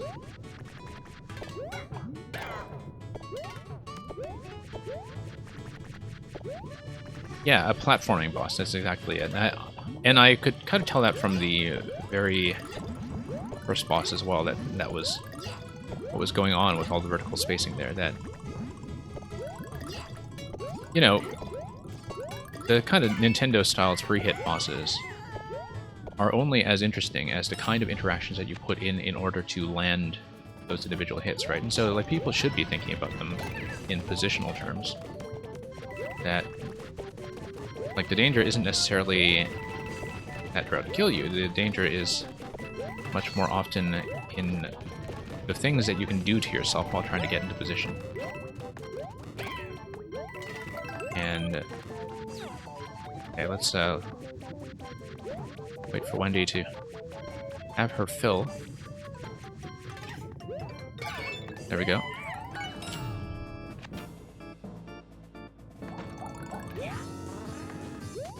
Okay, let's not run headfirst into the beetles like we were doing. Obviously, that room is one that's going to be substantially easier with Yoshi, simply because we can't lose Yoshi at any point there. Oh, one thing I had also... no, it's red Yoshi. I can't swallow anything. I was about to say one thing I hadn't considered was, oh, why don't I just snag some of the Buzzies and use them as projectiles, but that's, I guess, what Yoshi... Red Yoshi prevents. It's sort of interesting that mostly I see Red Yoshi used as a very situational puzzle element when you just need to melt something with fire. But this level, I think, is exposing just how much use you can get out of using Yoshi as a bit of a platforming buffer to give you a flutter jump, for instance. But using Red Yoshi specifically so you cannot disrupt things with the swallowing and spitting. And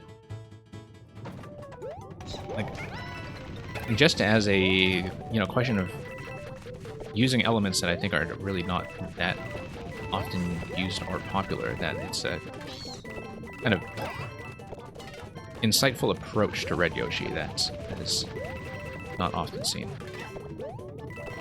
This room is still hilarious, by the way. After so many attempts, it's still funny. And okay, so let's get through to Iggy.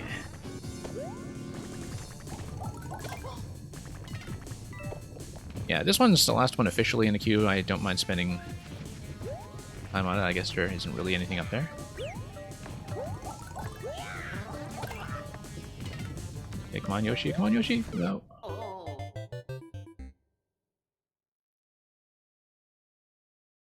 I was hoping I would have a safe approach at remounting.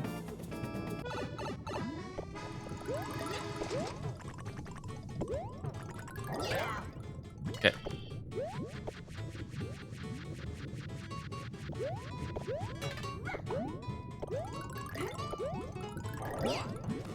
Yeah, just rammed right into him there.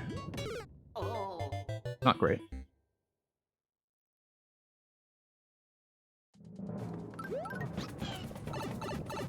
But yeah, I like that people have come up with so many fascinating, large-scale and ambitious contraption bosses all over Mario Maker. Like, it shows off a lot of the editor and toolkit.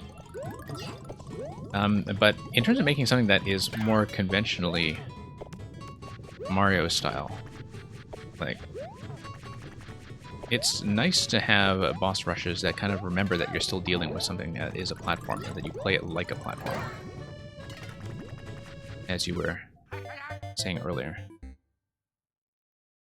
And so it's not just like a Mario Maker boss, but it actually is a Mario-style boss. And that's the nice thing about having had the Koopalings included, is that you could finally have enough variety that's introduced with a very basic set of elements, such that you have tons of entity space left over for things like these platforms on tracks that, are pretty budget heavy. Oh.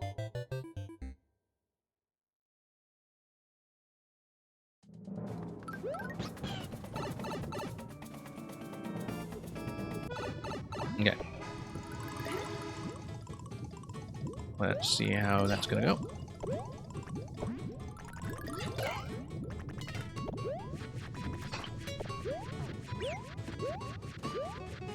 Yeah, I need to not try to bounce on top of Iggy in his shell phase. I just need to learn how to stay away. That's the long and short of it. I just need to let him peacefully go about his business. And then get back to bopping him on the head.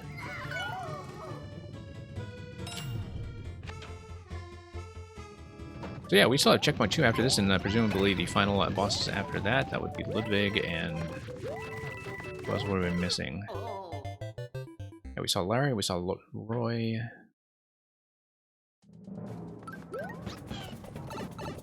Got these three in the middle here.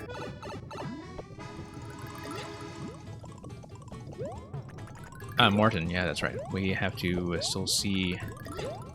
Assuming this is an all-Koopaling boss rush. I'll have to say Morton, still have to see... Ludwig.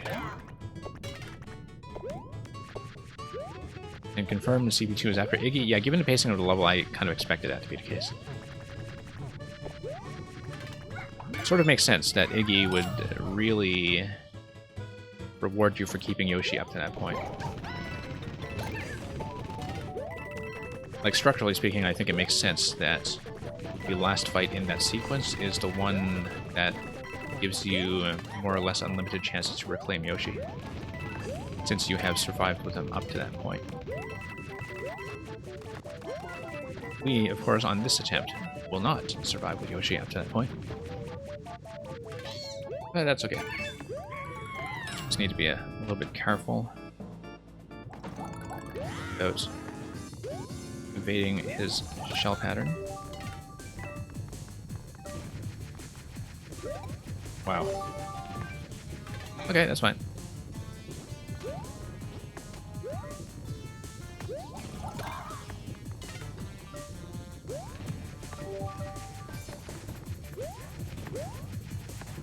And we'll just wait for him to pop out.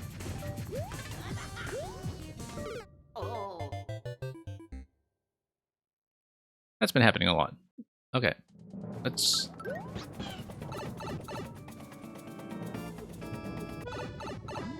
maybe not get thrown off by the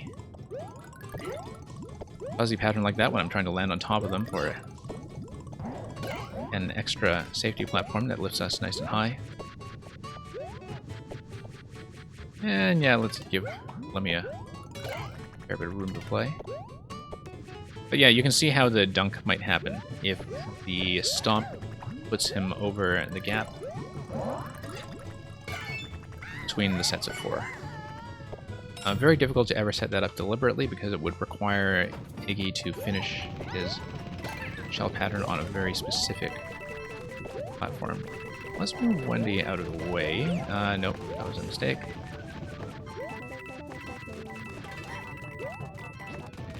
Oh. Yep, getting closer. And closer.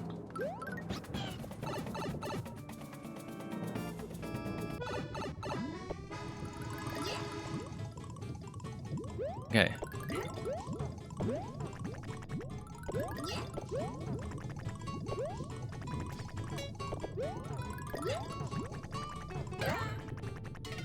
Yeah, exactly. I think that the dunking does not feel like cheese. It feels like it is a very satisfying optional kill. I think it's actually kind of nice when it happens. It's difficult to set up. It's usually not worth the effort to try to set up, I think. But if you can grab the opportunity, you might as well do it. And, you know, if somebody does develop some kind of speed strategy out of that, despite the RNG that would be involved, I think, in terms of the shell pattern,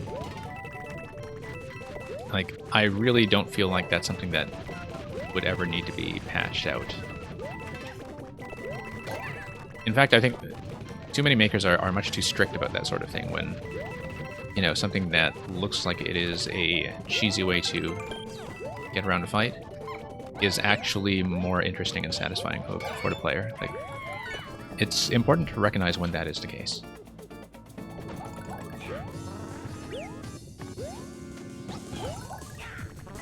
Okay. Flutter Jump is going to give me a fair bit of assistance with everything here. Oh, look at the way that he actually landed on top of the Buzzy safely.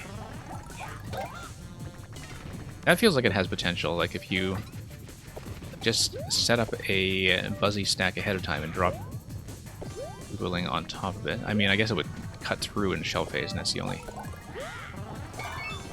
caveat with that. Oh wow, okay, so we're going to get into the double room with Roy making a comeback now that his head is no longer in the clouds. Kind of interesting that you have this upper compartment. Oh. Yeah, I mean, I guess the checkpoint really does spawn you directly in here without really giving you any kind of rest stop or moment to collect yourself. Okay, let's grab the other Yoshi. Fine.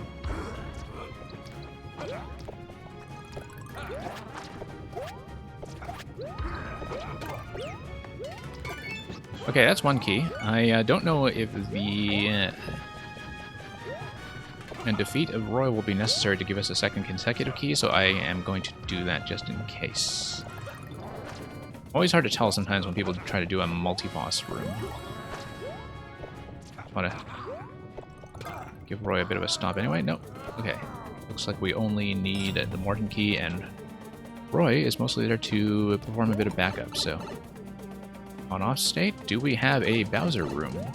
Something else? Okay, we do know that, yeah, on-off is going to be toggled here, and that is going to change something using the spawn blocking of the on-off blocks that we saw the first time through when we were fighting Larry, and it looks like Larry has been blocked, and Ludwig will take his place. So yeah, kind of interesting to use the spawn blocking setup of this room to create one Koopaling fight that's basically a hard mode of the previous one, in keeping with some of the fights we were talking about earlier, like the relationship between the what is it, the Larry and Iggy fights in Super Mario World, for instance, where you kind of have a hard variation. And a little bit of a safe pocket, too, to reclaim Yoshi. That's, I think, very important. I have to remember that I cannot actually swallow. Okay. Hitting my head there seemed a little bit blind, but did I despawn Ludwig, or is he just hanging around up top? That's the question now.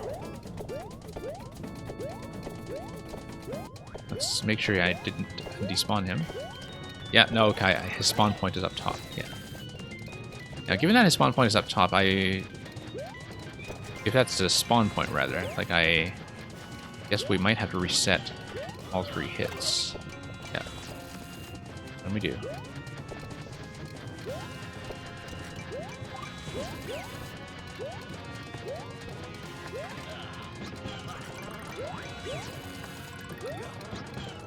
Ludwig has this incredibly long flight pattern. That's something that is a bit of a risk with him. Okay, and we'll head out to the other side. Yeah, sure, let's swap Yoshis. I guess this is a bit of a rescue. Where Red decided to save Green.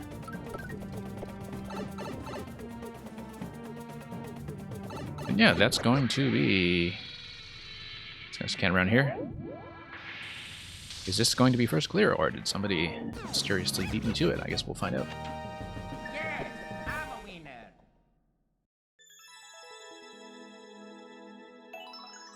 Okay, well, thank you for the first clear of Yoshi, the Ultimate Defender.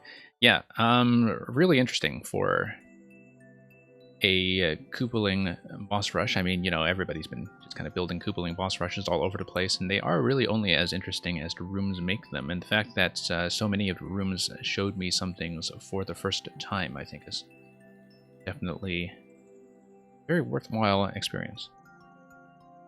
Try to make Ludwig not as hard as much as he makes the finale climactic. Yeah. Yeah, nice to have a little bit of a recapitulation there, because, you know, as soon as I saw the room in my original pass through there, with the on-off state still on, was kind of thinking about how that was going to be reused. And, of course, at that stage, I didn't know that it was going to be a sequential boss rush. So that's going to clear the official queue. Got that money. I don't know if you're still here, but I can just pull yours up if you are. And we'll have time to do that as a bit of a dessert.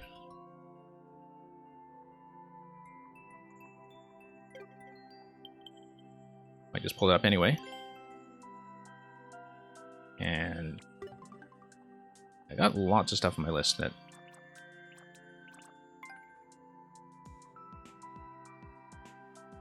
Okay, 1-2, Invisiblock Alley. Correct the Piranha Plant-filled planes using the hidden blocks for a boost. And yeah, I see them listed as lurking. I don't know if that's up to date, so as well pull that up. and see how it goes as a bit of a more relaxed traditional finish. And then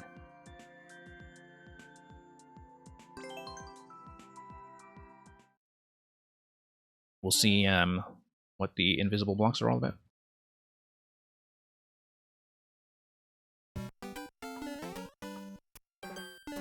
Yeah, always glad to see something new. I actually did, I think, record the second last one you made in one of the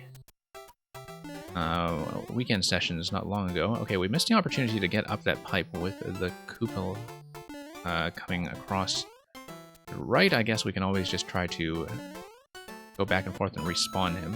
Oh, I see. Okay, so that's going to signal the available invisible blocks. Okay, I'm just going to go back to see if we can spawn that Koopa, and yeah, there we go. Just out of total curiosity. Okay, we knocked out its wings.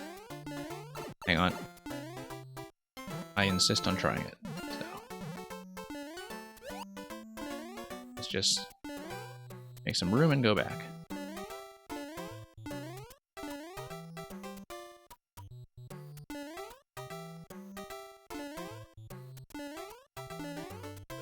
There we go. I had no doubt that was something. Yeah, colorful little room. I can tell from the lack of scroll stop that it is just built on the a limited segment of a subworld, possibly a top half. And yeah, I guess we can expect the P blocks to be marking where invisible blocks have to be activated. I can definitely see this being quite interesting from the perspective of putting together a speed route in terms of, you know, tapping a minimal and optimal sequence of blocks. So it's definitely a level built around that expectation. Hey, oh, okay, I was about to take the Koopa shell up there for that little back and forth. And of course, being on a semi-solid, the one on the right, the question block on the right of that little back and forth Koopa spot was something that we could have just hit from below anyway, but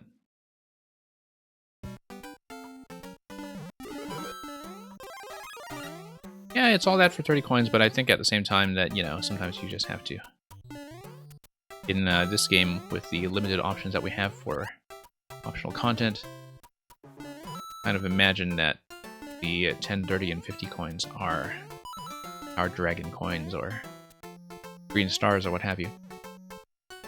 Can't always use pink coins for that when pink coins are often a control system for so much else.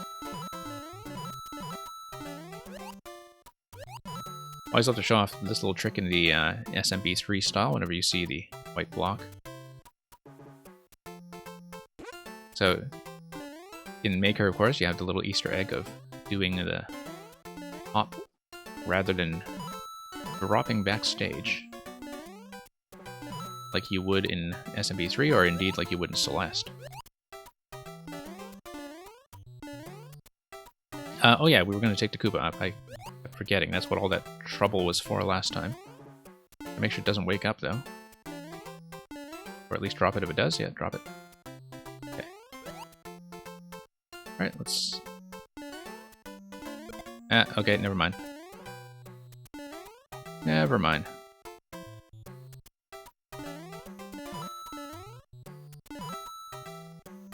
Yeah. Mostly, a little bit of a bonus coin spot anyhow. But we check that kind of thing.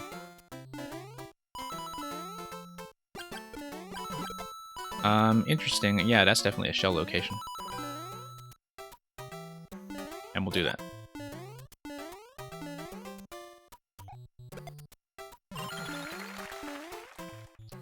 Okay. Let's see if there's anything else going on over here. Oops, didn't really mean to get that out.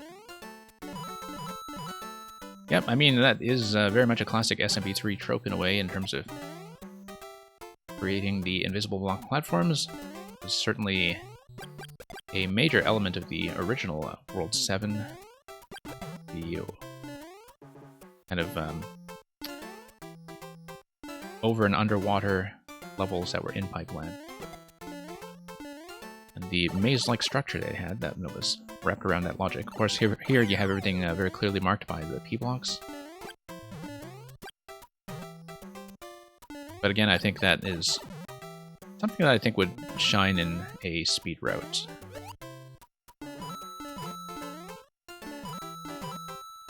I mean, it's absolutely no mystery where anything is going to be. But if you're trying to find an optimum path through it, that would be something that matters quite a lot more. I see that bridge in the top corner, and I'm already thinking about, okay, can I get up there with a bounce off a flying Koopa or something? A bit of a pipe snipe there. And... okay. Oh, look at this. Alright, that's fine. I guess that's not the signal I thought it was. But, okay, that's going to be pretty much a one-way gate. A subtle one-way gate that doesn't look like a one-way gate. Check that. And we'll create that passage.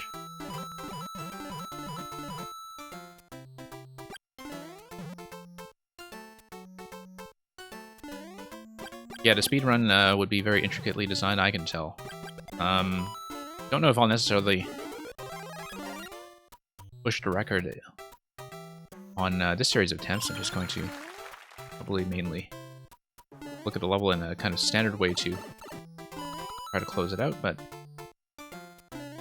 I can definitely appreciate that that's where it is meant to shine.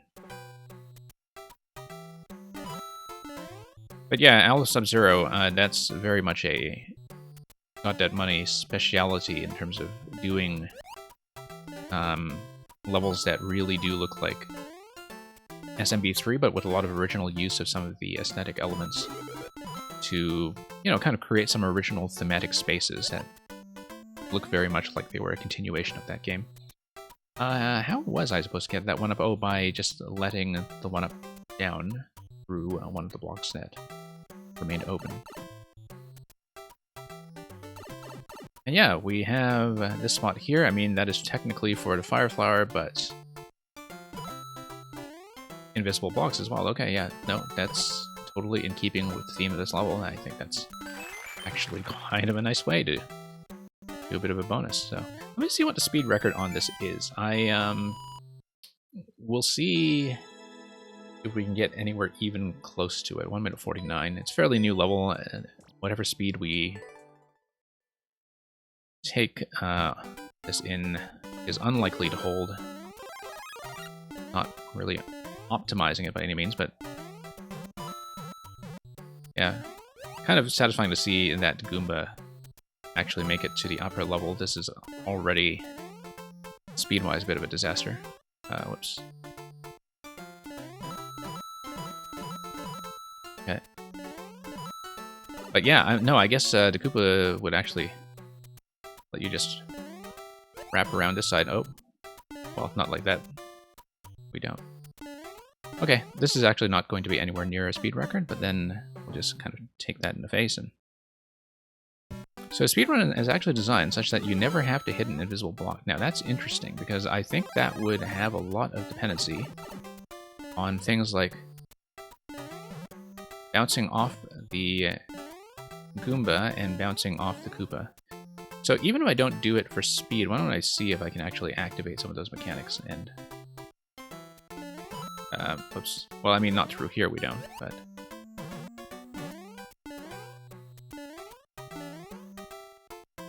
That's kind of fascinating. I don't know if I'll be able to do it. I may not finish it this way, but I do want to do a bit of a research attempt to see how that's going to happen. Okay. Yeah, because next thing here is going to be using Koopa. I mean, yeah, we did have to take blocks there, but...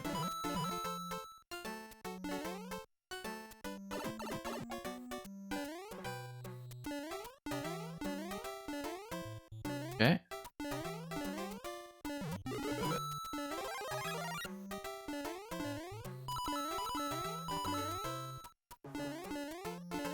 No, wanted to do a bit of a crouch there, didn't I?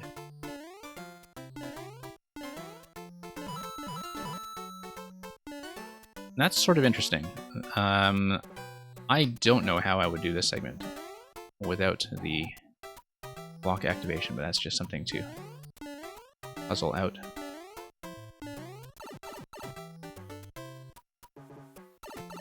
Okay, checkpoints. And yeah, I can see how that's supposed to work.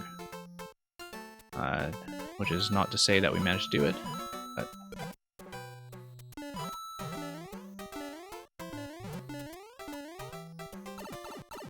Yeah, really interesting that it is possible, though. That's something that will require a further research.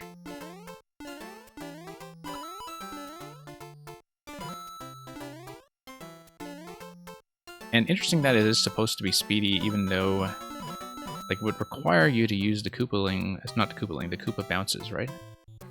But then I guess you would have to fall into it from the pipe that's on the left side. Like, you would get up on the pipe and then fall directly on a diagonal that would prop you back up to the other side. And then, as with the kind of Donkey Kong style of speedrun design, you would pretty much just have to go for it and have the whole jump line up properly.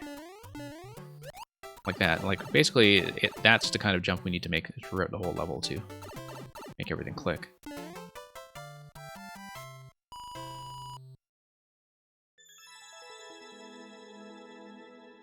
Yeah, not even close to the current record holder, but, well, we managed to squeeze the time down a little bit, at least, and do a bit of research as to how that might be set up, so thanks for drawing my attention to that. I think you must have said something about it in the level description. No, I guess not, but maybe you said something about it in the long description. So yeah, that's pretty much going to be it for this session. We're going to close down for the day. But this has been an increasingly regular viewer level slot on the Thursday afternoons in NA and evenings in EU. We have been doing a couple of the overnight streams as well, including a sort of curated maker showcase on Saturdays, late night Saturday or early Sunday, and 4YMM on Tuesdays. So that's sort of been the pattern for the last little while, and we'll see if that can accommodate Paper Mario somehow if we deal that into our rotation. But that will be it for now. We'll hopefully run another one of the viewer level late streams later in the week, but we'll see if we can set aside time for that. Yeah, so thank you for coming by. Very happy to show this off to you live. And at some point, we'll actually have to continue your world because, you know, last time, of course, I got rather jammed at that hidden hard segment that was in 1-2. So at some point, we're going to have to go back and just kind of record the whole thing since I played so many of those older levels before I had a capture card. Yeah, in the meantime, that's going to be all from me. Thank you for watching. I may scan around to see if there is somebody I want to drop by in terms of a raid, but of course at this time we don't have that much of a viewership to bring over since we had been closed up for quite some time. So I'll see if that's worth doing, and I'll make a judgment call on that. And all that aside, have a good day. See you next time.